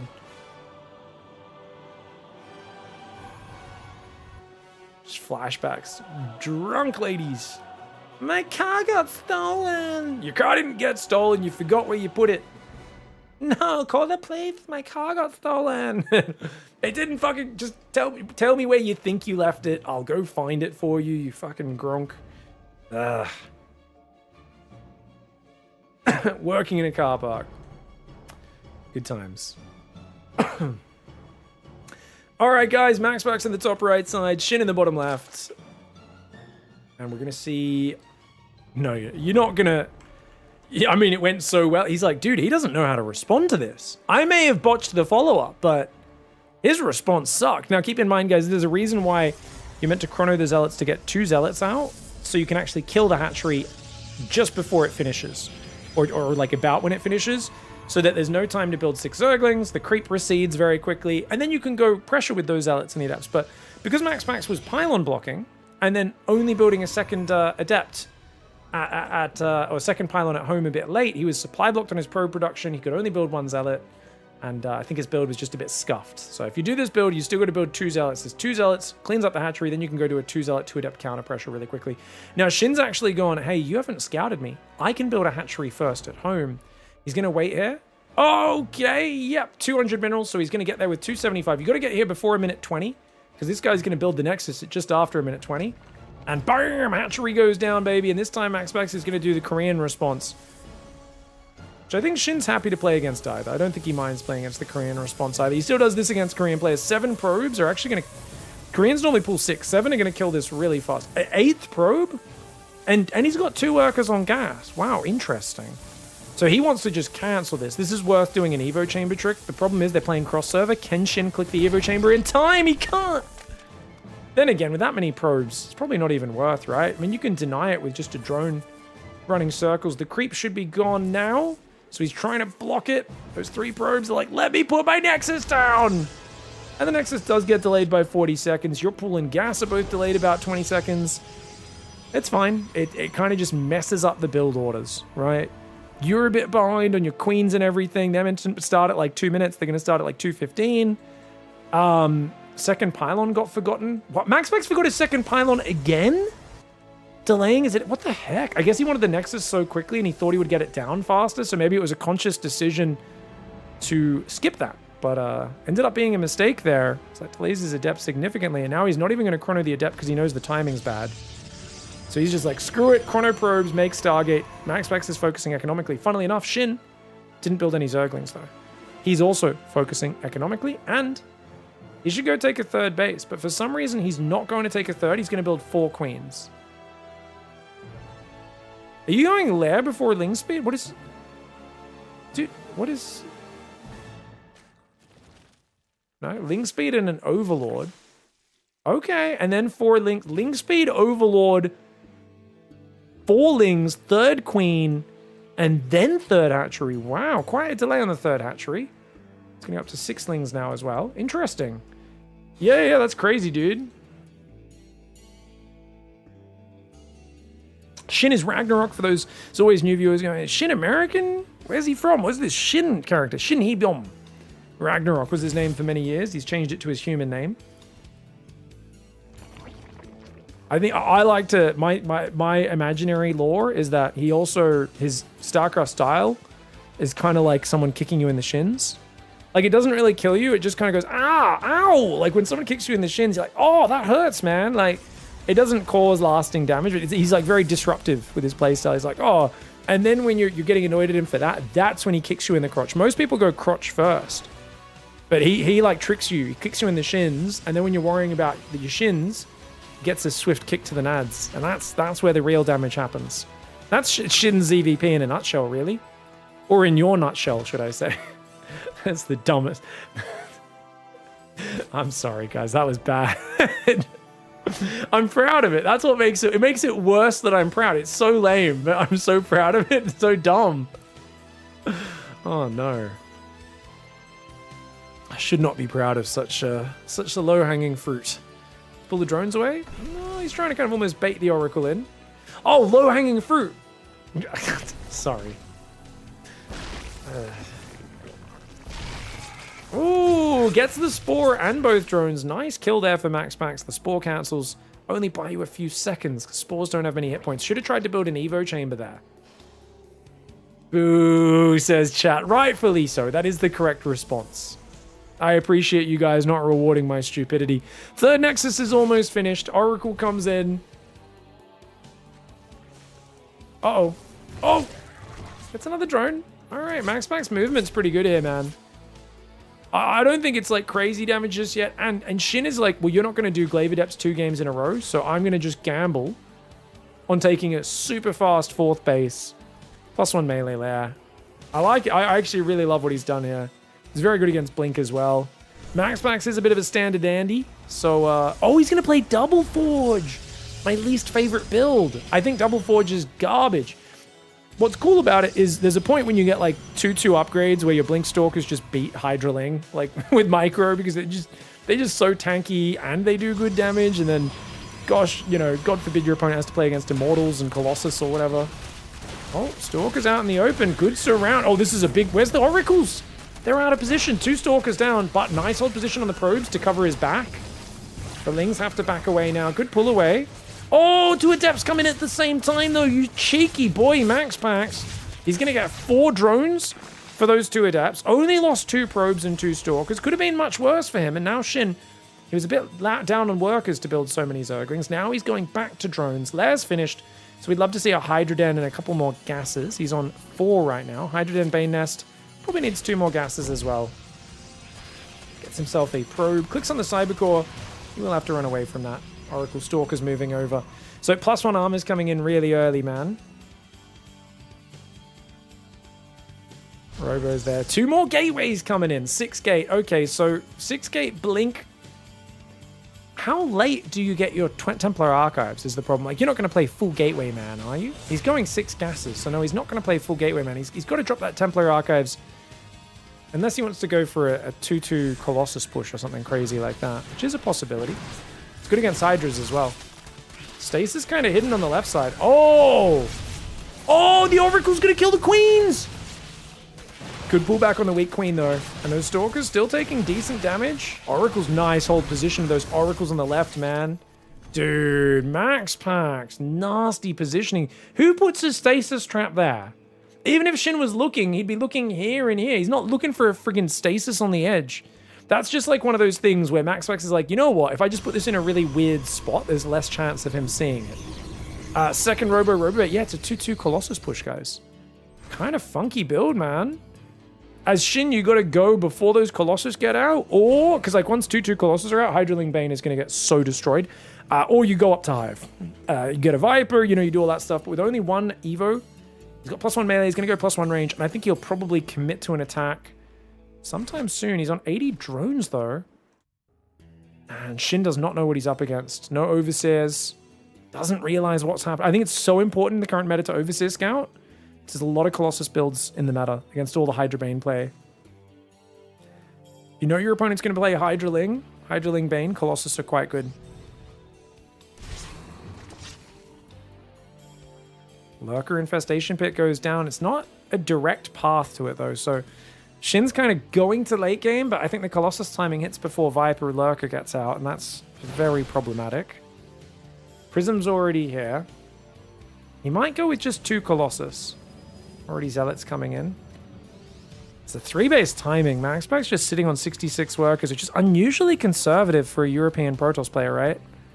I think I've been saying, I remember I used to always say when Shin was having his heyday at the start of 2025 where no Zergs could win against Protoss and Shin was wrecking all the top players. And every game he would do it all in the mid game. And I was like, why don't Protoss just delay their 4th, sit on 3-base, make a whole bunch of tech, and just wait for Shin to throw his army into the meat grinder? And like, I remember eventually, like, I can't remember if Zaun or someone did it, and they just ruined him, and it was the easiest win of their life. You can see, though, this game Shin is showing he is willing to go Hive Tech. It's not the fastest Hive Tech. I wouldn't say it's the cleanest. It does mean MaxPax needs to get something done. Lings on the right side, quite a lot of them. The 1-1 Zealot's doing okay. There's a lot of Lings on the left and only one cannon and battery on that base. I think these Lings need to either come home to defend or really join in the attack. There's a lot of Lurkers now ready. They are Lair Tech Lurkers, but they should be able to survive. Oh god, why is it lagging? What's going on? Okay, big lag spike there. It looks like a couple Lurkers did go down. Sorry about that, guys. Ling's going in, but there's a battery there. Oh, if he finds the Colossus, that'd be sick. He will deny the 4th base if he focuses it. Oh, Colossus! Normally the counter to the Zergling, but the hunted becomes the hunter. That is actually sick. The Lings kill a Colossus there. Very nice. Not every day you get to do that, man. Oh, the Ling Bane trying to defend. The drones have to evacuate this 5th base. Banelings will probably just roll away. Okay, I thought they were going to roll into the units, but that makes sense since you are backing away right now. Seismic Spines coming in. As I said, the Lurker Tech and the Viper Tech wasn't there in time. Luckily, he made Lair Tech Lurkers to defend this attack and stall it out. 2-2's almost finished.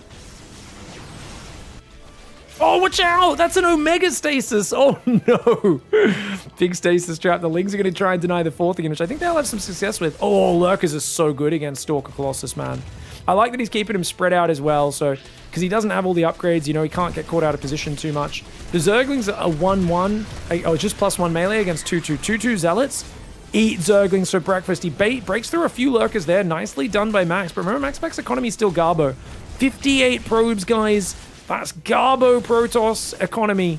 He's got a good upgraded army, but these units won't scale, right? Zealot Stalker's bad in the late game, which means, as Shin, if you just survive on 4 base, especially if you get a deny on this base, this will be good. But he's got to stop trading Zerglings into 2-2 Zealots, man. The Zealots have 3 armor, so the Zerglings are only doing 3 damage in attack. So once you get the shields off the Zealot, it takes another 34 Zergling attacks to kill the Zealot. Like, that's ridiculous. It's after you get rid of the shields. Garbo, like Greta? Greta Garbo? No, Garbo is like garbage. If you're, I mean, like a Garbo, you know, garbage man, what is also it, I guess, but just Garbo for garbage. Oh, Hydra Lurker's there. Okay, dude, if he loses this hatchery, though, Max, you gotta click it.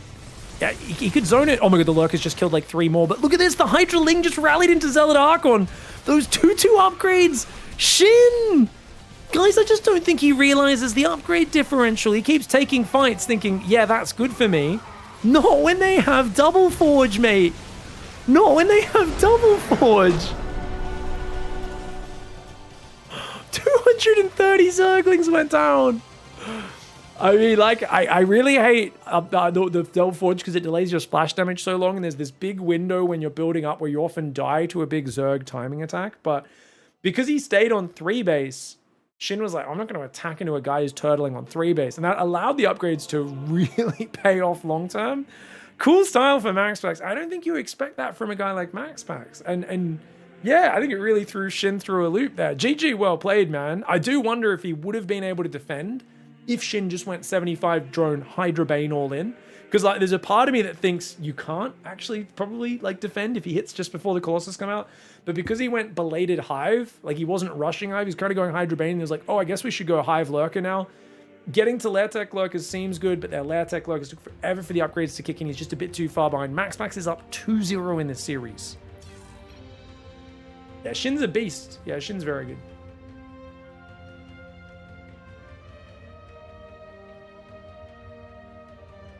How's Ladder treating you, Grateful Greens? Glad Bronze to GM's helping you out, man. Didn't realize. Oh, MaxPax is a beast, Pharaoh. He's so good, dude. Yeah, MaxPax, he doesn't go to LAN tournaments. He's a very secretive guy. But he's an absolute monster. I'd say he's a little favored against Shin. I don't know what the all-time head-to-head is. Probably 2-1 in favor of MaxPax, but I could be wrong on that.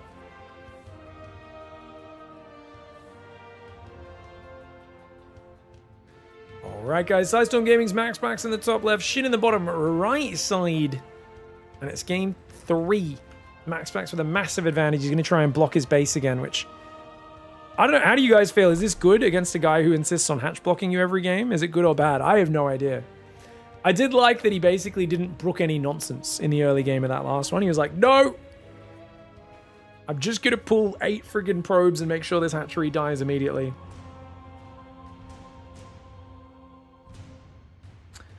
We've got a 2500 MMR player, has been following Bronze to GM. Well done, dude. You've been streaming it a bit as well. Oh, that's awesome. No, I appreciate it, dude. I'm glad it's been helping you out. Make sure you're in the Discord. StarCraft is a game of infinite complexity, roadblocks, and crazy BS that your opponents can pull off at any time. So you're always like a few games away from hitting a streak on the ladder where your opponent does some crazy stuff you don't really understand, like how to scout it, how to react to it. It feels unfair.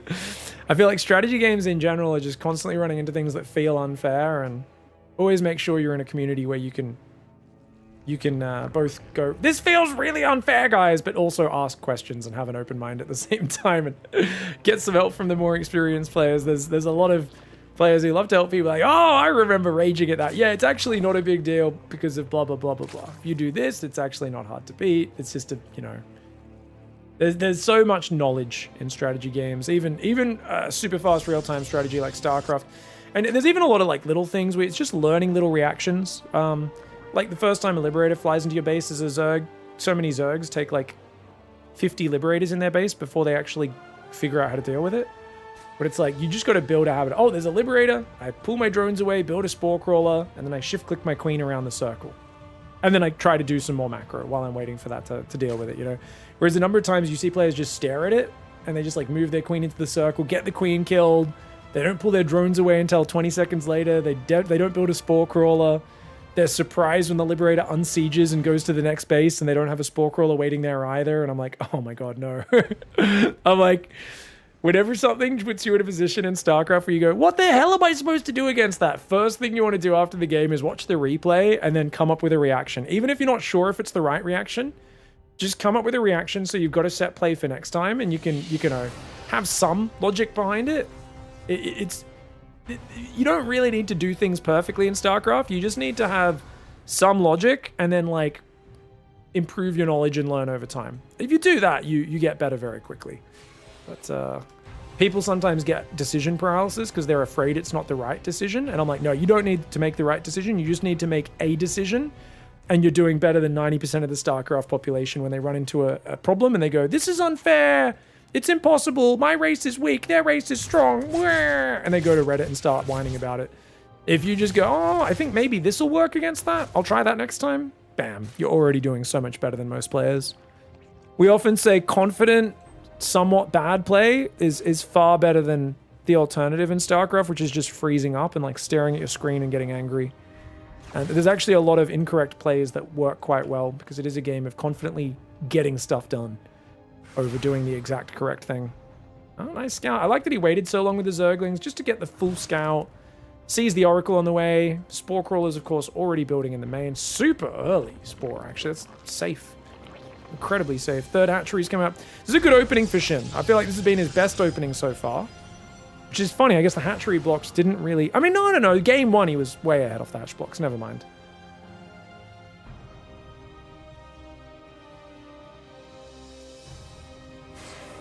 Here we go. Go to the right. Oh, yeah. He baits the Oracle into turning the laser on, which is actually pretty well done there. Bit of a waste of energy for Maxi. Leaving the Oracle on while the Adepts try to shade, secure some safety. Second Oracle comes out. Forward third base is really good on this map for Protoss. It's very, very good because it just allows you to defend this choke point on the left. If they rotate around the right, that's such a big diversion, even once these rocks are down. These are Zerg rocks. If you guys haven't been watching the game recently, they decay over time. If you spread creep to it, they'll stop decaying. Basically, they run out about, what, 8 minutes in the game? Something like that? Maybe 7? Ooh, 3 drones go down. 4, 5. Oh, the Oracle's found some. 6, 7. Oh, youchies. 7 drones. 4 to the Adepts was not too bad, but the 3 more from the Oracle as well, that stacks up nicely. Then again, look at Shin's work account. The fact that he didn't fall behind in drones there at all, impressive. Problem, it might prompt him to be greedy, thinking, oh, I lost a bunch of drones, I got to recover. And that's when a Zerg is most vulnerable to things like Glaive Adepts, which we see. 4-gate Glaives is on the way. He's making a lair. He wants to play Hydra Bane. Oh no, Shin really does not believe in the Roach. And Roaches or Banelings are exactly what you need against Glaive Adepts. Adepts there.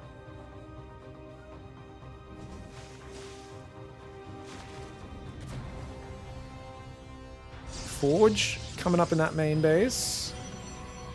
Yeah, MaxPax doesn't like overcommitting to these pressures, you know? Sometimes you see guys go 7 gates and nothing but Glaive Adepts, but even builds a battery on his third to try and sell the story. His Stalker's not actually walling off there. Lings could squeeze through that left side, I'm almost certain. Yep. And, oh, he doesn't see the Adepts! There's a fake Stalker warp in. Oh my god, he's selling the story! The Ling Scout might actually hurt Shin! Shin has no idea! He missed all the Adepts! They were sitting up here in the natural! Oh no! He has no idea! He's only got Ling Queen! Oh, this might be a 3-0, guys. Oh no! Oh man! He cancels the hatchery. He's like, what the hell? Where did these guys come from? He's trying to build a spy. He has a lot of Lings. Is it enough Ling Queen? He's got 6 Queens, a lot of Zerglings. If he can get some Queen damage, maybe? Oh, he's got to get rid of the Stasis Trap though. Oh, he kills the Oracle before the Stasis finishes. Well done, well done. Oh, the drones need to run. They need to get out of here. There's no Baneling Nest. He's going to try and make mutas afterwards and hope that the mutas can go kill a ton of stuff. Drones taking big damage to the Adepts and the Oracle. Oracle will take a lot of damage. He's done a good job of not committing with his Lings. If those Lings fight without an amazing surround, he's gonna lose everything. That hatchery is probably dead. I mean, the Queens could rotate up here, maybe save it. He's going to try and drop some injects, realizing he's a bit low on lava right now. He's taking more gases. Yeah, he's putting on gas right now, is he? He's thinking about it. He's thinking about putting back on gas. Still no Bailey Nest or Roach. He's just like, nope, let's just try and defend as we are. Does need to get those injects going. And he's stacked up a bunch of injects on all 3 bases. And then he can pull all of his Queens back to the front. Yeah, he goes for the mass surround. He goes for the mass surround. It's worth it. It's worth it. Good surround. Only a few Adepts shade out. The Queens are on top. Dude, that was actually a good trade. Oh my gosh, the Adepts were watching MaxPax back to even in the units lost. Doesn't know about the 7 mutas. I mean, right now, if you're a Zerg fan and you want to see more games in this series like I do, put your hands together, close your eyes, and pray to the great flying worm. Pray to the Flappy Bird. Give him the worm, Shin. Not the Nidus worm, but the Glaive worm. The worm that glaives its way in. You hit me with Glaive Adepts. Guess what? I got Glaved Mutalisks, mother trucker. And he's hiding them. He's hiding them. Oh my god, I'm excited. Oracles were like chilling at home, right? Because there's only 1 Oracle left. So he's probably just going to make some stasis traps. He's making Cannon Battery Storm, 4th base charge. He's got Blink, but he's only got 10 Stalkers. No cannon in the main. And the mutas sneaking their way across the map. He doesn't have a big work account. Shin, he's got a good supply though. Man, his supply looks great. 4th and 5th base coming up now. 4th base is finished. 5th just halfway done. Needs the gases on the 4th, but I don't think he wants to give away what he's doing. The Oracle tag comes in, sees a few Lings. Is that going to make him suspicious? Maybe, but it's a bit too late. Mutas are in the main base. Stalker's trying to warp in right now. No recall available. The probes didn't even run, which is crazy. 10 probes go down almost instantly, and no Mutalisks fall in return. It's going to be 18 Mutalisks, and then he's going to pivot back into Hydras. Interestingly, I thought he'd play Mass Muta here. Since he's got 8 gas so quickly, go to 10 gas, go to, 85 drone, mass mutiling Bane would actually be a good play, but instead he's saying, no, let's go Hydra Bane. I think a Lurker transition's way better than a Hydra Bane off mutas. I don't know if you guys agree with me or not. It can work. Of course, Hydra Bane's still a good mid-game comp, but I think Lurker's just jumps a step up the tree and deals with the Arc on High Templar so well. Muta's getting some very good damage there, picking off 6 probes. Oh, watch out for the Archons. Wait, did he not lose a Muta? No way! And now he's building 7 more? What? Okay, this is very dangerous. Normally, I do not advise this. You're either all in on mutas or you're committing in a different way. But I think because he sees no Phoenix, he's deciding to abandon the Hydra Bane. Like, he's still got the tech coming up, but he's basically like, actually, I'm just going to play Mutaling. He's like, you know what? Maybe I build some Hydras at some point later, but like, essentially, you are not responding with the 2 Stargate Phoenix and Fleet Beacon that you're meant to do here. Therefore, I will keep building mutas. The mutas have been spotted, so he needs to get more damage. He can't be flying home. The Lings need to help defend in the main, which they will do. He's got some workers back on gas there. Mutas flying around. He could isolate some Archons, maybe. I was joking about Archon before, guys. He's going Zealot Archon. But there's a massive chasm in the supply between these 2 players right now. Oh no, he's only got photon cannons. No missile torrents. Sorry, these are just the regular mispronunciations of fantasy nerds. Shin finding massive damage. A couple Stalkers go down there. The mutas have rapid regen. Not many mutas have died. He's still only lost 3 mutas. Good damage. Ling's defending the Zealots at the same time. It's a shame. He doesn't have a Roach Warren, so he can't build any revanges, guys. Just in case he wanted to revenge his opponent. He does have Bangling speed coming up though. Stalker's blink forward, but that's a big mistake. Oracle goes down. He hands us around to the Zergling Muta. MaxPax, that I know he was desperate and he wanted to push the Mutaling home, but that was a bad blink. And look at the way the Mutas are avoiding the Archons. They only kill one, they get the rest of them. And the Mutas are just going to go in for a bit of a counter here. Ling Muta is so good at base trading. Sorry for that misclick on the minimap there. Mutas dive in on this base. The cannon battery is going to fall. The probe's going down. There are Zealots in the main base. Amazing that Prism survived this long. More mass Mutas and Zerglings coming in, and it's going to be a base trade. Overlords are very exposed, and that's usually Zerg's big advantage in a base trade. He's already supply blocked. Oh no. He's building 9 Overlords right now. Big mistake though right now for Mr. Shin. He's going to need to run these drones away, but actually, it's only a pack of Stalker Archon. It's not that much in the base trade. The Zealots get cleaned up in the main. I think the Queens took out the Prism along with a few Mutalisks as well. Oh, Archon's trying to come in. If the Mutas can take care of them, that'll be huge. One Archon goes down after only getting 2 shots off. Energy recharge on the battery, not going to be enough. The Mutas spread there. They've got +1. No +2 on the Mutas, but you don't need it apparently. A few more Overlords as well. Tons of drones going down. Normally you commit to the full base trade when you play Mutas because you can kill everything, but he doesn't have any Zerglings left. If he still had like 50 Zerglings attacking the buildings, he could kill all this so quickly. Instead, he's going to come home and try to fight this. That is a lot of Archons though, and they're protected by the Stalkers. The Mutas and Lings coming in from every side. He's going to try and spread those Mutas out and hold position them above the Archons so they don't take as much splash damage. They were a little clumped, but he just has too much stuff, and the Mutaling will barrel over. Dude, this was one of those games. If this was a 3-0, I would have been so triggered on Shin's behalf. The fact that MaxPax screwed up, left his Stalker way too far in front of the wall, and then the Ling gets in for a full scout and misses all of the Adepts by like a hair's breadth. Look at this. Dude, if he died, all the Adepts, look, he squeezes through. Stalker doesn't get the last shot off, and then all the Adepts just move in. And it literally convinces him it's worse than not scouting, because he's like, yeah, you've got a Forge and a Twilight, and you're warping in Stalkers. You're playing Blink Stalkers. Of course that's what's happening. He has no friggin' idea. He could have made a Baneling nest and shut this down. But he wins the game, and a win's a win. GG. Oh. Bangling, yeah, the Bangling's nest. The Roach Den. The Ultralisk Mound. Yeah, the Mutalisk Cavern.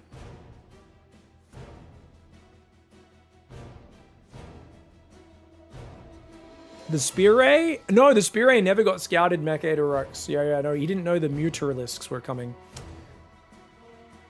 Sorry, I don't know if you guys have figured out. This is a stream where basically I try to mix as much high-quality StarCraft commentary with nails on a chalkboard, and we're doing a social experiment to see how much before you guys leave. You just study the work accounts each time I do this. The greatest Spear, indeed. Next map is Old Republic, guys. Hoopsaya insists this map is terrible for Protoss. I insist it's not bad because it's a big map. Big map good for Protoss because Protoss late game better than Zerg. He's like, no, my Storm is nerfed. And I do think it's probably a little Zerg favored because it's got good angles, but I'm curious to see what happens between these two. Also a pretty good Muta map, but can you get there? Don't go anywhere, guys. I love yous all. You're all human people that like StarCraft. I like StarCraft. Me and you, we the same. We basically like one person. We actually have really good viewership recently. Thanks so much. 720 viewers on Twitch, 118 on YouTube. Wow, that's like 850 viewers just for Best Games Day. Thanks, guys. And shout out once again to Wardy for running this tournament and dropping all those replays just a few days ago. So, appreciate him. Mispronouncer Pack. That's right. We'll be back in 3 minutes. Quick ad break. And game 4 between MaxPax and Shin coming right up. Starts piling his bloody face off. And Echo Soldier, I think a pretty good start to things, but right from the start goes for a worker scout that was completely unnecessary and does end up costing him. I'm wondering if there was a free-to-play RPG I could play on mobile.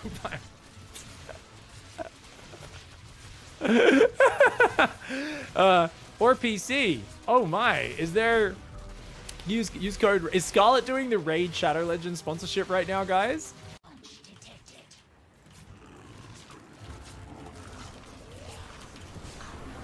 Oh! What? I didn't even get the first warning, did I? Really? One, and then he just refused to lose any more maps. All right, Widowmine's doing some burrow, unburrow micro. Unfortunately, using the shots on the Zealots not as effective. Oh, he brings a second probe? Maxpax, you genius! He brings 2 probes to take 2 of the Widowmine shots. Oh, but the SCVs surround it, but he kills the Widowmine with focus fire. He even brings another probe. Oh my god. Who thinks to bring the probe like that? Not just 1, not just 2, but 3 separate probes. That being said, the Drilly Boys are making a good account of themselves. Gets a Stalker with that. But, oh, that Widowmine goes down. This one burrows it, unburrows. Okay, he finally holds on 6 SCVs for 3 probes. He also lost 3 Widowmines. Don't stick out, you idiots. Oh, Hellion!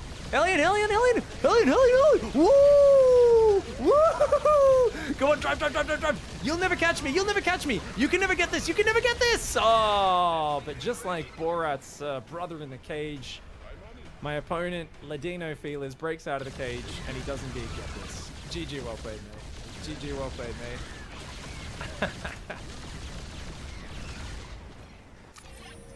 Well, it's going to be a base trade. Probe's got to get a move on right now. His 3rd's going to get ransacked as well. His 4th already died. He's actually going to try and recall onto the army. Oh, no, it's right up to the Ultras. Oh, crazy recall. Oh, my God. Oh, the Immortals right go down. The Ultras. Oh, no. A terrible recall for Probe. He needed to commit to the base trade there. It hurts. Oh, the pain. What did we just witness? Oh, my Lord. He pushes in over eagerly. Clem will be able to sandwich him. I don't really like Clem's positioning very much here. Oh, he's going to break the rocks. He breaks the rocks on Creator's army, killing 2 disruptors, splitting the army in half. Oh, no. Creator says, what the hell just happened? Clem says, oh, that's the banana split, mate. Get wrecked. GG, well played. What a disgusting way to finish the game. Oh, my God. And that's too many lurkers. No, don't go down there, Estrella! Estrella! Welcome, welcome, welcome, welcome.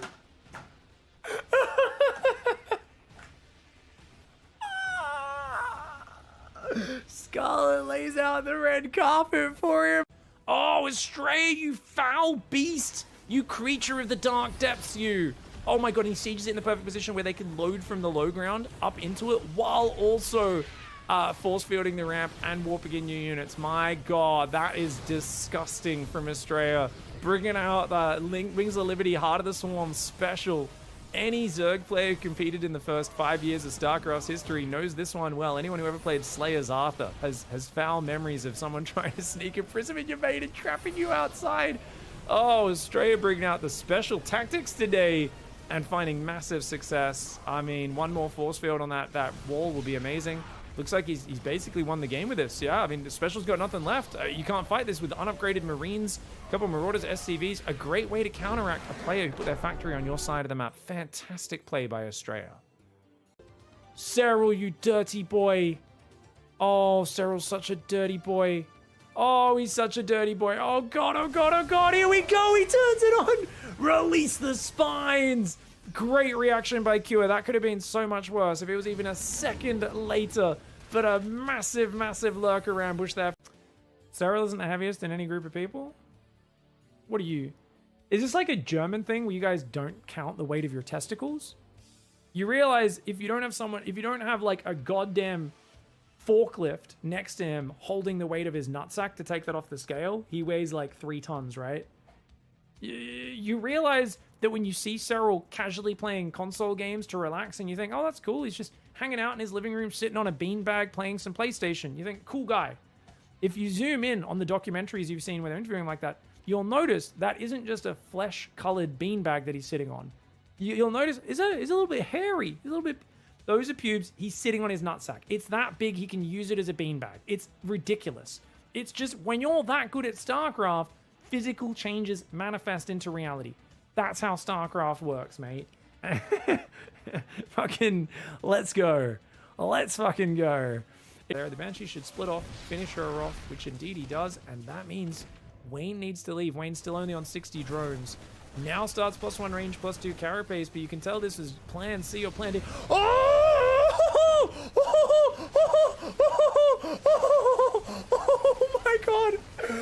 Oh my god, we haven't seen this in a pro game before. This is so sick.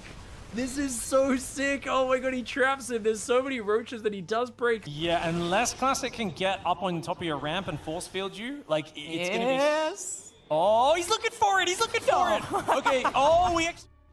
Sorry guys, cutting it off in the middle of a clip because I don't even pay attention to what you guys are watching because I'm an idiot. My bad. How we doing, gang? Hope you're doing well. We're in the middle of a series. We're going to keep it going. No dilly-dallies. If you guys want to support, tip, cheer, sub. I appreciate it. Don't forget to use your Prime Gamings. They're free. And we appreciate you guys hanging out.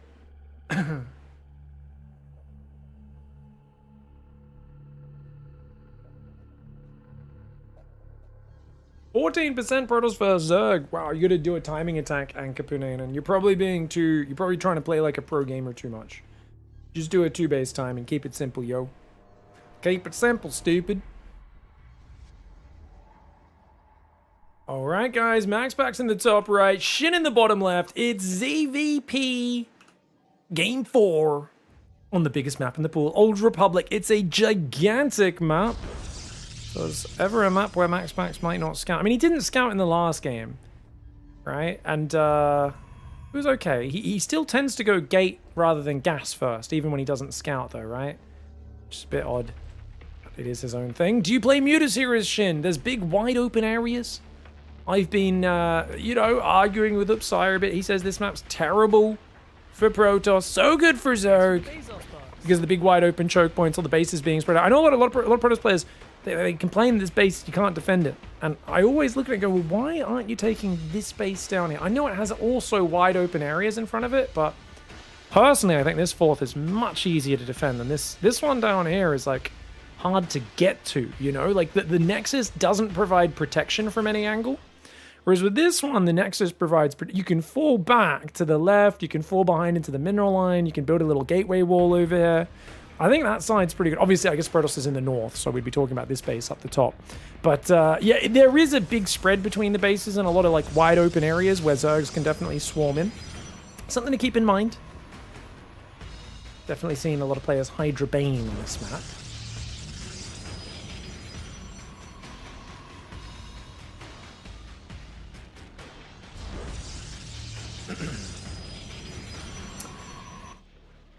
Hatch gas pool, first Overlord heads forwards. Oh, I do like this part of this map, by the way, guys. There's a nice little fountain and some, we'll look at this one on the south, we get a better view. Some shiny crystals, and there's a fountain that's dropping nice blue water down here into the pit of purple psychedelic madness. I don't know what happens if you drink that water. Maybe if you just inhale some of the fumes in this area. I imagine it's a good time. I mean, look at these trees. They're all golden and stuff. Everything's like friggin'... It's like, what's that city in Elden Ring? You know, there's all these like golden friggin' weird dudes there. Yeah, it'd be like one of those guys. Stargate's on the way. Chrono's on the probes. So no chronos on the gateways. It's just going to be, I'm chronoing my economy. Another chrono already on the economy. And then one here as well. It'd be kind of crazy if he chronoed again. Yeah, no, he's just going to wait to chrono the incredibly fast Oracle. Here for the Shindig. Nice. Shindig's a good word. Shindig's not Australian, is it? You guys use that everywhere, right?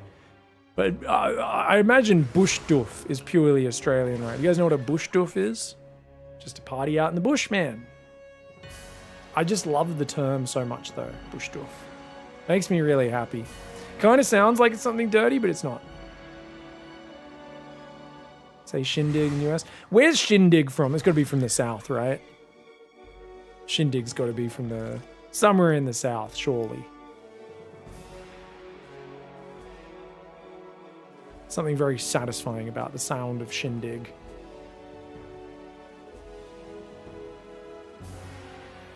Alright, first Oracle is going to be coming out after the Void Ray. Void Ray is hunting for the Overlord, which is, of course, trying to get out of there. Shin wisely running away after that Zergling scouted everything that's up. Two Lings have gone down, nothing else this game, and the Void Ray not finding any value. Dude, if he doesn't even find... This Overlord, I think for Shin, should legit just hide in the corner of the map. think he figures that's where the Void Ray might look, so he's kind of going through the middle instead.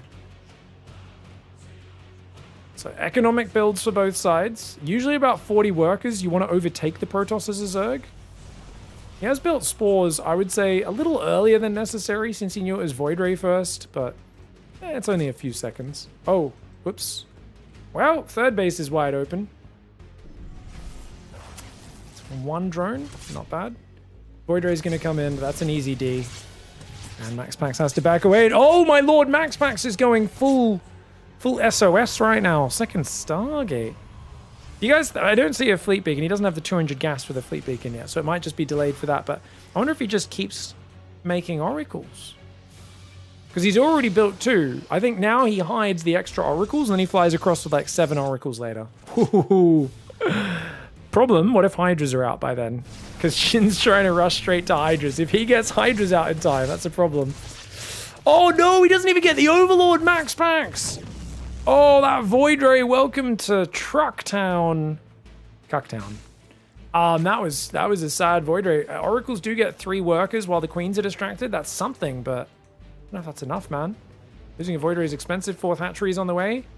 There are a lot more Oracles building, and if they hit before the Hydras are ready, that's a problem. The other thing is, Oracles actually destroy Hydras head-to-head in the open. If there's Queens in front, the Hydra's like defending at a base, obviously they can win, especially if there's a Spore nearby, but if the Hydras attack and like 8 Oracles jump on top of 10 Hydras, those Hydras are going to disappear really quickly. But now there's so much more scouting.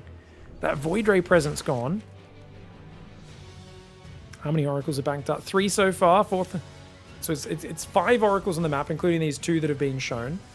2 more building. Normally you want to be quite greedy as Zerg when you see a Void Ray into 2 Oracles. That's what I don't really like about Max Pack's build is there's no Adepts moving around the map. There's nothing keeping Zerg busy, and Zerg's already building Hydras. So if he gets Queens in front, the reason Queens are so big, or Spores, is they're not light units like Hydras. So the Oracle does 22 damage versus light units, and only 10 versus normal units, which is a big difference. So if you've got Queens or Spores in front, the Hydra's protected, able to dish out there, also very high damage, and see what they can do. SOS, what about Haas? Well, every cheesy Protoss likes to play a bit of Sky Toss, but let's see if it pays off. Oracles come in, he's gonna get 2 Queens. Oh, run away, run away, run away. Okay, doesn't lose any Oracles. I think 2 Queens is not really enough for this first wave. And Spire is actually a really interesting choice, because Corruptors can hunt down the Oracles. Corruptors can beat Phoenix. Or are you crazy enough to go Mutas? Build 10 Mutas, force your opponent to build a ton of Phoenix. Because then they're on Oracle Phoenix. It's really weird comp. You can just have Hydra Bane, go up to Lurker Viper as well. Wrecks all those units, man. Oh, watch out. 2 Queens going down. Spore's going to disappear pretty quickly as well. Remember that Spores are higher damage, but more fragile these days. Turns off his laser beams. Max got to go home. He's got a 4th base on the way. Templar Archives just now coming in. He's got a good pack of Stalkers with Blink almost ready, but not quite. 73 workers for Zerg. Not a massive count. Hope you have an expansion. You could hear the nice alert from Diva as these mineral patches are starting to mine out here. Very useful. Stalker's coming forward. It's going to be a big Stalker Oracle pressure. That's kind of cool. Endless stasis traps, right? Oh my gosh. I mean, you can just make like 400 stasis traps with this. Throws a few revelations. Oracle's trying to throw those down. Ling's not able to set them off just yet. Gets himself a Hydra, but the Adepts have already gone down. Oracle's going to rotate around, maybe drive through the base while the Stalkers distract. Stalker's very exposed on the front line, though. Storm's almost ready. Does he have High Templar? No High Templar behind for Maxpax. Maxpax being super ballsy right now. Oracle's going to dive down the south, but the Hydras, he intercepts it. Oh no, Maxpax. Welcome to D-Town, mate. Oh my lord. That is deadly damage, that is. Oh, fudgities. The Lings go for a massive trap. No escape for these Stalkers until Blink is ready. Another Hydra comes in and does almost get taken down. Baneling's morphing on the front line. Just going to use those to bust through the cannons and the batteries. Does he even wait for it, though? Honestly, he might not wait for it. He might just go. He's got so many Hydras. I think the Banes would just be so good in these cramped spaces. Then again, Storm's now here. Storm could be amazing. Storm's really well placed there, getting a lot of damage, but the Bane's not quite dying. The Stalkers have to blink forward to try and take that one on the chin. Maxpax desperately trying to survive. Stasis Trap buys him a little bit of time, but only a little bit. Those Stalkers on the top side in trouble. Storm goes down to zone the Hydras, but he ends up walking into it and eating a bit of the damage himself. Maxpax does not want to give up his fourth base. Massive Side Storm there. The Hydras are moving in with +1 against the +1 Protoss units. The probes on their fourth are going down. The Stalkers are falling, and Shin here finding massive damage. No Baneling speed required, apparently, with this one, as he's defended the Oracles far too smoothly. I think losing the Void Ray was crucial, but even without that, I mean, it's a Void Ray and 2 Oracles, and then you're building second Stargate and more. It's just, I don't know. I don't know if that's the smoothest way of doing this build and disguising it. I think if Shin played Roaches, played a bit safer, maybe. But you've gone Void Ray first into 2 Oracles. There's no reason for Shin to play Roaches against this. Hydras always were the correct call. And look at that. Stasis Trap buys time, but it doesn't actually kill the units. Now he comes back in. Zealots come forward. Hydra's happy to trade here. The cannon does dish out a lot of hurt on the north side, but as more Hydraling rallies in, you've got an endless 5-base rally of Zerg units. And Shin is going to force a game 5. Ooh.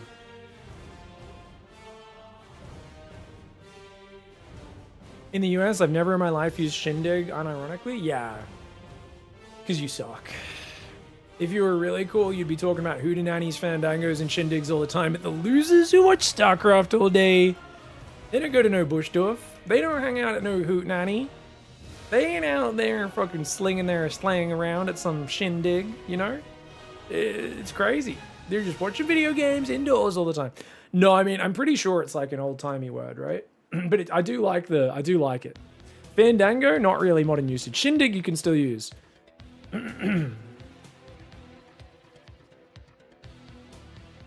Shindig has to be from the UK. We definitely don't say it in the US. We say party. No, you do.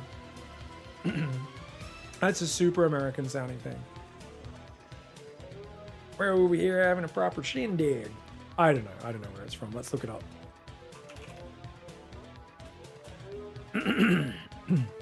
Mid-19th century, probably from the nouns shin and dig. Influenced later by shindy. A dance, a ball, rowdy party, lively gathering, 1851, US colloquial, probably from earlier slang shindy, a spree, row, disturbance, or merrymaking, 1821. Origin uncertain. Might be from Scottish Gaelic syntag, meaning jump and leap. It likely comes from Celtic roots, but it's uncertain where it started. Its first recorded use is around the 1850s in the US. Don't know where though. It's old-fashioned in the US. It suggests cowboys in the late 1800s dancing with barmaids in an old western. Okay, maybe. It's good shiz. Let's keep going, guys. Shindigs and hootenannies are for the plebs, sir. I myself indulge in hoedowns. Oh, good old hoedown showdown. Hoedown's fantastic because, like, I only ever heard that after finding out that a hoe was like a word for, I guess, slut, right? I guess is what hoe kind of means, right? And I was like, a hoedown. It's like, oh, it's like when 2 hookers like have a dance off to like, and the winner gets the customer or something. And I then found out it was just an old word for a party, and I was like, oh, okay. I was like, nice. The whole journey my imagination had gone on trying to figure out what it meant at first. I was like, what? That's crazy, man. Thank you, Kamikaze Kitty. My life for hire? My wife for hire. Yeah, hoe's also a gardening tool. A good one at that. Alright, guys, we got Psystorm Gaming's Maxpax in the top right side, Shin in the bottom left. Game 5 is going to decide it all. Maxpax, you're going to let this one slip away. Right now, he's looking awfully close to bringing up Mum Spaghetti. We'll see if he can get in here with the early block, mess up Shin from taking his natural. Didn't work out in terms of dictating the pace of the game early on because Shin was going for the hatch block. This time, though, Shin is not. Now, Shin doesn't see... Maxpax doesn't see the drone go out, but Shin is going to have to just take that third.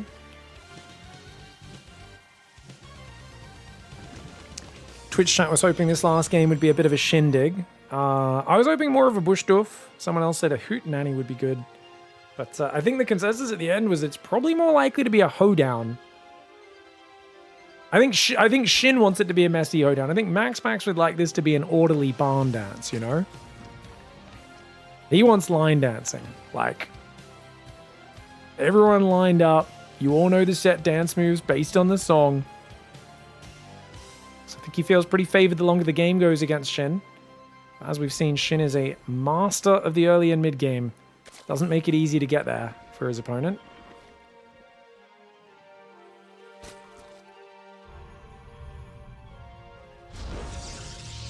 Interesting Cybercore. He kind of tucks it back from the gateway a bit, I guess, so it can't get targeted as easily. Now, the problem is you can't wall off behind this Cybercore so well, but normally it's the choke point you're walling off, and he can squeeze a big 3x3 there. 3x3 structure here. And of course, if he does have to full wall, he can go gate there, gate there, gate there. There would still be a single space opening next to the pylon, but it would be just that's left over. If he was defending some sort of wildling flood, not something you see too much anymore. Oracle with energy recharge is just a bit too good at clearing Zerglings. Happy New Year's, Pig and friends. Yeah, you too, taking flights. Hope you're all having a good start to the new year so far. I am very happy. Wardy's given us a nice New Year's present of a massive replay pack. He dropped that one to his subscribers. That's where we got these replays from. This is, of course, from the Wardy 2025 Championship. Stargate goes down. Adept is getting chronoed and a second chrono. Okay, double chrono on the Adepts. Dude, we've seen so many Zergs struggle with this double Adept pressure. Max is just really committing to it recently. A lot of these blocks, and you've got to defend the third and the main at the same time, so it makes it so awkward. Now, he's gone for a quick third queen, but not crazy fast. And he's got the Lings there in the third. Just starting to build a few more Zerglings now. You really need a lot more Zerglings now as this second Adept arrives. There's that Oracle. Needs a little bit more gas, but that's okay. 150 gas. Chrono boost.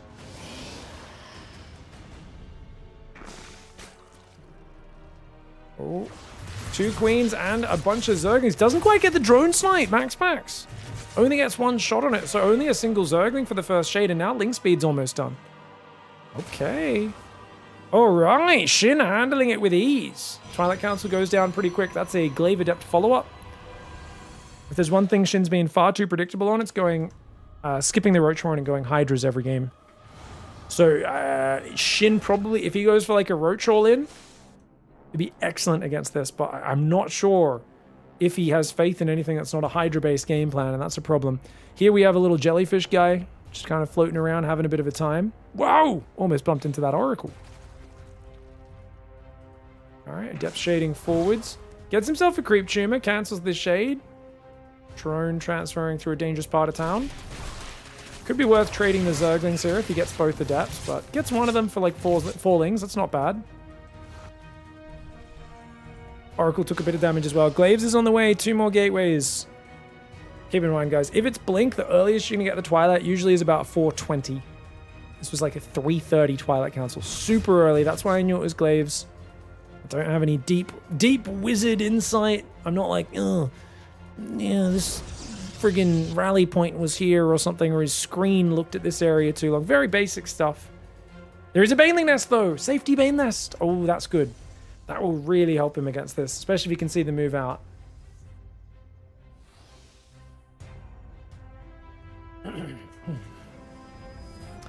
For some reason, chat's discussing what's better, guys, Muay Thai or Pad Thai. You guys let me know in the chat. I'm more of a Pad Ki Mao guy these days. I love my, you know, chili basil, nice fried up flat noodles with all that beautiful wok on it. Yum, yum. Pad Thai is good, though. I used to be a bit of a Pad Thai hater. I was like, that's the white person Thai food order. That's like the generic. It's the butter chicken of Thai food. You know what? The older I've got, the more respect I have for the generic white person order of non-white food. You know? There's nothing wrong with the butter chicken. It's amazing. The Pad Thai, kind of fantastic. Sometimes it's way too sweet. Some places do actually put way too much sugar in the sauce, but if it's a good one. Anyways, Glaive Adept's coming forward. We've got Massling Bane here. Overlord went down on the left. The Stalker just got it. Zergling's just not really doing anything. These guys are trying to counter, but the Oracles are dealing with it. He does have some Banes at home, though, which I think is really good. If these Lings ran into the base, that would have been nice. He's going for the Stalker, but look at that. Max Pax comes over. Oh, he does get the Stalker, which is pretty sick. Okay, Lings are going to try and wrap around. These Adepts are well spread, man. Oh, he cancels the Shade at the last second. Lovely cancel. +1 melee is not quite done, but can he get away? Good spready. Oh, Max Pax. Good spready from Maxi Paxi. The Banelings, I think it's wise to keep those Banelings alive right now. This is actually not a bad trade for the first wave. The nightmare is you shade in, you don't know there's Banelings, and then they come out and blow you up. But this was a bit too messy. Shin had to show his hand nice and early. Shin now droning up, going Hydra Den. Who's ahead? Who's behind after that? I mean, Unit's Lost Tab is in favor of Max Pax. He's still got the Adepts and Oracles alive. If you can deny creep and be annoying. Oh, and look at this. Sneaky. It's a fake shade on the left. The real shade's on the right. But a bit slow to focus fire. He's only going to get like 2 drones. 2 drones, 2 Zerglings. Not bad. Oracle still being a nuisance with the stasis traps. +2 melees on the way as well as Groove Spines. Interesting that he's going for the melee upgrades. Normally people prefer to go range after the +1 melee these days. 4th base does need some drones here for Shin. Behind it, Robo Templar Archives coming up. Max Pax doesn't have the best army right now. He's just now getting 6 gas. I don't know, this feels good for Shin. If you ask me, it feels like he's in a smoother spot. It's just a while until the Hydra upgrades kick in. He hasn't clicked up the muscular augments yet. It's only clicked the Groove Spines. Oh, tricky. Oh, the Banelings blew up on only 2 Adepts there. Oh, super tricky split here for Max Pax. Oh, Max Pax with an illegal maneuver. This was meant to be over. There's Massling Bane out. This was meant to be shut down. He shades in and just splits all of his boys up, and that's why it's much easier to defend with Roaches rather than Ling Bane, because if they split the Adepts everywhere, that's a nightmare. No!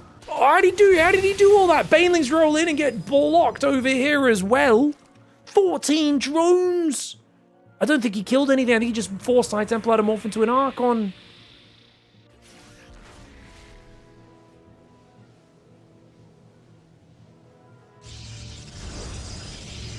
Whoo! I think Muay Thai is pretty good as well, though, guys. But it's pretty hard, I think, to compare to Pad Thai. You can't eat a Muay Thai, you know? Though if you get good enough at Muay Thai, you could probably win some fights and then maybe buy some Pad Thai with it. Just to continue the very intelligent discussion going on in chat. Stasis trap over here. He's been doing these kind of off-center stasis traps, hasn't he? The kind of surprising ones. Back to 74 workers is Shin, but he's only got 12 Hydras. Has he been too greedy against this follow-up? He's low on Banes. Dude, this is such a half-assed pressure from Max Pax, but it's actually kind of scary. What the heck? And the Zealots on the right side, they could do big damage. Max Pax has misclicked them, though. This series is getting so sloppy right now. Somehow Max Pax has found his way to Psystorm. It's almost ready now. Zealot's forcing a bit of an evacuation, sending a lot of Hydras out to that side. Shin was epically supply blocked. He's only on 16 Hydras. The Zealots in the natural... Dude, Max Pax's multitasking is so good. And Shin's actually starting to falter a little bit here. But for me, it's just impressive because Max Pax was so late to Storm, and his army's like a couple of Zealots and Archons. It's not really that well-rounded, but Shin's not got all the pieces he needs yet. He's only at 16 Hydras. I think he should be at like 25 Hydras by now. He does have his 4th saturated, but he hasn't been able to get a 5th. There's Stasis Traps, Prisms hanging around. Shin, I think, wants to roll Banes into this base, but you can see Max Pax is wise to it. He's putting Cannon Battery everywhere. And yeah, I think he's pretty ready for this.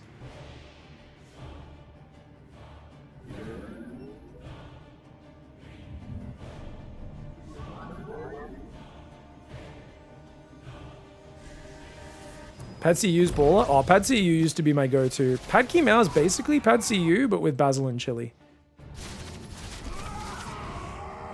I like to think of it as snazzy Pad CU. Prism's going into the main. Oh, he's got another Spore! Who puts a backup Spore there? That's a man who's been traumatized by Warp Prisms. That's a man who's been traumatized by Warp Prisms, dude. Pays off. Sorry, I love seeing that. That's the sort of move I do. I hate Warp Prisms, man. When I'm playing Hydra Bane, I just want to attack. I don't want to deal with all these bloody Zealot run-bys. So I'm just like, I'll build 8 Spores to get rid of that thing, and then they'll just run Zealots in the front, and I'll still lose 20 drones. Zealots are going to come in the left side once again. Dude, he's so annoying. Baneling spreading forwards. I think he should be attacking from 2 sides. I don't think this much army in one area is just a massive target symbol for Storms. Queens and Lings are going to try to come down and deal with this. I think with +2 melee, he can do okay, but he's taking a bit too long to trade, and this is giving MaxPax a lot of time to build Archons, build cannons, build batteries. Oh, if he goes left, he can clear this base. There's nothing there right now. If he can get the Banelings and... Oh, but wait, here comes the Protoss. MaxPax! Can he zone this with the Storms? The Banelings crashing over the Archons, not really doing the damage that he wants to. He's getting some Hydra Bane in the left. Shin has to get some more Banes in that northern base. He's got a really good setup right now. More Zealots coming on the counterattack at the same time. Hard to deal with that and not eat Giant Storms at the same moment. But Shin may have this series in the bag, guys. He's doing really, really well. Dude, he's baiting the Storms. He's not thrown his Banelings into the Storms. Every Zerg player knows how hard this is. 99% of us would just click our Banelings into the Storms, but he actually gets in the middle of the Protoss after baiting so many Storms. Oh, the Hydras though. Oh, the Zealot force field is really powerful, but he's already killed the 4th base. Mass Link coming in from the left side as well. The Nexus goes down. It's 3 base against 4 base in Zerg favor, and if he gets rid of this Immortal Archon, that'll be lights out. The Immortal and Archon both get popped. The Oracle's running away. The Hydras are on top. Shin, I really thought MaxPax was going to bring this back with how annoying he was with those Zealot run-bys on those pressures. But Shin finds a way, despite losing 14 workers, that follow-up Glaive Adept attack, to really just get in here with his Hydra Bane. I thought he'd taken too long to push, but he gets the wedge in between the 2 Protoss bases, makes MaxPax engage into his army, and that's always the trick. If they've got to try and push through you with Psystorm, it is so much worse than you Storm if they're between you and your base. Like, it's so good if MaxPax's army is in front and he's just trying to push through. You drop a Storm, it zones that area for so long. But Shin, he just slipped in there. Like, and that's what was so interesting, right? Because it felt like MaxPax kind of realizes, like, it was sloppy that he wasn't tracking the army. He should have revelated the army and moved over in time. If he gets between this army, it's a completely different fight, man. Is this Rick Sanchez casting? He's gonna get those Banelings right in there, Morty. Right in there. We gotta touch those Psystorms, Morty. Just trust me. I know he says he doesn't want it, but he wants those Banelings. You gotta get them right up his back door, Morty. Those Archons, they say they don't want it, but trust me. I don't know where that accent was going, but it was definitely not Rick Sanchez. I don't know why you were hearing Rick Sanchez. It's been a while since I watched Rick and Morty. I heard the new voice actors aren't terrible, but I don't think I've watched like the last 3 seasons. Anyways, great game, 5. Thanks for watching, guys. I guess we're leaving that in the outro. Thanks for supporting the... I don't know what we're doing. This is a terrible outro. The series is over. Awkward outro segment, guys, that we just cut off in the middle of me ranting. I don't know when we're going to edit that out. Big thanks to everyone for supporting the Patreon. There's a link down below in the description. I appreciate all of you for being awesome supporters. Big thanks to Peden and Dragostar, Ivy, and Oko H, our conductors of the D-Town Express. Thanks for the support. Love yous all. Happy New Year. See you in the next one. GG, well played. Yeah, no, Morty. Mr. Poopy Butthole, still the best character. That's true. I do love Mr. Poopy Butthole. But is he better than Squanch? Squanch.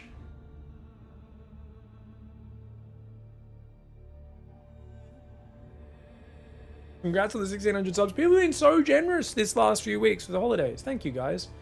I expect the end of January, we will crash down to 1,000 subs if we're lucky. If we're lucky. That's the higher end of where it'll be. We should preserve that accent as a moment in time by never doing it again. Well, well, Morty, Logic Soldier's mom. She's got diamonds up her hoochie, man. Anyways, what was that series? MaxPax Shin. Oh, we're going lower bracket now, guys. Lower bracket now. We're going to the plebs. That was upper bracket. We're going to the plebs, guys. Do you know who the plebs are? The worst players in StarCraft. I can't even believe I'm casting these fucking losers. Clem and Rogue. Fucking literal bad players. They suck so much. They're so bad at StarCraft. They don't even know how to play. Losers. Otherwise, why would you be in the losers bracket?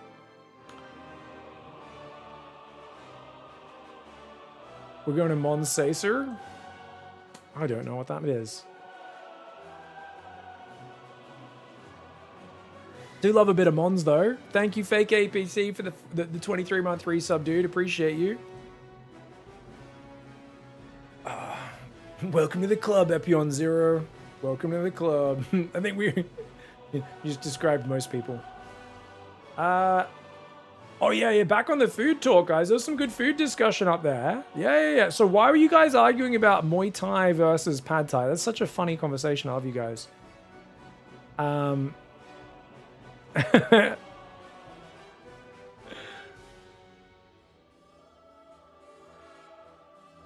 Pig Pre-Witches Games confirmed, scamming us with a pretend caster foresight. How did I scam you, Projukes? What are you talking about? To be fair, you know what I'm actually really impressive at? I have to look at the Wikipedia to like make sure the map order is correct and label it all. But I label it all in game order, and then I literally forget who wins all the time. I like purposefully turn my brain off. I actually am the smartest guy in the world. I have the ability to turn my fucking hard drive off while I do tasks. So like, I'll keep casting a series. I can't remember at all. Even if just a day before I saw like who won which map, how long the maps were, because I write down the length of a total series so I know how long it's gonna take me to cast. I just forget all the time. Like I really thought Max Pax won that series. I was just like, I'm pretty sure Max Pax wins this, but like I'm not gonna think about it too hard.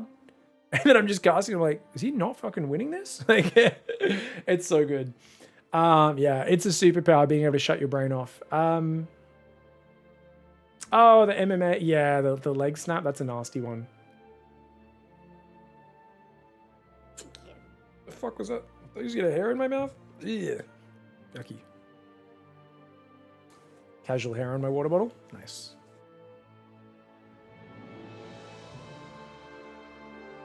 You had a big bowl of fur? Yeah, I had a big bowl of fur on New Year's Day. That's a tradition for us. Big bowl of fur. What K on it? What is he referring to? Just the little burny bits on the noodle from the, the wok cooks it so, like, if they don't cook it on a hot enough surface with, like, certain dishes like that, it won't get all just the nice browning on it and stuff, And, like, when you do those flat noodles, sometimes, like, I go to a place and get something, like Pad Ki Mao, Pad Siu, whatever. Same with, like, I had a char kway tao, and it was sloppy. I was like, why is this char kway tao sloppy, man? Like, there was, like, almost no, like, browned up, semi-burnt bits. I was like, what the fuck? It's meant to be cooked in a wok by a street vendor, man. Whole point is this is meant to have all that friggin' delicious browning flavor on it, man. Yeah. You made some chicken soup from scratch. It was amazing. Oh, that sounds good. You tried a new pho spot, very tasty, but it's way too expensive for the amount of food. How much did it cost, Yomas? Dude, yeah, it's crazy that there's like, so for us, because we have a massive Viet population in Sydney, and it's still pretty damn cheap. We went to the one that's like crazy popular. It is authentic and it is good, but it's 22 Australian for a bowl of pho. I mean, it's fucking huge, at least, but it's 22 now. And back in the day, it was so cheap. You're just like, damn. But usually pho is still pretty good value, especially you want to go for pho into a place where it's old people in there, and they, at least in Sydney, this is the case, and where like the decor has to be like super shit. If it doesn't look like the restaurants from 1986, like with the tables are like just super old, there's some fucking super faded like painting of a fucking rice paddy on the wall or something, and like it just like yeah. That's where you know the good food's at, man. Might change though. I guess as we get older, that generation will eventually be dying out, and it's going to be like the next generation who are like, no, we're actually going to make the store look nice, and that's going to be annoying because then you're not going to know where the good food is. You're going to be like, where's the good food? I can't tell. This place looks nice and the food's good. That's a contradiction. Yeah. $25. You get the extra large, extra meat. Nice. Spot you usually go for would be like twice as much food for the same price. Right, yeah. It's like it's a bit more up class, eh? Do they do cocktails and stuff, Yomas? It's a bit more fancy, is it? Do they maybe have a few fusion items on the menu as well?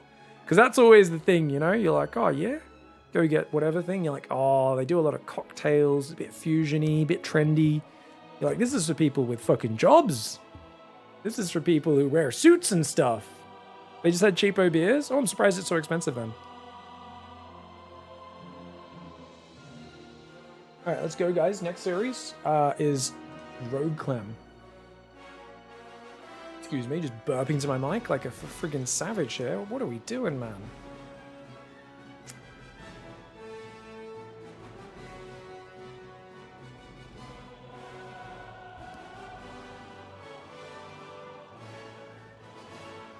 quite tasty. You have a cold, not mad. Yeah, it sounds like a good one. Decent anyway. I mean, don't get me wrong. It is restaurant prices needed to go up. Things have cost a lot. I don't sound like Rick Sanchez. I don't know, JC Mini Painting. I don't know if Clem can do this, man.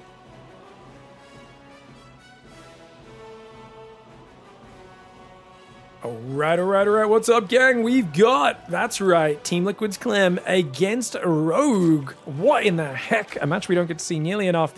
In the past, we have seen Rogue. What did he do? He got in with the Mass Nidus Worm, didn't he? About a year ago.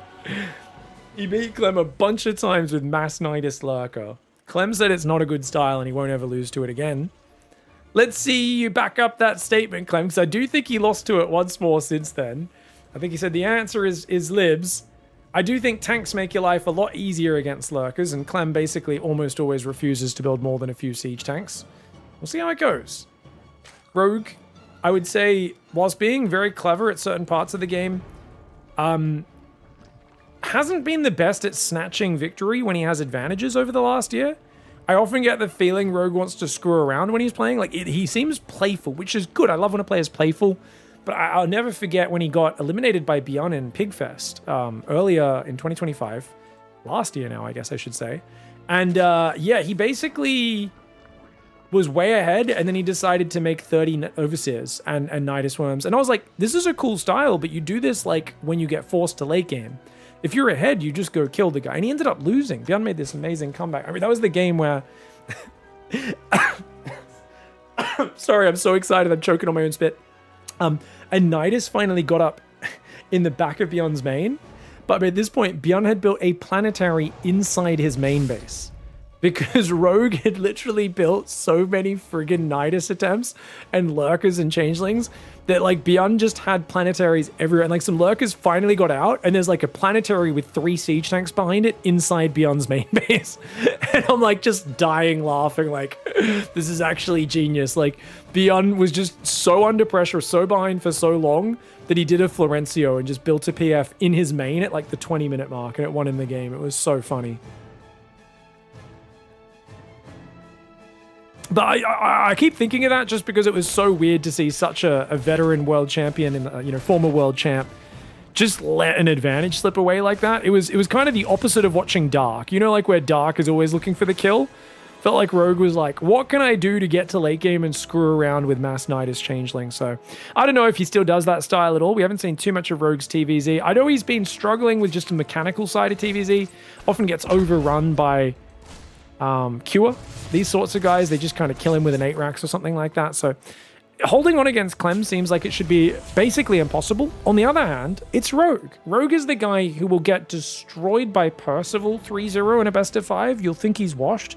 And then he'll 3-0 Clem in the next series. So obviously, I don't want to paint a false picture and say he's a favorite. No one is a favorite against Clem in this matchup, or in any matchup really, except maybe TVT, since he hasn't played that in over a year. But yeah, I think it's just one of these things where he should be the underdog, but I never put Rogue in a box because he is nothing but inconsistent. He's never consistently good, but he's also never consistently bad. He has always got some clever tricks up his sleeve, and he's always going between extreme performances this way and that way. I think Rogue is really good when there's a lot of mind games. I think if we slowed the pace of the game down a little bit, and it was all about like build decisions and mind games, and maybe it was a bit easier to like hide things and do tricks. I feel like Rogue has the game knowledge of how to use the Zerg pieces to be at like just an insanely high level. But with how good everyone is at building to 3-base, 4-base late game, and also being masters of late game, whereas Rogue used to be far ahead of the curve in late game knowledge and no longer is, he kind of doesn't have that same crazy advantage that he used to just be a master of cheese, master of early game, and one of the best late game, if not the best late game player in the world. He basically single-handedly showed everyone how to beat Gumiho's mech and shut his style down back when Gumiho was doing really well. Rogue taught me the Swarm Host Hydraling Bane watching his style. Used to be my favorite way of dealing with mech. And he was so good at it, man. Also traumatized a lot of Protoss players. This is a 3cc 2-on-1 Hellbat timing. It's going to be 4 Hellbats and a pack of Marines and Medivacs. And this is not what you want to go double Evo against. Oh, Rogue's caught out being greedy, guys. You can technically hold, but you better be building at least 8 queens. He's got 8, and you've got to stop putting creep tumors down. He's already built 1, 2, 3, 4, 5, 6 active tumors. Do not put any more down. You need this energy for transfuse. Please save your energy. Because if he saves his energy, he's going to have at least 1 transfuse across each of those 5 queens. And then he also needs just an immense amount of Zerglings, because the Lings are going to get roasted by the Hellbats. So he's going to need to try and surround and kind of come in from different angles, maybe break the Zerglings apart. If you could counterattack with Lings, it would be amazing, but here come those units. It's going to be 5 Hellbats, sorry, and 14 Marines with Stim. Zergling will see it coming. 2-on-1 Hellbat after 3 Command Center. It's a very vicious build with no Baneling Nest and no Roach Warren. That's kind of crazy. 1-1 upgrades on for Rogue. He's trying to go Mass Hydra. Queen's coming forward. Medevac takes a bit of damage. Moves forward with those Queens. Lings are trickling through, but only trickling through. Like I said, he doesn't have many Lings. The Queens need to get out of here. Oh god, transfuse, transfuse! Decent transfuses go down, but he's not hitting all of them. Another one does land. Lings finally come forward. I always feel in scenarios, should you just focus Marines or something? But that means your Queens will clump up on the Hellbats, which is really bad.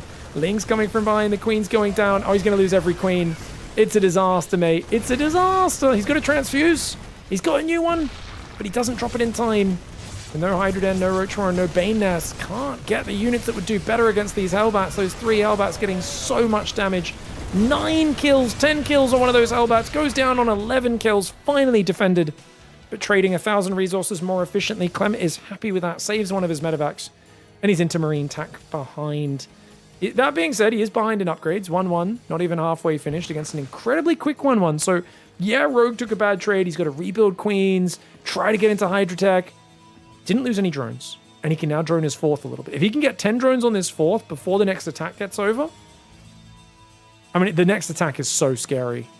Clem's going to push when these 2 medevacs come out. Sorry for the little bits of lag there, guys.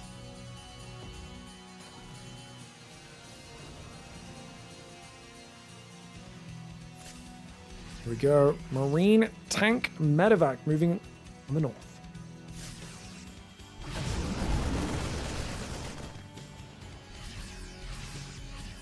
Is he going to get it? Rogue and Overseers, name a more iconic duo. Clem has to work hard to get that one Overseer snipe. First Hydras are coming in. Interestingly, he got Augments first. Normally you go Groove Spines to help defend against Terran, but he's gone for the movement speed. And immediately Hive. Oh, he's going to bypass Infestors and go straight for Lurkers, is he? He doesn't have the gas for +2 Kara, though. This is so dangerous, but he's not got gases on his 4th. He's kind of just chilling on 68 workers. +2 Carapace starts up. Ooh, this is an interesting situation. Armory is already done, so Clem does need to start his 2-2, but he's not quite been able to. He's trying to go 8 barracks right now. I think 2-2 is probably a bit more important than 8 barracks, but 4th command and a 2nd factory. Yeah, it definitely is. The timings are a little off for Clem, so he's not realizing that is the case. Still no 2-2. Alright, Marines moving in on the right side. Ling Hydra needs to fall back. Okay. Lurker Den, Baneling Nest, and Infestation Pit all in the way. Rogue is trying to build a little bit of everything. Honestly, this feels like so dangerous. I think Rogue can just die if Clem shoves. And yet, if he gets away with this, he's going to be in an amazing position. But that's a big if. The Marines getting in. Getting at least 4 drones there. But the medevacs are exposed. Hydra does take a Widow Mine, but the units will pick up and escape for now. This looks awkward, man. This looks really awkward. Why are we going Banelings? If anyone can answer me why you'd go Banes here. Is that because he's expecting ghosts and he's like, well, I want to go... Because, like...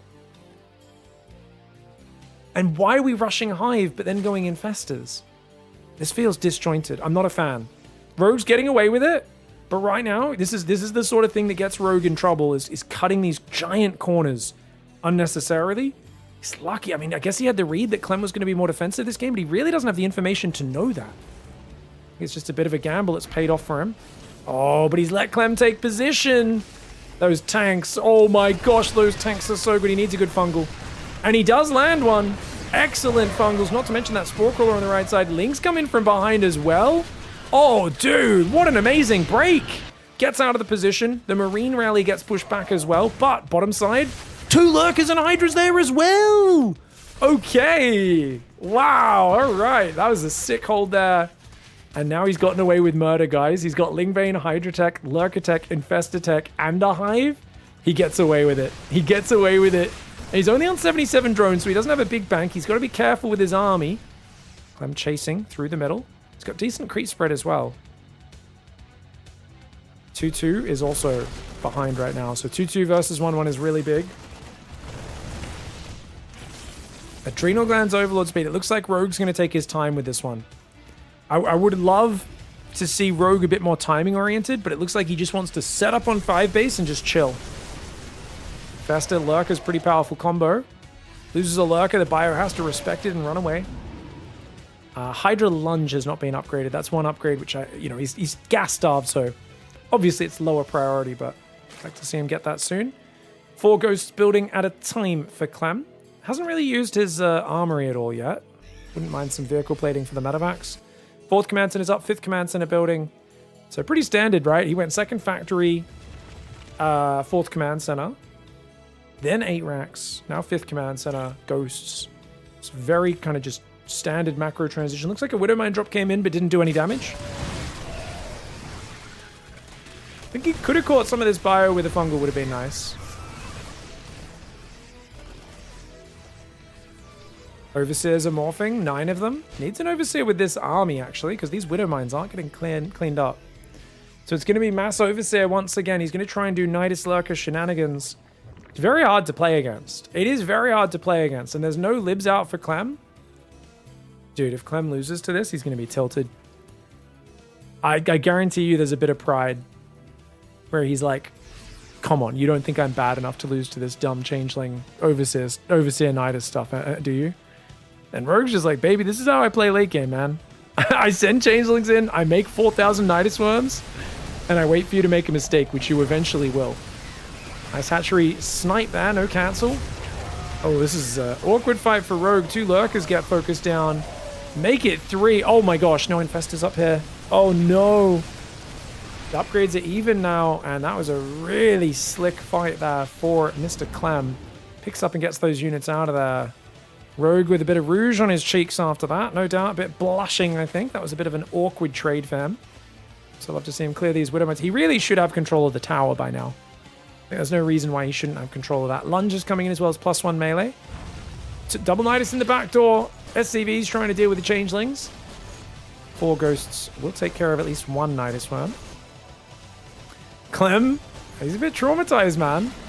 Got some libs coming in as well.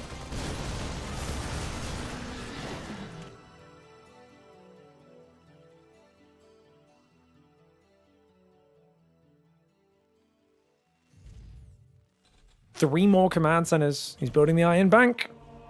Needs orbitals on these guys as well. I'm a little bit slow to get his late game transition completed. There we go. Orbitals are now starting.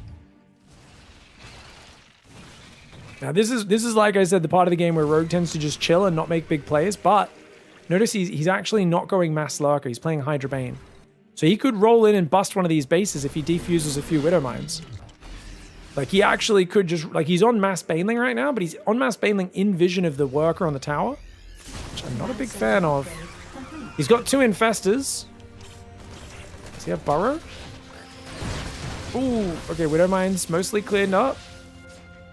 Got a Lurker harass there. Oh, I like that. Nice little Lurker. Going to pick up a few SCVs, do some damage. I think this sort of move should be used more. Just running Lurkers in, Siege on the front, Siege one here. I think that's really hard for Clem to deal with. It's going to force mistakes. Big Fungal! Big Fungal! Okay, a couple snipes went down, but a couple Fungals do land on a few of these ghosts. Clem going to quickly run away to the safety of the libs. But the Hydras will push through. Lunge, of course, is going to be available again soon. It's got a very quick cooldown. It's just a quick little lunge for those Hydras. It does pull south. 3,000 resources lost and the unit's different.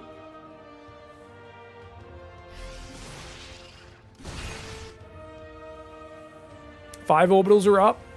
2 more morphing, 3 more morphing. It's going to be 8 orbitals. The Iron Bank will be complete in the next 30 seconds.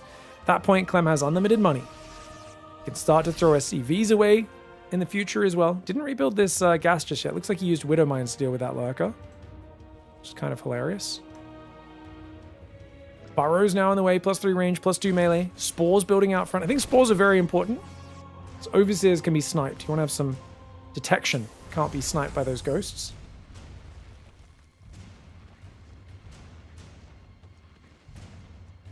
The EMP in the back of overseers, what slick? Oh, did he actually do that? You're kidding me. I totally missed it. Did he actually EMP the overseers, guys? Because if so, that's freaking hilarious. Oh, he actually commits!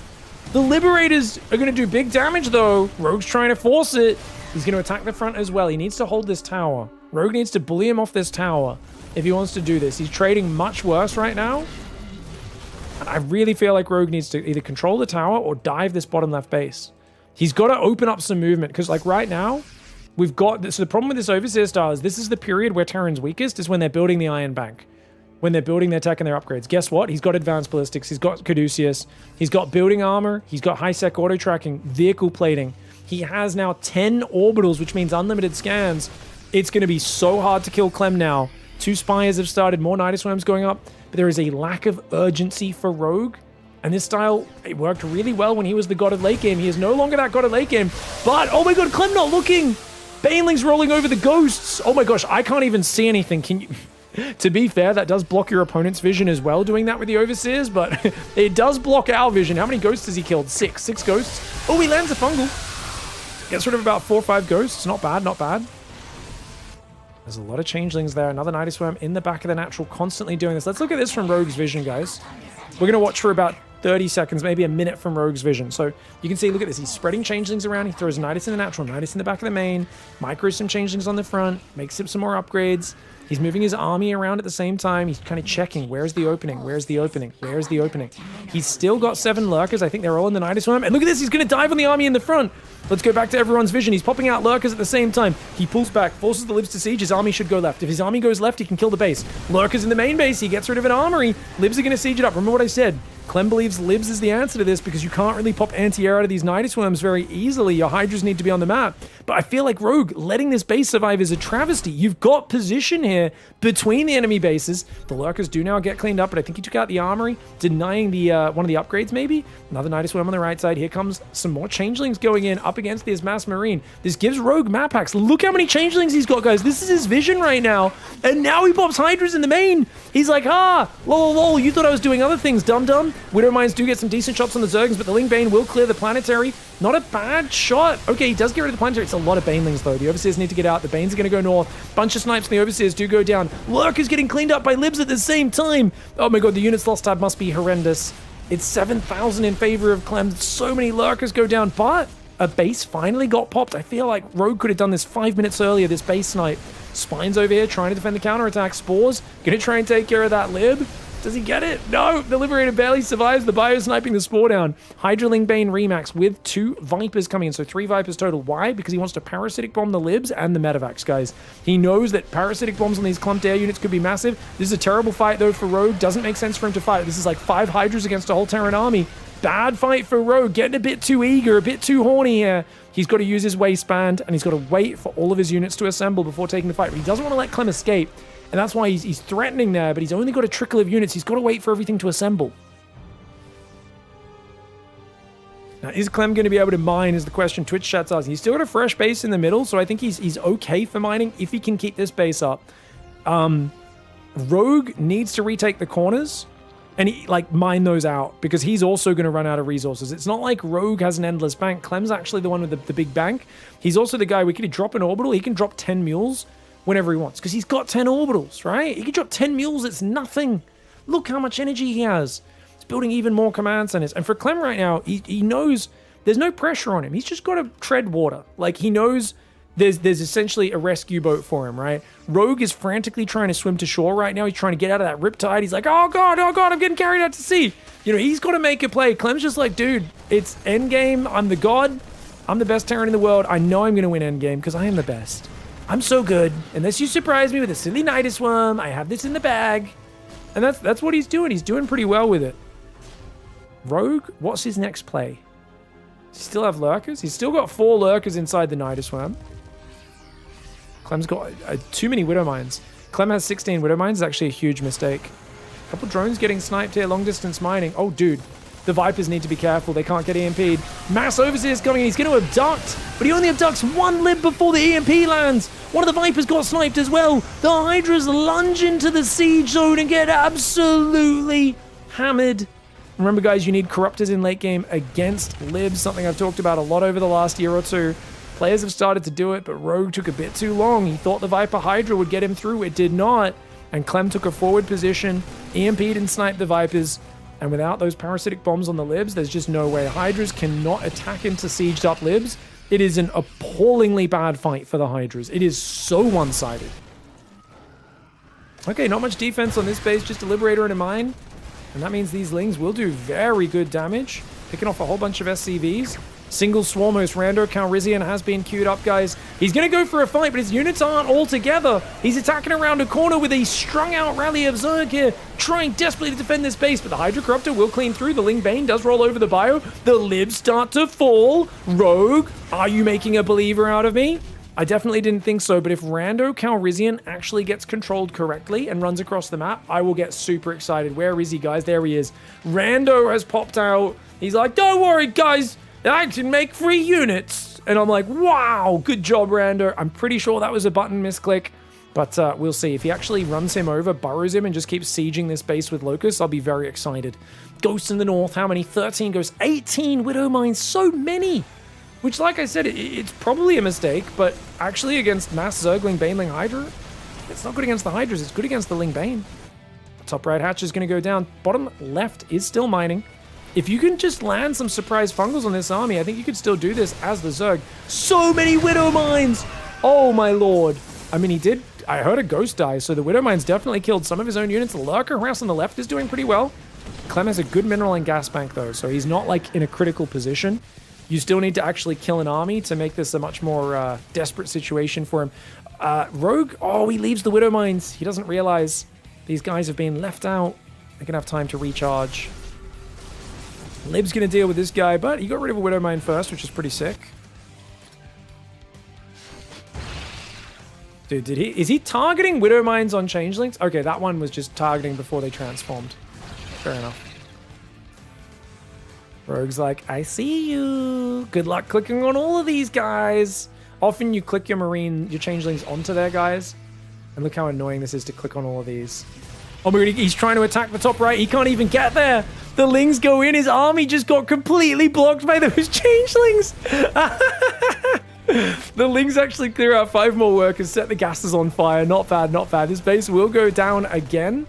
I love how Clem just panics and runs away, but it's literally just Overseers. Rogue is basically waving his arms around and going, oogie boogie, oogie oogie, oogie boogie boogie boogie.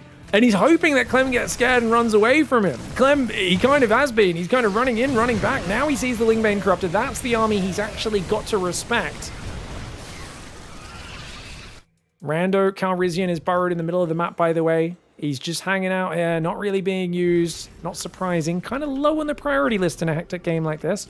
2-2 air upgrades on the way for the Corruptors. Parasitic Bomb could be big. Massive Parasitic Bomb on the libs. Huge mistake for Clem. The Corruptors are going to ruin him. The Ling Bane rolls in. The Overseers did take a few of those Widow Mines behind the Terran army. All the libs go down, but the Medevacs do survive. Units lost time, 14,000 in favor of Clem. Clem's still ahead in supply, but he's low on minerals right now. This fresh base up in the top is everything for him. If the Remax could just come out a bit quicker, but he's out of lava. He's not been injecting. Rogue starts injecting again. 23 minutes into this game, realizing, oh gosh, I'm out of lava. Oh man. Rogue, I've never felt closer to you than ever. That one game, I was out trading Clem for 20 minutes. That one game on Crimson Court, it was on Clem's birthday 2 years ago. And then I ran out of lava. And that's why I lost, guys. I definitely would have beat Clem otherwise. 3 months before he won his world championship. 100% definitely would have happened. He definitely wasn't a few beers deep at that point. Would have happened. I'm basically as good as Rogue. That's what I'm saying here. Transitive properties and all, you know? Rogue still could bring this back, guys. Yes, he lost the top right, but if he can either get into the production or deny this top right, one or the other. Maybe get in the middle and clear out all the command centers could help as well. But right now, he's kind of headbutting into Clem's strong point. I don't think this is the right angle. I think he should go attack the rally first. The Widow Mines, watch out for the Widow Mines. Massive Widow Mine on the Banelings. The Corruptor Viper rolling in. Can he get on top of these ghosts? And so many Banelings. So many Banelings. The Corruptor's doing big damage. But does he clear it all? No, there's still a few Ghosts and Widow Mines, a few Libs. He does deny the base for now. Is that going to be enough, though? There's so many Widow Mines, man. So many. The Corruptor's here. The Infester runs in, throws a random fungal. I think Rogue is saying, if I don't overwhelm you here, I lose this game. But you know what? He might actually overwhelm him right here. What in the heck? He might overwhelm him. He's going to deny this base. Ah, there's still so many minerals coming in on this base, though. 3,000 a minute. Rogue does not have that level of income. He's almost out of mining in that bottom left. And I think Rogue, dude, he made this shockingly close. Shockingly close, but he is 15,000 behind in the units lost. And even with all the command center investment, which you could argue is, you know, just sitting there, not actually helping your army, and that's why it's so close. Is Terran endgame is so slow, right? It's all about just expanding to one base at a time, and then your opponent runs out of resources, and you still have 1 or 2 bases left to mine, and you go, haha. I can just blanket them in mules and have more money than you because I've been so much more efficient all game long. Big, this is the most Game 7 energy I've ever seen in a Game 1. I know, right? I was honestly expecting like one player to win in the first 10 minutes. I was not expecting this. Libs on that right side. So many Widow Mines on the left. Oh gosh. Corruptors trying to chase those Libs. Great pullaways. Oh dude, the snipes are so good. He's going to deny this base one more time. I love that Rogue's denying the base, but I think if he had like 3,000 more minerals and like 100 Zerglings ran in the natural right now and into the production, this is where, like, I just think I would have liked to see Rogue a bit better on his rotations with his army, where it's like, okay, your whole army's here, I rotate to the left, but it's really hard because this middle area, like, you'd have to go around the tower, past here, he'd probably see your army rotating with the sensor tower. It's kind of tough to, like, to do it unless you've denied this middle ground base and cleared that whole area. Clem's so good at controlling. See how quickly he shift-clicked all those units there. Beautiful fungals! But it's not enough. Not when you're attacking into Lib zones against that much Terran. Good pullbacks here for Clem. And as the Lingbane washes up, that was Rogue's last set of resources. And the Planetary, it may be wounded. It may be scratched up. There's a few bruises and scrapes on it. But it does finally get itself fully erect. Stands firm and tall and says, F you, Zerg player. Top right's mine. Rogue with a really impressive game there. Very cool build order. I'm a little shocked with the greed in the mid game. He's like, I was like, oh, he's going to play like Hydra Infester, get 8 gases quickly. He's like, no, I'm playing Hydras, Fast Hive, also Banelings, also Infestors, and Vipers, and Lurkers. And I'm like, he clicked every tech and survived the mid game against Clem. That is rare. GG, well played, mate. Great game 1. Clem gets the win, but Rogues earned my respect with that one.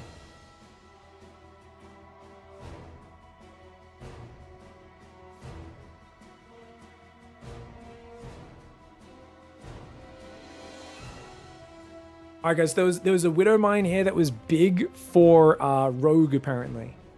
I must have missed this one. I thought it cleared all of his Zerglings. Maybe I missed another one here? Oh, the Widow Mine paired up with the Fungal to clear all those Marines. Thank you, Senju, for linking that. I missed that. Oh, that's so cool. Yeah, I didn't realize. So you guys see it here. The Widow Mine is what finishes all those Marines off. I mean, they were in a bad spot either way. That's actually sick.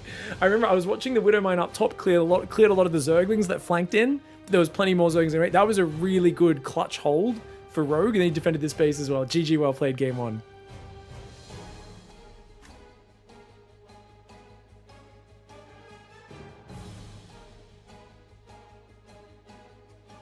Alright guys, we're going to play a quick ad break. Game 2 coming up in a minute. See you in a sec.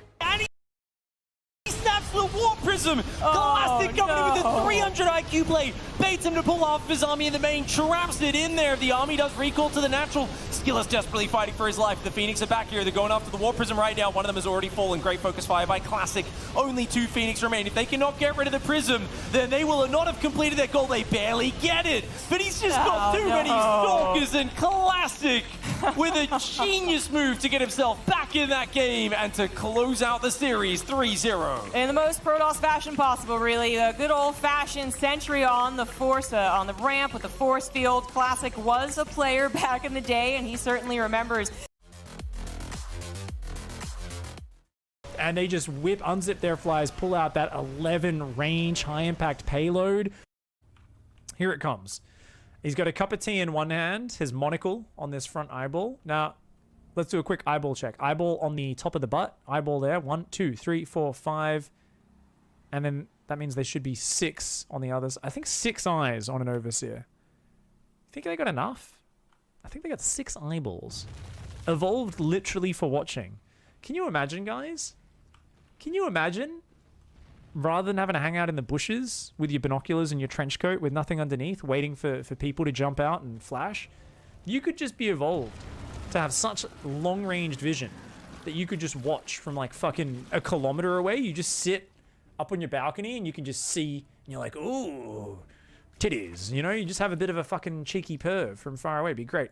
That's a lot of mums, by the way. They are pregnant. And now if these were normal mums, they might love their children and take care of them. Unfortunately, these are Jax's children, who are literally thrown as weapons at their opponent's face. The drones are thinking about fighting the locusts. No, no, no, no, no, no, no. Run away. Okay, good choice, good choice. The lair. No, no, no. Why? Why would you send the drones to fight after the lair is dead? What do you... No. Of course, that Widowmine doing what Widowmines do, shooting its own Hellions rather than the enemy units. Fantastic choice. I really think they need an AI patch for that. Well, the Mutas actually eat a Widowmine there. Thor coming in from the south to try and help out that Magic Box one in the main. So that Thor goes down. The Roche is assisting with that. Oh, man. Gooping one of those Tech Lab factories to try and make sure... Repair. Yeah, he goes to the mass repair here. Big wraparound on that Thor. Can the Thor hold this line all on its own? Thankfully, those SCVs, they will not be getting the criticism from the Drill Sergeant from Full Metal Jacket. They are happy to give a reach around there, but there's just too many of these Viet Cong Mutalisks, I guess. I don't know, man. Those SCVs look like they could suck a golf ball through a garden hose. The Mutas, too much though, man. And queers in Texas. And those SCVs don't look like steers to me. So that kind of narrows it down.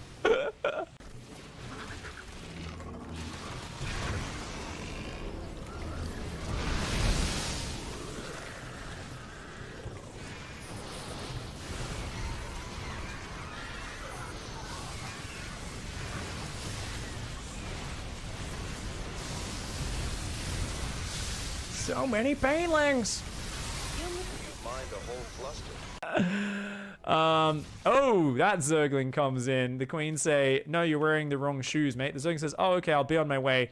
One of them fucking just grabs him around the neck in a chokehold, drags him to the ground. The other bouncer starts kicking him, and for some reason, a giant tentacle stabs him in the fucking dick. So, note to self, don't go to Dued's Club. No matter how exclusive and cool you've heard it is, if you're wearing the wrong shoes, apparently the bouncers will just take out their frustrations and their meaningless existence on you, like the pieces of shit that they are.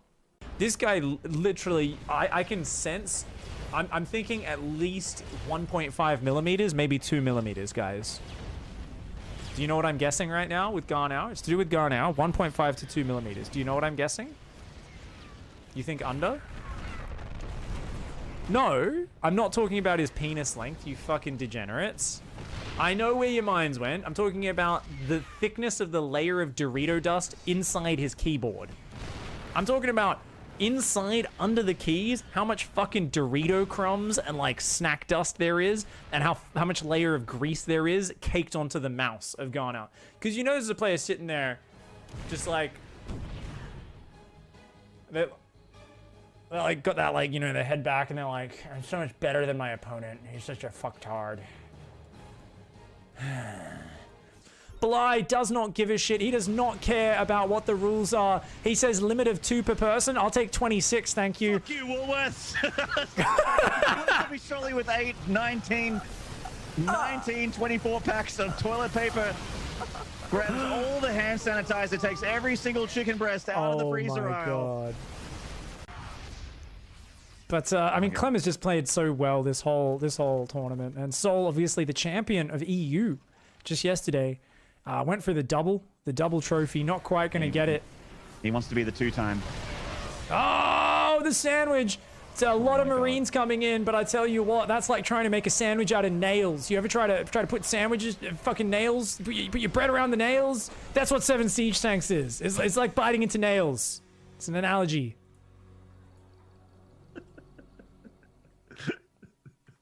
Pig really nailed it. Get it? Oh my goodness.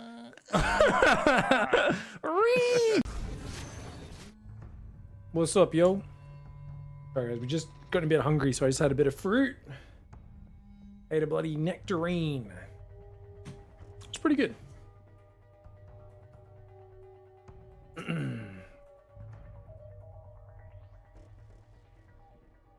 Love the whole Ender's Game series. Sucks the other turn to be a raging homophobe. Oh, that sucks.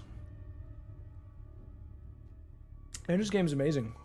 Very good book. I haven't read the whole series though. I should read the other ones just to check them out.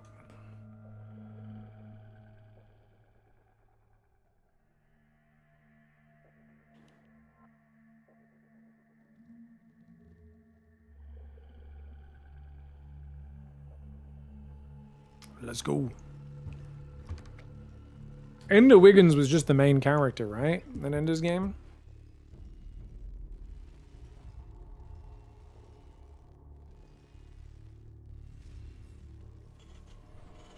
Berries? Oh, the berries are yeah, it's like they're all cheaper right now. So I've been smashing so many blueberries and strawberries, man. And mangoes as well. Summer's a good time for fruit not actually destroying your bank account, which is awesome. There we go. Yeah, Ender was the main character. Sick. Yeah.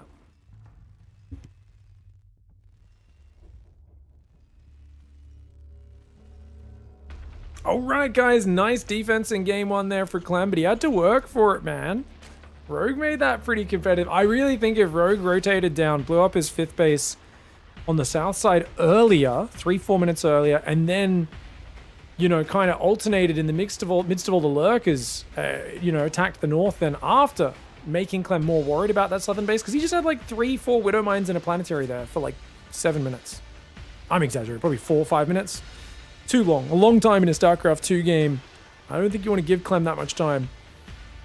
I also think maybe Rogue would have had some more opportunities if he, yeah, and then like, you know, after that, if you get Clem focused on the top right, rotate into the natural in the late game, just a little bit more fluid on the ground army movement would have been good, but I can understand the watchtower, as well as the planetary and sensor tower not too far behind it on that central base for Clem were giving him a lot of map control, and that made it really hard for Rogue.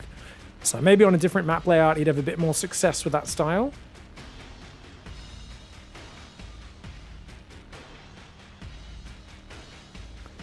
Chat's been saying that, was asking, there was, Cyclops was like, oi, is Clem out Ender Wiggins? And yeah, yes, you have pointed out a good analogy. They've said, it's just funny to me that his story was a little child sent to murder aliens in video games, and he's supernaturally good at it. And that's exactly what Clem does. Yeah, pretty much. Clem's got to kill Rogue and his dirty buggers, man. His dirty buggers. Great book. Great book. Movie wasn't bad either. People get angry at me when I say that, but especially for when it was made, I feel like there were very few good sci-fi and fantasy book adaptations when it was made, and it was pretty good. It wasn't great, but I think it's also like, you know, like there's certain things you read and you're like, this is not adaptable to the screen format. I thought Ender's Game was one of those. So I was impressed with how they did it. Like, I like 3 Body Problem. And I was like, well, this is not something you can ever translate to TV or movies properly. And I don't know. I didn't absolutely hate the show, but it definitely wasn't great. I think there's certain things that translate better than others, you know?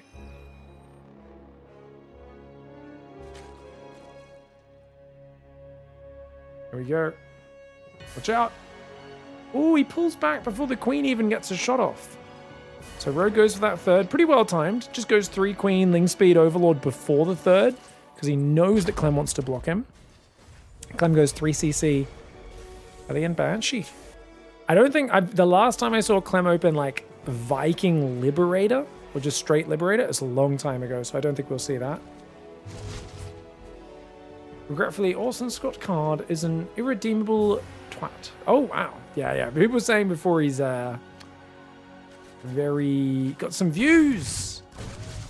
Says, if you're a boy, you touch the dong dong, you bad. I think that's a pretty dumb view. Yeah. Don't condone that. Still like the book. Haven't read the sequels, though.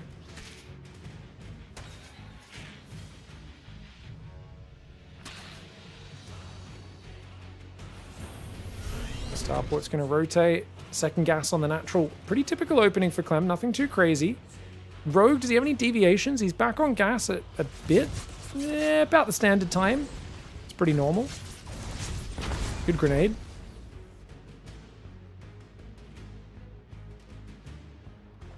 Alright, sorry guys. I'm just kind of looking for deviations from the build. I don't see anything crazy. Do you guys think Rogue just goes double Evo again? It's either that or Lair starts up right now. One or the other. Lair or double Evo chamber. Double Evo would be a bit later if he goes for it. Oh, he's going to build another queen in the main. Oh, he's going to delay his Lair quite a lot. Wow, he's going to 8 queens. Okay, he's playing super heavy queen. Interesting. That's fallen out of favor because people are more focused. Ah, it cancels the queen and makes the Lair. Never mind. He realized he messed up.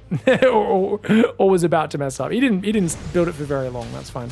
Oh, slow reaction speed from Clem. Don't see that every day, but that is the downside of splitting your Hellions to both sides of the map. Spores in the main and the third. Skips the natural and just adds it down now. Typical rule of 1 gas build. If you guys are wondering, the rule of 1 gas is you wait until all 3 mineral lines are saturated and then you take extra gases. Took a second gas in the main slightly before then, but essentially it's a rule of 1 gas. He could go Spire with such a quick Lair timing, but he's got to make up his mind soon because there's no Bane Nest, no Roach Horn, no Evo Chambers. And it does feel like a Spire opening, doesn't it? But single Evo goes down. He could go Hydras. I guess he did Hydras last game, and a lot of people have been using Hydras against Clem. So let's talk about the reasoning for why people play Hydras against Clem. So the reason, guys, is Hydras are a long-ranged, high-damage unit, whereas when you're using Lings, Roaches, Banes, they're either melee units or very low damage in the case of the Roach and the Queen. Clem can run in, pick off a bunch of units, pick up, fly away, and just do that repeatedly. But if you have 6-range Hydralisks with similar damage output to the Marine, can't do that without losing units. So once you get to Hydras, it kind of mitigates part of Clem's ridiculous power, which is his insane Marine medevac micro, where you can just pick up endless units, pick off endless units for free, and not really lose anything in return. So if you can get away with skipping up that tech tree to Hydras, it's excellent. Once again, 1-1 upgrades. They start at 610, not the fastest upgrades, but 70 worker economy for Rogue is pretty slick. Banshees takes some damage as well. He should immediately respread the creep. He's defending very nicely. This middle base is a bit dangerous. He's going to play Hydra Bane. Okay, I think the reason he wants Banes is Hydra Bane's one of the most mobile, fluid kind of late game armies where if your opponent's gone Ghost, you can jump on top and deal with that. Also, Hydras shoot up, so you can stop Clem dropping everywhere. Good point. Good point, Twitch chat. YouTube comments. Appreciate you guys. 5 barracks coming up right now.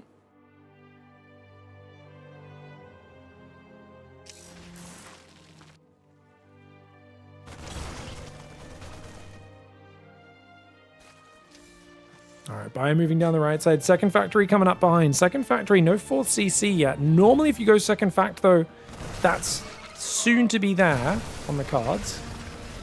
Widowmane Marine. Widowmane gets a shot off, but doesn't really get too much.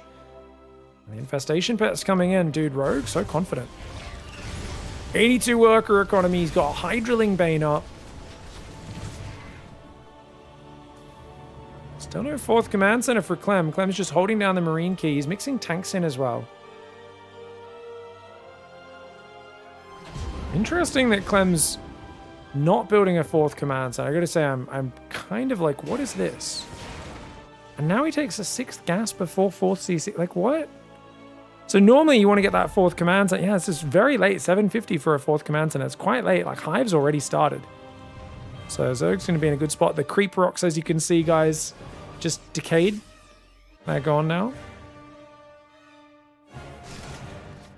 Hydras defend the right. Ling's coming around the left, but the hell that scare them away. Coming forward. Is he going to try and tank push? Oh, I think he's going to put a tank over here and range these minerals. Just going to force Rogue to come out and fight. Rogue has 1-1. Doesn't have his infestors just yet. That's going to force these drones away. Spore's going to move forward, which is kind of crazy. I guess he can move Queens to the edge and just try to push the Medivacs back. So he's just going to try and play the Vision War. But oh, here we go. Widow Mines do clear the front Zerglings. Baneling's rolling in from behind. The tank's still wasting shots on those Queens. Oh, good fungal. But he doesn't have the Banelings to connect. Good second fungal. Overseer! The Overseer just dragged the Widow Mine. The Overseer went over and then casually turned around and realized, wait, I get the Widow Mine on me. Dude, that was sick. Oh, the Spore Crawler was close enough to get one Banshee, but the other Overseer's not quite there. 2 Infestors did go down. That was a lethal tank spot. New tanks arrived as well. Clem realizes he can make him fight on the map. He's going 8 racks here. 4th command center is floating out. Supply looks good for Rogue, but he needs his army balance to be just right. And that Widow Mine, this Widow Mine hasn't really been spreading his Zerglings very effectively against the Widow Mines, but he gets rid of the tank. 2 more Infestors on the way as well. Clem's so cocky, dude. Just chasing into this. Rogue not really separating his control groups, which is problematic. Because the Infestor was just on the army key, kind of waddling into the front of battle. Rogue's gonna have to keep correcting that. You know Clem wants to click on that Infestor. His important thing, twitching in anticipation. For those who don't know, the important thing of Clem is his right-click finger. So I guess, what is that, your middle finger normally on the right-click? Yeah, middle finger. It's what you give to the Banelings that try to run into your Marines, while at the same time shift-clicking them down. Or just right-clicking them down, not even using shift a lot of the time.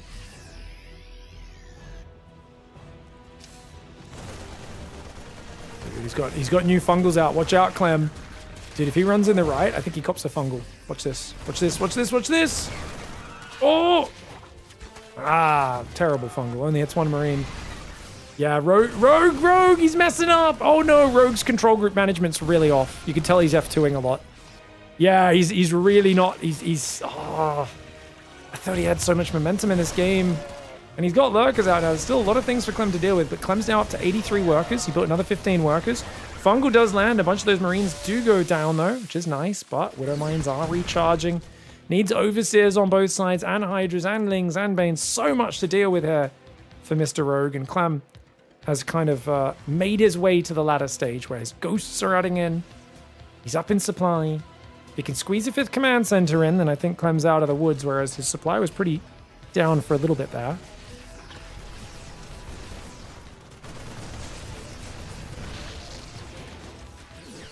Whoa! Good Widow Mine hits on the Zerglings. Really good. Oh, that other one! Oh no, I don't like the way Rogue's chasing here, man. Where the heck are his Overseers? One has to wonder. Finally, they're coming over. Top right side's okay. He's got to clear these. Dude, he's got to clear, but look, his Hydra's getting chased down. He's not clearing it because he's worried about the top right. He's pulled his Overseer back. He has Overlord speed as well. These Widow Mines recharging over and over again. Units lost time 4,000 in favor of Clem, and you can see it's a bit too much for him to deal with. Look at that, the Viking. He's like, no, I don't want to have to deal with your BS. Don't want to have to deal with it. The Viking almost microed away there, but Clem does correct it. I think this 4th is better than the forward one as well. I like this as my 3rd base. This base, actually. I'm playing Roach Ravager, where I can bile tanks across the gap on this map. So playing this forward base with Hydras is a little bit more questionable. You can either take that base, but I think I prefer the top right even. The top right, actually, this is a bad area for Hydras as well, probably. I mean, you could flank around. This base is probably better with Hydras. But there is a nice ledge up here. It's always going to be tough, no matter what, but see how it goes. Spires on the way now for Rogue. I think he realizes Corruptors will probably be essential much earlier. Last game, the lack of Corruptors against the Libs was really painful.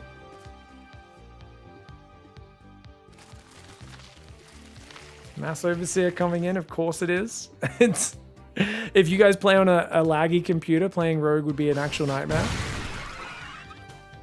Yeah, Rogue really doesn't have any quick ling splits. Like, even when he's staring at the fight or anything, you can tell he just doesn't have the micro to spread it. I don't either, don't get me wrong, that's just like a normal human thing, but it's just interesting because he was, you know, in the military and stuff, and he was inactive for a while.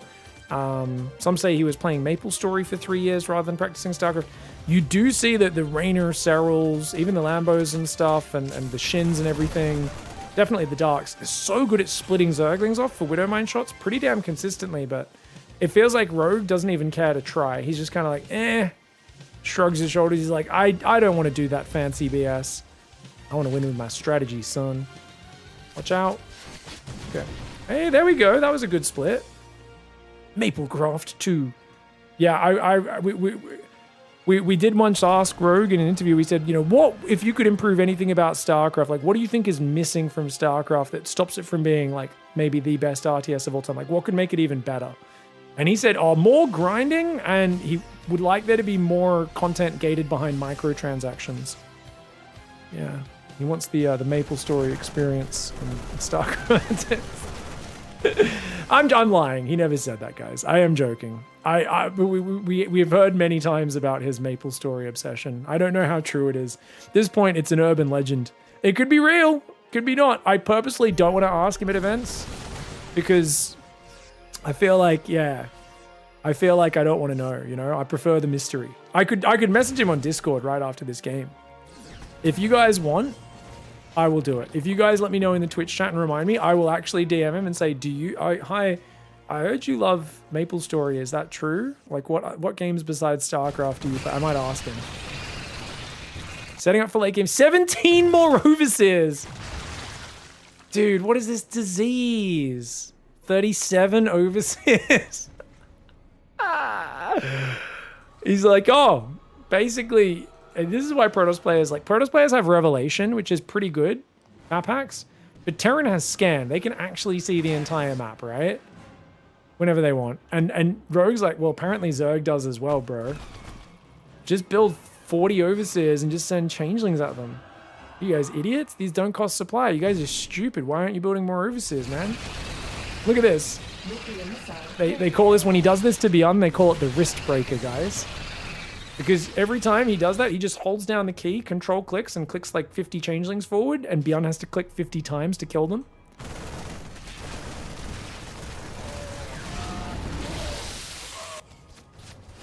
Competition, man. Competition is brutal. Clem throws a few medevacs away to replace with libs here. Oh, main base. Main base, Clementine. Uh-oh. Clement. Clement. Nidus in the main. Lurkers are there as well. Oh, decent Widowmine in the Ling Bane, but I love that he's attacking both sides at once. This is what he didn't do well enough in the last game. This time, the moment the Nidus pops, Clem's guard downs for a moment. Planetary's going to go down, as will a lot of these SCVs. Hydras need to kill the orbitals, but the ghosts are on top. Oh, did he not even get a... Oh my gosh! No! Did he... Okay, most of the lurkers escaped. He only lost 3 lurkers, but he didn't even kill a command center.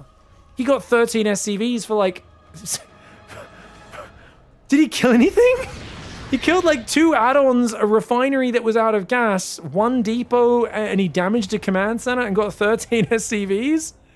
Clem's army split really well, and these guys came down, so his Hydras all got aggroed and sniped by the ghosts there. Oh, man, and he was so quick to siege all of his libs and just wreck the lurkers. That was like, I thought Clem made a big mistake, but yeah, he basically reacted perfectly once he realized what happened. Oh, damn, dude. This planetary is going to easy hold them as well. Mills will repair that. Lurkers pop out on the left side. Oh, that Hydra accidentally popped some splash damage on him. Planetary goes down though. Very nice move. No Overseer, which means the cloaked ghosts can do damage. The Lurker's going to quickly try and run away. A few of them do get sniped. That was good. He does deny a base. Gets a command center, a bit of damage. More Nidus is popping up. 1 in the natural, 1 in the main. The avalanche begins. Here come the Corruptors. They're like, okay, sweet. His ghosts are busy elsewhere. Let's get some libs. It's a good call. Yeah, it's worth it. It's super worth it. This is one of the best trades he's had all game. Corruptors are so good at sniping all these libs and medevacs, man. Oh, PP! PP! You know you want to, Rogue! Unzip! Rogue's been drinking Mountain Dew for days, but no, he breaks the stream. Okay, he's going to go in the main to defend the lurkers. That's actually so cool. That's so cool. He's getting the medevacs as well. Oh, okay, he doesn't quite get the medevacs, but look at this. Ling's on the left side. Dude, the Corruptor's actually so good at pairing up with this Nidus Lurker, but he doesn't have an Overseer, which means, oh no, the Lurker's getting sniped. He's got to get out. Corruptors are going to run north. Yeah, he finds 2 more libs. Lol, your ghost can't be everywhere at once, idiot. Oh, Rogue tooling Clem right now. Yes, his first attack failed, but that one was really good. He's only 6,000 behind, which is the same as it was before that last series of engagements. He's got a middle base mining. I'd love to see him mining this base on the left as well. It's kind of a bad Nidus positioning because it's blocking him. Yeah, if he keeps trading like that, he'll do well. Because remember, Clement to spend so much money building all these command centers. Clement's got 12 orbitals. Things do get cleaned up. What's the army comp? It's Ling Bane Corruptor, 17 Corruptors, 5 Lurkers. Ooh. Clem has a much bigger army, but smaller worker count. It's going to be hard to break him because if you throw too much army away, Clem will counterattack. Rogue doesn't have a crazy bank. Oh my gosh. Oh no. And that's the danger of going in blind, dude. He just lost like 7 Corruptors for 1 Viking. The Ling Bane got pushed back on the right at the same time. Oh. Nasty. So many changelings though. Still got good vision. Got to keep sending these changelings out every now and then. Nidus Worm pops out. There's units on top of it. Single ghost runs forward. He's like, oi, get out of here, you dirty bugs. Get out of here. Dude, 125 hit point ghosts are tanky, man. Oh, damn. Trying to deny the creep now is Clem. Trying to reassert control over his half of the map. Rogue, finally taking the space on the left. Shame he wasn't mining that sooner. Greatest Spires on the way. Look, he's got +2 flyer armor coming in. Already has +2 attack, +3 melee, and +3 range coming in. He forgot Adrenal Glands. Ladies and gentlemen, he forgot Adrenal Glands! Non-adrenal Zerglings don't melt steel beams! Oh no! Oh, Overseer does take a shot, but the Corruptors clear a few libs, which is nice. Changelings coming in. Oh man, dude, how many more? He's up to 51 Overseers now. Easy on the gas expenditure, Rogue. What the hell, bro? Hasn't taken these gases yet. But he's got it. He should fully transfer to this base. 20 workers, 22 at least. Get the gases as well. You don't want Clem to get his hands on that. Yes, Ghosts have 125 hit points now, guys. They don't die to anything except Banelings, basically. I mean, obviously they can get killed, but they're very tanky for a 2 supply unit. Kind of insane.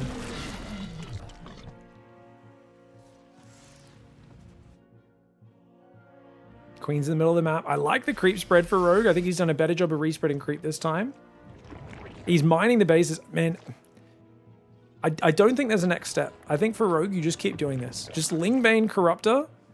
He's got a bunch of lurkers that he can either put in a Nidus or just run in the front and siege a base and try to do some damage. He's going to attack this side, right side. First 2 Widow Mines clear the Zerglings. Corruptor's diving. The Medevacs is cute. Bane's going after the Ghosts. Can they connect?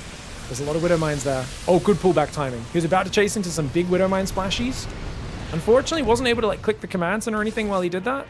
And at the same time, where are the lurkers? He runs 1 lurker in that side, and he's going to try and siege as far back as possible. But the repair is good. Gets a few SCVs. At least he's killing things. Scan comes down, and the lurker does go down. These lurkers going to try and fall back behind the spores. Can he defend those? Well, the army's going to come over, and if he catches this army with the Corruptor Ling Bane, that could be huge. The Lings should not commit like this, though. Oh, this is a terrible fight. Rogue, what are we doing, man?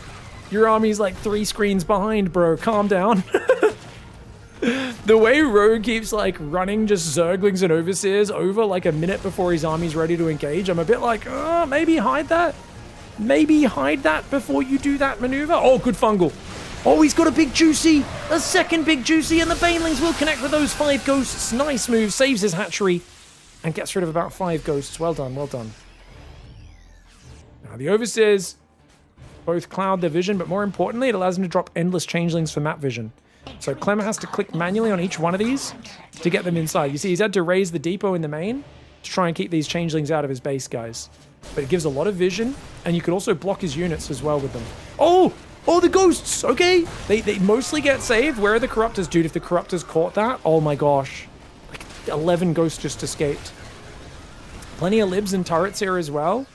The Lib turret Widowmine sieges are really hard to deal with, man.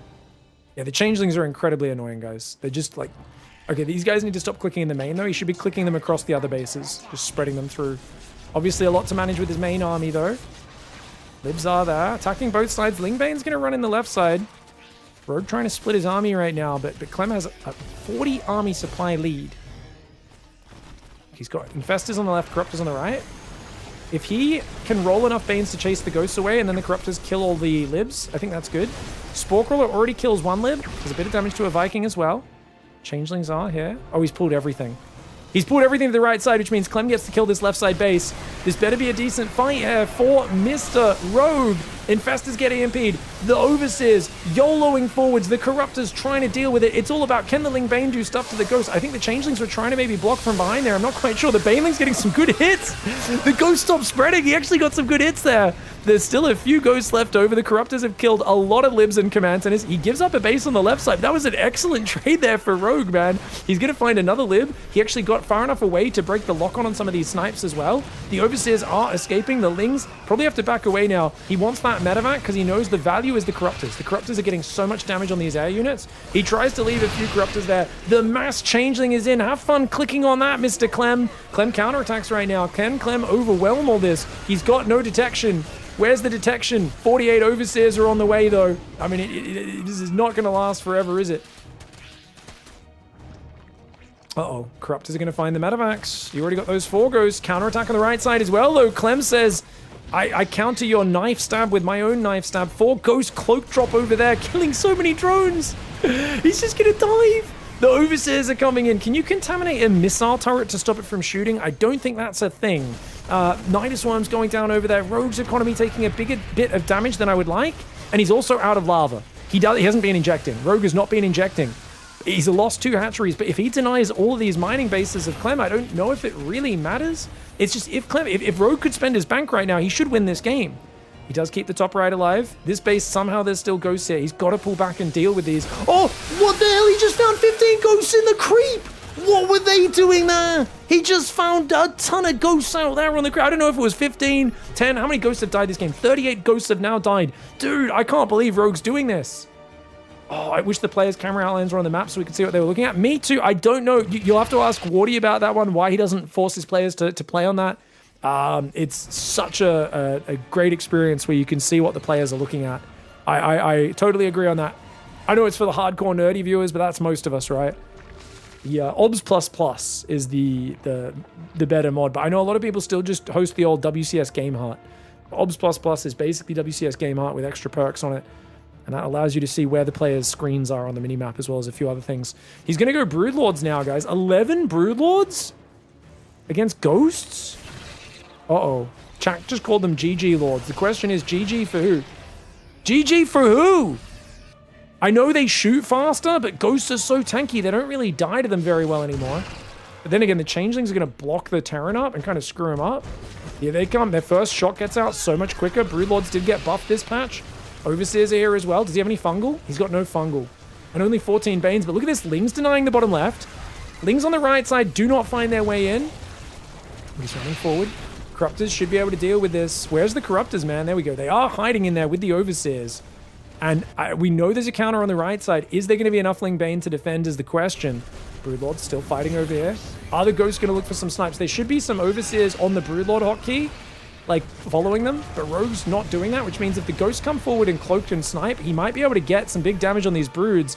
Looks like the Marines on the right side got cleaned up. There are more Lings and Banes gathering over there. Rogue's worked through his entire bank, but he's got this left side base back up. Corruptors start to take care of the Libs, the Ling Bane. If he could just chase the Ghosts away and let the Libs get taken out by the Corruptors, that's all he needed to do. Planetary Fortress is on 88 kills, but a lot of those are Broodlings. On the right side, the Lings picking off SCVs, doing what damage they can. That Ghost, can it take down 4 Zerglings? I don't think so. The Zerglings with Adrenal, finally, in this game, and 3-3-3 do big damage. How many Broodlords went down? Just the one. Great denial on this left side base. Mules are going to drop for Clem to repair it, but he's down to 15 workers to 52. Rogue's still got this base up if he can reclaim the base on the right side, which he's going to try to, but of course the Widowmine will deny it. Is going to be amazing for him. He's got a little bit of minerals here. 250 there, 90 there. Just got these middle bases. That one does get denied by that Widowmine we talked about, but he's maxed up 40 army supply.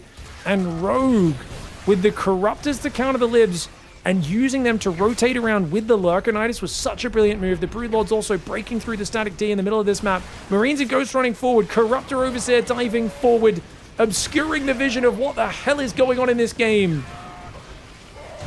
Corruptor's chasing afterwards. The Ghosts getting jumped on. They land a few snipes, but the Banelings are on top, man. The Banes are so close to them. The Corruptors going after the Vikings and the Medivacs. The Ghosts pulling back here. The Corruptors are starting to wash up on the rocks of those Ghosts. But of course, you know what's harder than rocks, and that's Rogue's rock.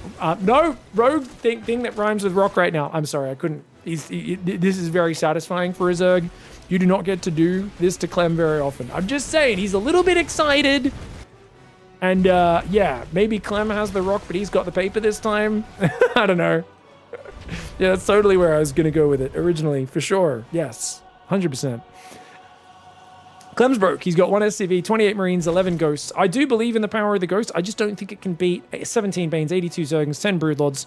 Not when the Zerg is still mining a base and soon to be a second base. And you've only got dregs on your side of the map. Essentially right now, Clem is emptying all of the beer glasses that he's finding around the pub after closing time. And he's seeing if he can fill up 1 full glass of beer. He's like, if I could just get maybe like a half pint or something, maybe I could have a good time here. Rogue, meanwhile, has an entire liquor store at his disposal, and he will have no trouble getting well-sourced later tonight. The Broodlord's going to pick off a Marine and a Ghost. Very nicely done. It's still amazing to me that he doesn't keep an Overseer with his Broodlords. I know it's just different systems, but I'm like, not keeping detection with your Broodlord seems so crazy to me. Great transfuses. 1 Broodlord goes down. But dude, he was mass transfusing through the damage coming in from the snipes and the Vikings. The Queen's on the front line. Sick transfuses. GG, well played. And Rogue is going to tie up the series after 2 epic games. Wow. Scissor me timbers. I love it. That's so dumb, you almost. Scissor me timbers. Aye, matey. Scissor me timbers.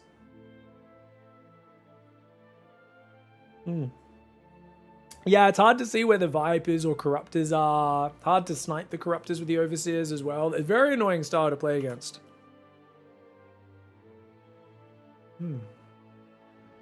Clem's closing other apps to try and get a few FPS back. Oh, you're not wrong. You're not wrong, Twitch chat. Rogue Clem on 1. Just breaking up the recording. Because this has already been going so long, and I'm like, I don't know how much longer these games will go. Yeah. Like, Rogue, he really... Dude, I really thought that first attack was going to do so well, and then it just washed up. Oh, Alright, guys, going into the 3rd game of Winter Madness. Clem in the bottom right, Rogue in the top left. I really thought Rogue was going to, like, do massive damage with that first... Lingbane, Hydra in the bottom left, Lurkers in the main move, and then Clem shut that down so hard with the Libs just instantly going to the main and the Ghosts and the Bio running to the left to defend his SCVs and command centers, where I kind of was like, oh no. Is Clem just going to like crush now? But Rogue, man. Really good Corruptor usage. The quick pivot into Corruptors. Yeah, I mean, he even went in the main along with the Nidus to kill a Lib there. It was really cool. Hey guys, I'm not usually in this stream. When does Pig play games on the ladder on stream? Usually you're going to mostly see me casting this day, Saturday my time, Friday if you're, you know, North America, Europe time, and Wednesday my time, Tuesday if you're in North America, Europe. Because today I normally wrap up the best games of the last week or so with StarCraft, so it's my best game stream. And then on my Tuesday for you guys if you're in North America, Europe, is when I do Pigasaur Weekly. We do a live weekly tournament, $400. Often see guys like Clem. We haven't seen Rogue sign up for a while, but recently, Clem, Solar, Max Beyond, a few of these guys pretty regular, and their heroes pretty regularly signing up for it as well, so it's been pretty good. Most of the other days, good chance of us playing some games, having some funny funs. If you want to see a few fun highlight games, definitely check out my Pig Plays channel. On YouTube, guys, !Pig Plays. If you're watching live in the Twitch chat, I'll link it up. But yeah, today's all kind of the best series, or sometimes it's just the most interesting rivalries. Sometimes I don't want to spoil myself, so like I'll be honest, I don't know if this. I had no recommendation on this game from like viewers. There weren't people like, you got to check out Clem versus Rogue from the Warty Championship. I just went, that's a matchup I always will cast. And unless they start having some absolute terrible series against each other, I'm always curious to see what's going to happen in Clem Rogue, because don't get me wrong, Clem, even against the best players in the world like Cyril, sometimes he just kills him at 8 minutes with the first Marine pressure because his micro is that good. But Rogue's such a clever guy, and he's very good at creating asymmetry. It looks like he's going to take the bad third on the right side, knowing Clem's going to block him. We saw Raynor do that really well earlier today. I still think it's awful. I think it's better to just take the normal third on like 20 supply, delay your queen in the main a few seconds to make sure you get it up. It's mind-blowing that it's Saturday afternoon for you from the North American perspective. Hold on a second. Did you know we live on a planet? And because I'm in the southern hemisphere, it's winter right now. Summer, I mean. It's winter for you guys, it's summer for me. Isn't that crazy? How's that for having your mind blown? Also, now this one blows some Americans' minds a bit, like, completely. You have an accent, and it sounds funny. I'm like, what? I don't have an accent. I speak American. We just speak English properly. You're the one with the accent. And I'm like, holy fuck. Do you actually not know? They're like, what? You guys speak so funny. It's wild.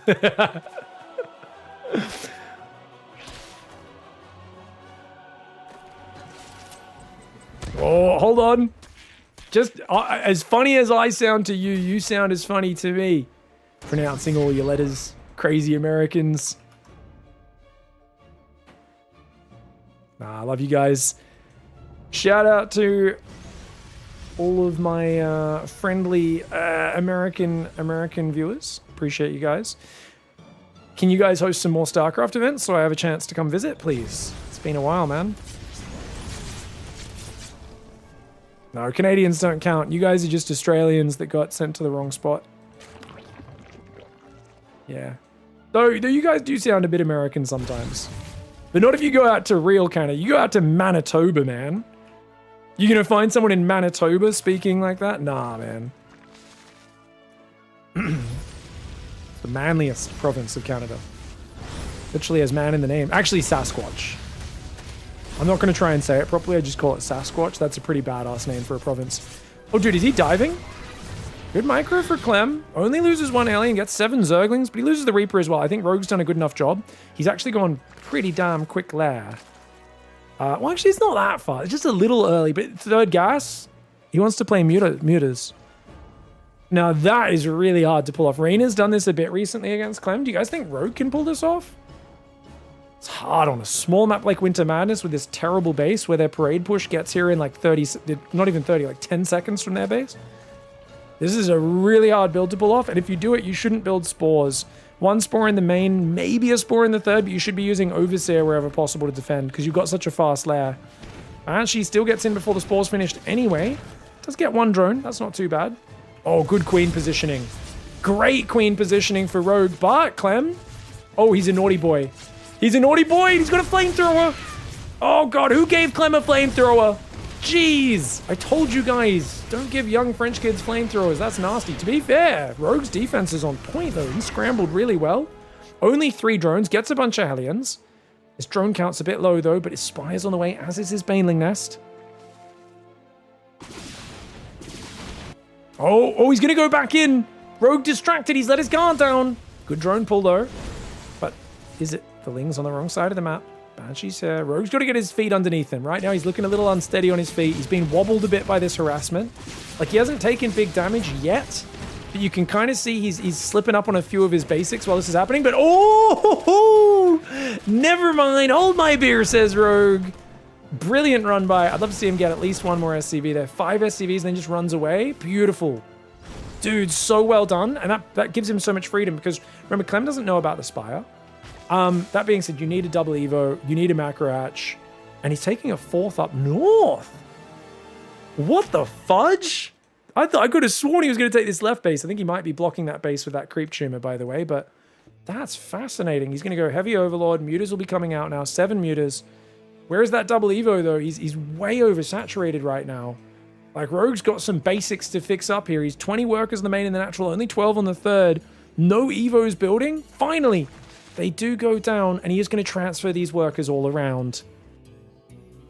Marine and Medevac already heading to the right side, though. He needs to make nothing but Ling Bane. Bane speed's 30 seconds out. If Clem can snipe this third before the Mutas and Lings are there, that'll be huge. Queens should be able to deal with this. Banshees may have caught a glimpse of the Mutas. I'm not quite sure. There's no Overseer in the main. I'm not sure why that is. All the Queens are going back to the main. Most of these Queens should be defending the front, but look at that Mutiling Bane. Can he overwhelm? Oh, he does get rid of a bunch. Only one Medevac. Clem's like, where was the other Medevac, mate? Looks like it was lagging behind, but the Marines did distract those Mutas for a bit, and the Mutas can't quite chase that Medevac down. Oh, what are we doing? Rogue's going for it. Oh, he's going for a timing. I didn't even realize. He actually wants to go. He thinks Clem's unprepared. But is this a bit too over-eager? There's two tanks there. The Banes need to go for the mineral line. Mutas need to fly away. Good Bane hit, but good SCV micro as well. Brilliant SCV micro. Even 7 SCVs go down. Could have been much worse for Clem. A lesser Terran would have taken much more damage. We've got 1-1 on the way for Zerg. 2-2 has not started yet for Terran, but Clem, of course, I think is thinking about shoving. That might be over-eager with how aggressive Rogue just looked. Honestly, I don't want Rogue to ever go past 75 drones. I think you're lair tech for life. And yeah, these 8 drones is like the max you can build right now. Any more than that is madness. Uh-oh. Well, there's 2 Mutalisks there. That's not good. He's also already mined out his main partially very early there, which tells us his workers were not stacked correctly. That's okay. 8.5 minutes is standard for the final patches to go, though. It's not a big thing. Very minor. Tank here, maybe? Okay, he's going to go fully on the right side. He doesn't want to step on creep. Clem's not even hugging the edges. He's just going for a massive pre-spread, but no combat shields. Thing is, there's no Zerglings. 2 Banelings actually connect with 4 Marines there. Massive Mutiling Bane flank comes in up the ramp. The Marines avoiding those Banelings so well. He's got a few Banes in reserve, though. That's really good. If Rogue can scare these Marines away, these non-combat shield Marines being so ballsy right now, dude. He's going to try and focus the Banes. Is that going to work out? The Ling Bane trying to jump on top. Baneling's gone. Banelings are gone. Banelings are gone. Watch out, Rogue. He doesn't have any Banes in reserve. The Marines say, combat shields are for cowards. Hold my beer. They shove a stim pack into their thigh like it's a goddamn EpiPen. And they pull that trigger faster than they've ever pulled it before. But Rogue has more Banelings reinforcing. He's evacuated this base with the drones. Is he going to give it up? I think he has to give it up and counterattack. And Clem's going to be able to take care of that base. Finally, the combat shields do kick in, and there's a lot of medevacs for healing as well. Counterattack tries to cut off the rally home. Oh, actually a good little engagement there for Rogue. Muta's overwhelming it. Nice move on the Marine rally. But the whole army is going to scramble home very quickly, and he's got a rally of Marines gathered up there as well. Not only that, 2-2's done for Terran in a second. It never started for Zerg, because he's been on the ropes trying to make Banelings the whole time, which means with 2-2 almost there, that's going to be a problem. Mutas need to find a full medevac, but they can't find it. The Mutas not targeted on the medevac, so I think that's got to be a mistake there for Rogue. The Banes need to roll into these Marines, but the tanks are always close behind. It's an 8 racks, no add-ons on these Marines, guys. It's just 12 Marines building at a time, and now with 2-2 kicking in, it's go time. Deep on creep, no ragrets. The Banelings do get a decent connection, but there's not many Banelings behind that. The tanks are cleared up. He needs more Banes. He needs more Lings, but he has no gas for Carapace, which is a huge problem. He's lost the gases on his 4th. Now he's transferred to what was originally the 5th base. Hasn't put on gas mining there just yet. The tank, can he get another shot off? Yes, he can. 1 Baneling connects, but 1 Baneling is not enough. The tank survives, and that was a bad wave for Rogue. Clem brings this game back to where Clem plays his best StarCraft, shoving in and shooting you down with Marine Tank Micro. And he doesn't let Rogue get to that late game. He says, okay, you're pretty good at late game. You're really annoying to play. Let's go after it and just push once he spotted those Mutas. Well played by Clem. I feel like this build works better if you focus the medevacs with the Mutas. 100% JC Mini Painting. I've noticed it before, and then even that one where he picked up and like was unloading and he just wasn't even trying to. I thought he would be like stutter stepping the Mutas to try to shoot down and like try to guess which medevac had loaded the Marines up, and you try to target that and like stutter step so they don't fall behind against the boosted medevacs too much. Looked like Rogue misclicked a bunch. Yeah, I mean, he's definitely not Clem level at that stage of the game. And I think playing Mutas on Winter Madness was already shocking because it's usually going to end up in that thing.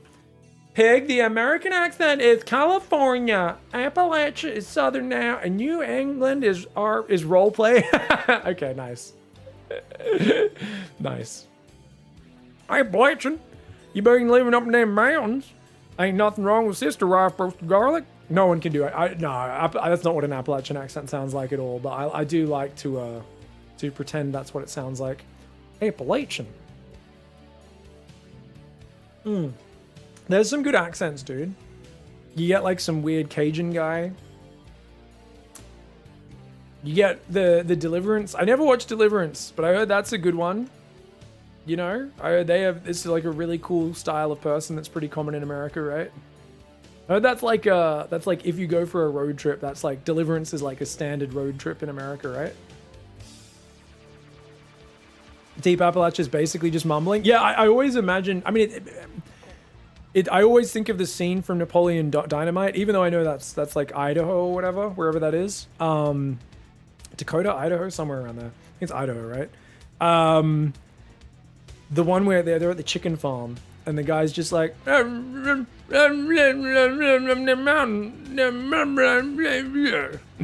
the other guy just like, and I'm like, I swear I've come across Australians in like the deep country that like sound the same, where I'm just like, I remember as a kid just looking at them and being like, are these even fucking words, bro? They're just like, there's this, if you get far enough away from cities, people just stop speaking like the language. They just start fucking like, what are you fucking doing? Like, how did the language devolve this far?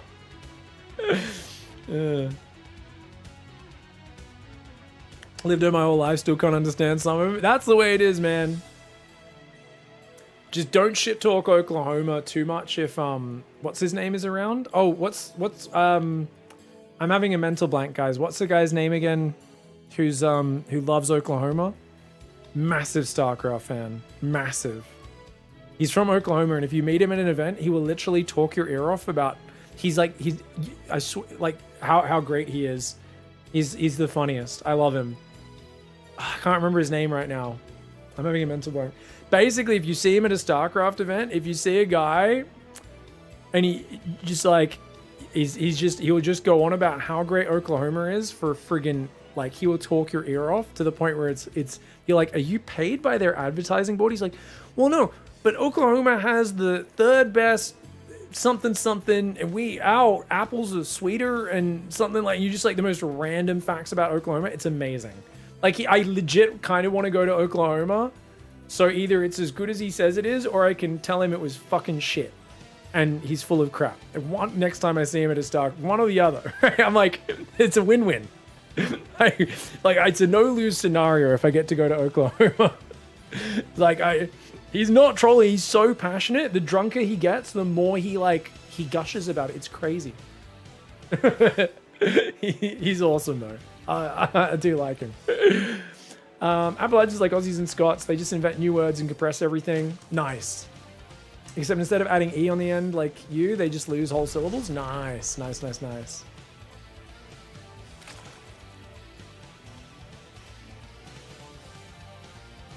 the most wrong thing I've heard about Oklahoma. That's so funny.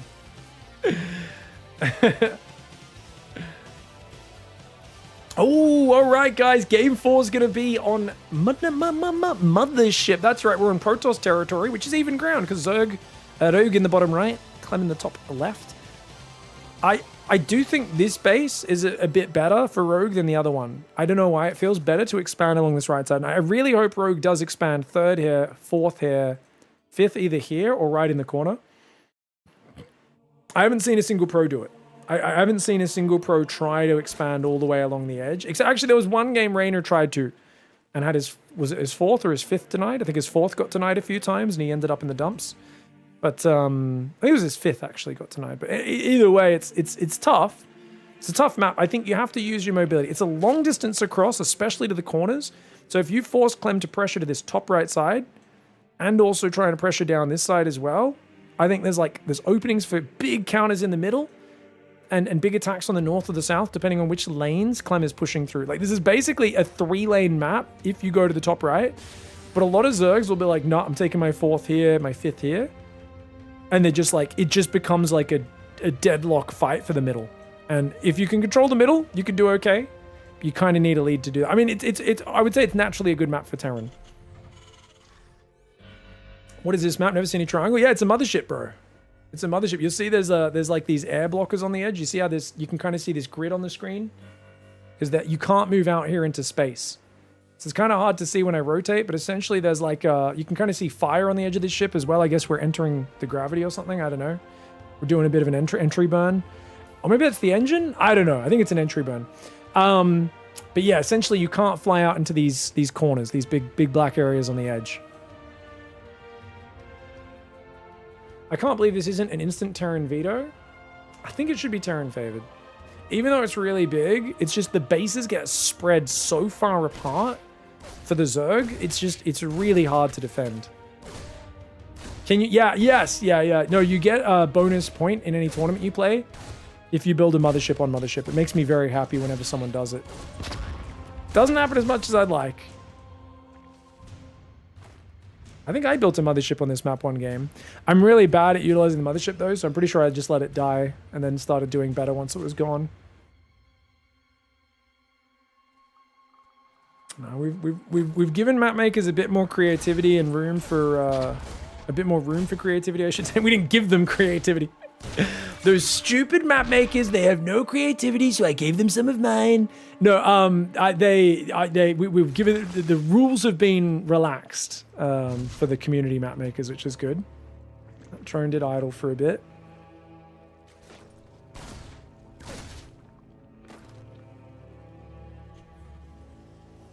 Starport's on the way, second gas as well.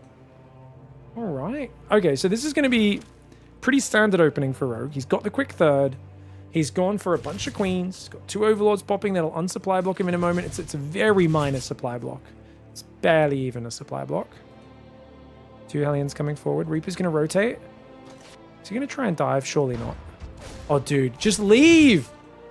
Dude, this is why I hate playing Clem. He's so annoying with this Reaper. He's already got 2 Zerglings. Now he's circling the main, trying to pick off drones. And that distracts you, which means the Hellions can run in. Lings are popping out. And he gets a total of 1 drone for 2 Hellions. And the Reaper goes down. Excellent. All right, punished. 1 drone, 4 Zerglings for 2 Hellions and a Reaper. Get wrecked, Clem. Go home. Go home, you're drunk. He's going to lose a Hellion as well, maybe. Rogue was only on a move, though, and he should run away now. Rogue's going to lose this fight. This is Clem. This is not an ordinary Terran. You can't keep chasing this.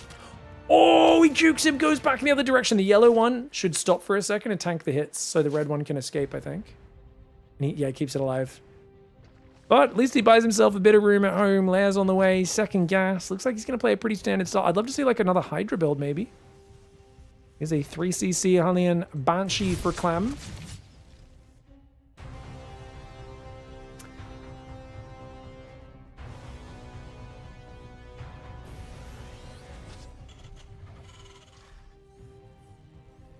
If we could get a mini mothership, or if you could build a mothership core and a mothership, that'd be cool. I still can't believe they didn't make it where you would... Wait, actually, when there was a mothership core, guys, did you make a mothership from the mothership core? How did that work? I can't remember. Did it morph into it, or did you build it from the Nexus? I honestly can't remember. Because it should have morphed from it, surely, right? Uh-oh, Hellions are getting by. Got a few Lings to kind of block, but only partially. Oh, Clem being very ballsy right now. Where are the rest of the Lings, guys? It looks like they're just coming home here. They try to stop him running past, but Clem jukes once again. He jukes, he jives, and looks like quite a few of the Hellions do escape. Good trading there for Clem. 5 Hellions now for 23 Zerglings. It's a bit better. Yes, the mothership core did turn into the mothership. Okay, good. I literally just never, like, I played so little Protoss back then, and even, actually, no. Mothership core was still around for, like, years when I played Protoss. I just don't think I ever went to built a fleet beacon. I just loved like Immortals, Archons, and Psystorm and stuff so much. I just was like, motherships are for losers. I just never built one. I was just like, no. Oh my gosh, these Hellions, just get out, Clem. Uh-oh. Well, Rogue's gonna tell him to get out. Because I keep getting stressed by these run-bys, but actually Rogue's wrecking him. 6 SCVs, brilliant. Shame he didn't get those last 2 SCVs, but 1-1 upgrades are going to be about probably 50% ahead of the 1-1 of Rogue, which when you're going mutas is not bad at all. He's going to take that middle base. Remember what I talked about? Especially when you're playing Mutas, I think this top right base is so much better. Because now you're playing a Mutiling Bane comp that's all about mobility, and you're giving him an easy frontal push path, whereas you should be expanding away from your opponent and using that mobility. I think this is a fundamental error that almost every Zerg's making on this map. I think you have to take advantage of the mobility advantage. Clem is so good and so fast that it makes it feel like these bases are a downside. But I guarantee you have to play a high-risk style on this map. This is not a high-risk style. This is a, I just want you to kill this base. Like, this base never survives unless you've already won the game when you take it. And he's in a good spot. I don't think he's in a game-winning spot, Rogue. Come on, Rogue. Baneling speed's just started. He's got 7 Mutas, 15 Lings. He's going to need to bring his Queens all to the front, or at least 4 or 5 of them. Mutas and Lings and Banes, I don't think can do this on their own. His Queens are kind of elsewhere, I guess. No Overseer. Oh, he dives on top. No, no, no. Rogue, your Banes are a bit far behind. But, oh, actually, that was kind of cute. He did lose 3 Mutas, though. But no Overseer. Very slow on the Overseer morph. Only after he goes for the attempted jump. Rogue's tried that ambush a few times, and it hasn't looked very inspiring the way he's done it. I think he's got to really make sure he actually has his whole army together. But Rogue's army management, even in the game that he won in the other games, like, there's been a lot of, like I said, just clicking his whole army at Clem from like 2, 3, 4, 5 screens away and showing what's happening. Like, here's 20 Zerglings and 20 Overseers. Just so you know, you've got 10 seconds before my Banelings arrive. Like, he did that a bunch of times, and just there it was kind of similar. It was, hey, my Banes aren't even finished morphing. Here's some free Muta kills. I think Rogue's got to clean it up. And ZVT is such a mechanical matchup. Like, he's good build orders, good strategy, good understanding. But if you don't have the clickety-clack with those engagements to manage everything, it can be a little awkward. Love to see a Baneling run by on this base, but look how safe Clem is. Tank on the high ground. He's building Thors and Widow Mines, which means he's going to parade the middle. We're going to take this base as well. Oh, I hate this expansion. He's expanding towards Clem while playing Mutiling Bane. I hate it. I'll call it how I see it. There's a very clear advantage of Mutiling Bane. It's mobility, it's counters, it's going around the back. It's absolutely not fighting front on. He's playing more of a Ling Bane style than a Muta style. He's only got 9 Mutas with 4 more building. I don't think he's going to commit to Mass Muta here. He's not really got any momentum with it. Overseer does not have OV speed just yet, so we'll have to make a new one of those.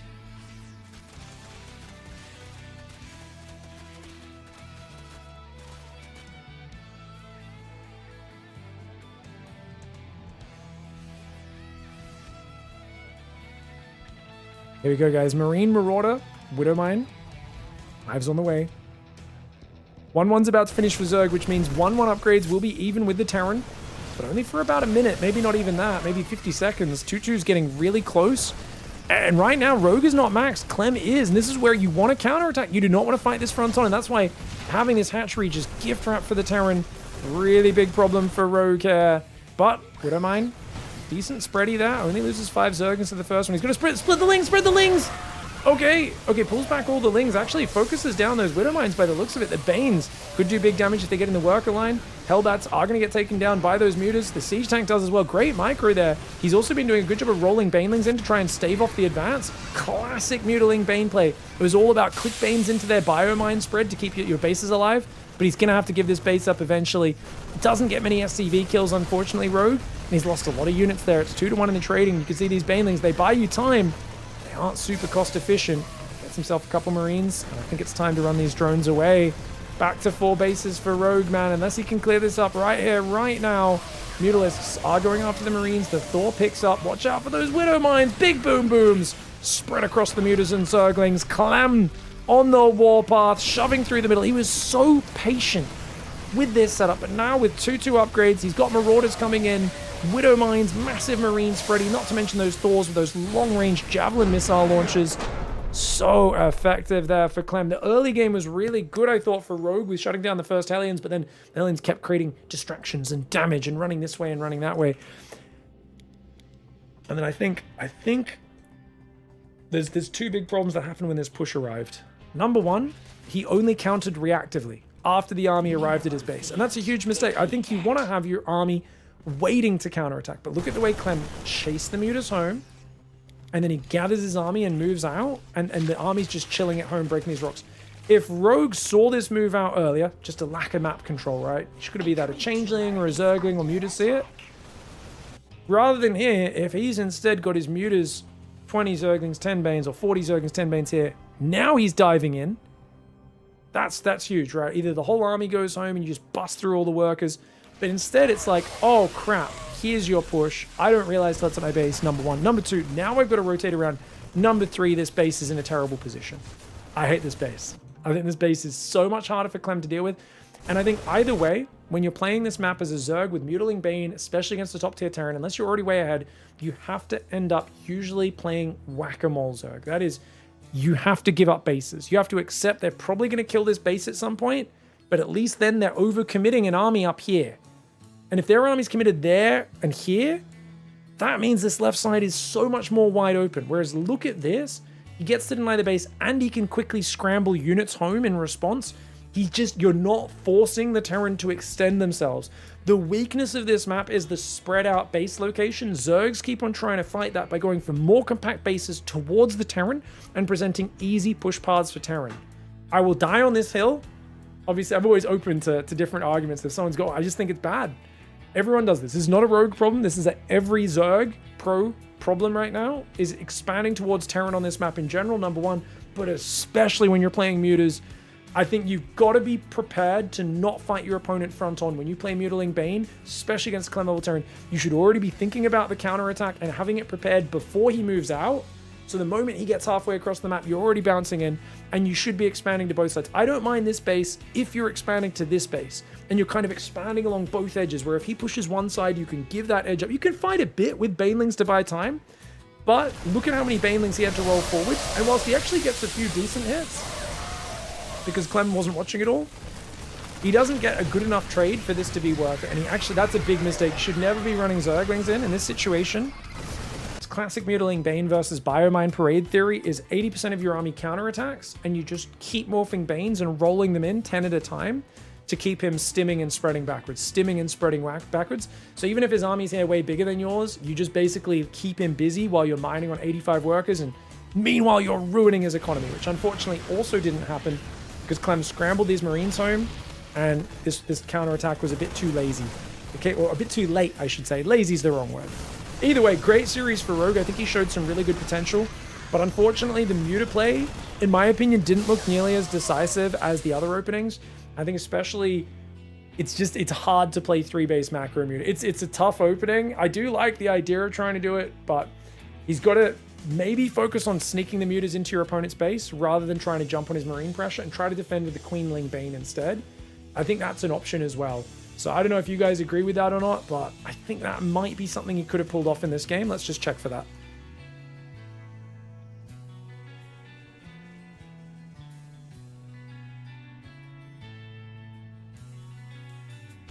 Clem would pull you apart with widespread bases, says Crumbs. That's the whole point, though, is he'll spread out. You've got Mutas, so if he overcommits in one area, you can choose where to fight.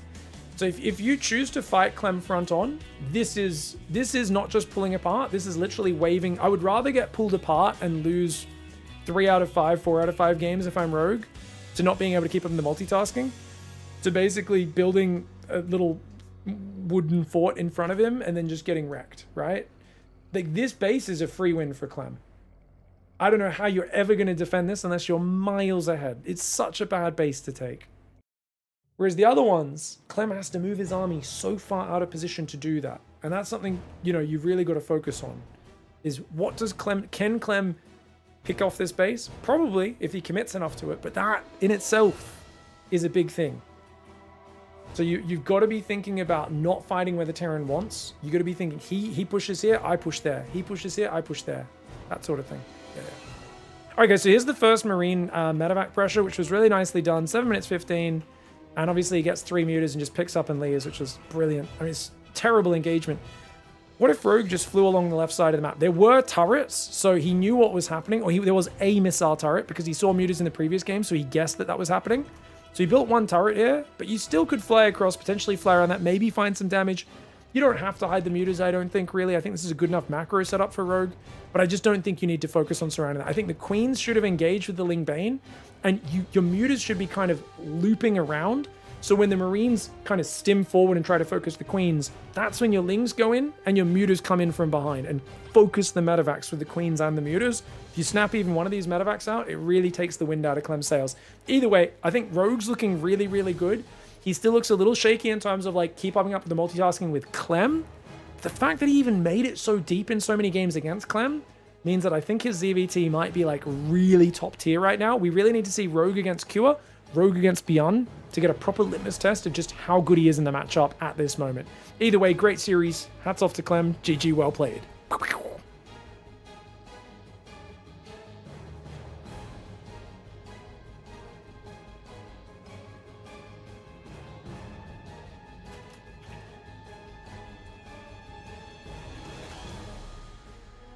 Dude, some sick games today. I'm gonna find someone to raid and send you guys over there because I'm hungry as shit. I haven't had lunch. A massive thanks once again, Tsunami, for the $16 tip. Vengitron for the 500 biddies.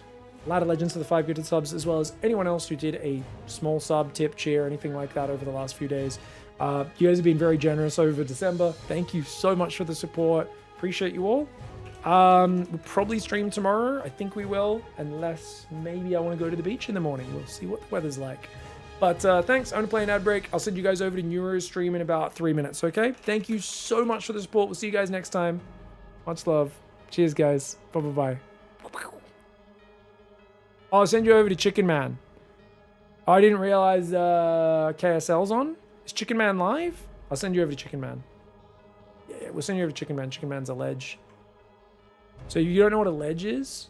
It's a ledge, which is something you hang off. No, a legend. See you guys in a few minutes. Bye-bye. I'll see you guys tomorrow. Fat fieldsman, your forces are taking damage.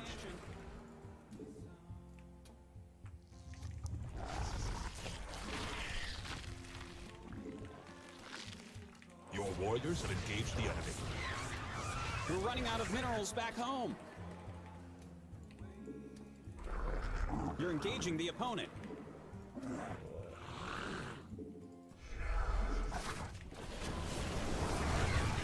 Your forces are under attack. Get over here! Your base is under Get attack. over here! Oh! Wait, they're not on top of anything. The Thors are like, my guns are bigger than your guns, Liberators. This is that moment. You're there at the urinal. You're feeling pretty good. You just got some sort of cock of the engorgement spell you cast on yourself. Little do you know, 3 fucking just Mandingo Thors come in and they just unzip their flies, pull out that 11 range high impact payload, those 250mm Punisher cannons, and you're like, oh no, these are non-range libs. Oh, this is fucked. These Thors are fucking ruining. They're killing the libs. The Planetary's blasting the Bio Florencio here. Taking Super's killer to Dicktown. Oh my god. A lot of people out there feel like it's wrong to sit in the Terran change room and set up a webcam there to watch other people getting changed. This guy though, he says, you know what? Screw you and your morals. I will set up the webcam in the Terran change room. I am a filthy fucking weirdo. Oh my god. You know, I like to watch. I'm like, yeah, you should really have people's permission, buddy. Unfortunately, Protoss never, ever ask for permission. They just watch. They're the fucking weirdo in the bushes in the park with the binoculars. They're the person where you're walking around in your hotel room naked, like with the blinds wide open, like who'd be looking in here? And then you look across to the neighboring building and there's someone there with the with the binocs just like, and you're like, oh, okay, I'm gonna close the blinds in future. Definitely not talking about a personal experience of mine. No, definitely didn't feel scarred and really disturbed after I noticed that dude watching. Well played, good game. If I ever find out where you live, I'm gonna maybe come by and say hello. Yeah, where do you live? Give me your address. Give me your address so I could find you and congratulate you on your skill. Your skill. I'm gonna fucking murder you. I'm gonna fucking watch out. Fucking playing this shitty StarCraft game again. Never again. Tell me where you live. Tell me where you live.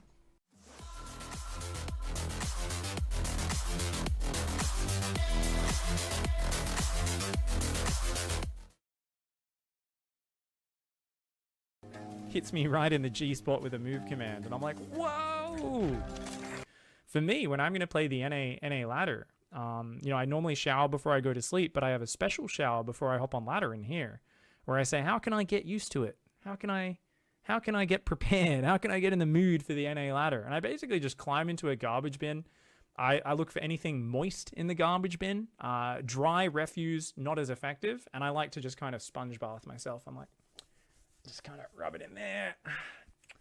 Rub. Oh, is this like a moldy sock? Oh yeah, I'll just fucking rub that on my face. And then it puts me in the mindset for NA ladder where I'm ready to face anyone, man. One man with two pincers that doesn't give a fuck, and he's ready to nibble on your barracks SCV. His name is Captain Dickhead, and his job is to be a pain in the ass. And he's already done that by finding the fact that you are proxy barracksing me. Captain Dickhead's gonna back away. He's gonna throw a balloon on the ground to let you know that he wants to play. So.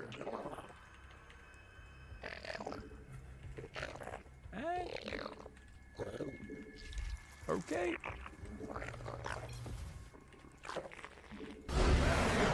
It's all in order. My name is Captain Dickhead and I win a lot of games. Yeah, yeah, yeah, yeah, yeah, yeah, yeah. Tasty. Tasty. The enemy's in our base. Pay attention. Mineral field is out. Moving up. You ready for war?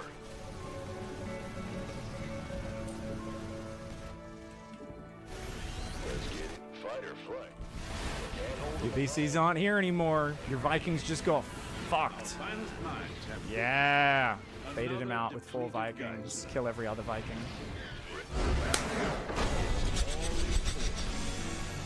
Yeehaw! Get out. Get out. You dirty Mac player. Get out. Get out. Hey! Am I a fucking wizard? I'm a wizard. I am a fucking wizard. I was so dead in this game. Fuck me. Just yeah. Back, these are just stupid. Our allies got into trouble. Story of my life. I'm here in the shadows. I really need a fourth base. Oh now. my god, oh my god. Oh! Oh, we going bowling now. Our allies Oh. got into trouble. Story of my life. Ramp. Now this here is what we call a 300 IQ marine maneuver. Clump them, clump them, clump them into the storm. Oh my god, Jesus fudging Christ. He's gonna look to ambush Jason's army now. Hero sees, oh, he sees the whole army picking up. Oh no, he sees the whole army picking up. Oh no, no, no, no, no, no, no, no, no, no, no. It's gonna, he doesn't have enough stalkers to one shot. Oh, but he's gonna feedback as well. Oh, he's gonna get enough stalk. If you can get 9 stalkers, they can one shot. That's 8. He's barely off being able to one shot, but with the feedbacks, it might not matter. And he's gonna wait for them to get here where they're really deep into his territory. Oh god, shut your eyes, everybody. Oh god, oh god, oh god. Terran players, friggin', drop your Fs in the chat.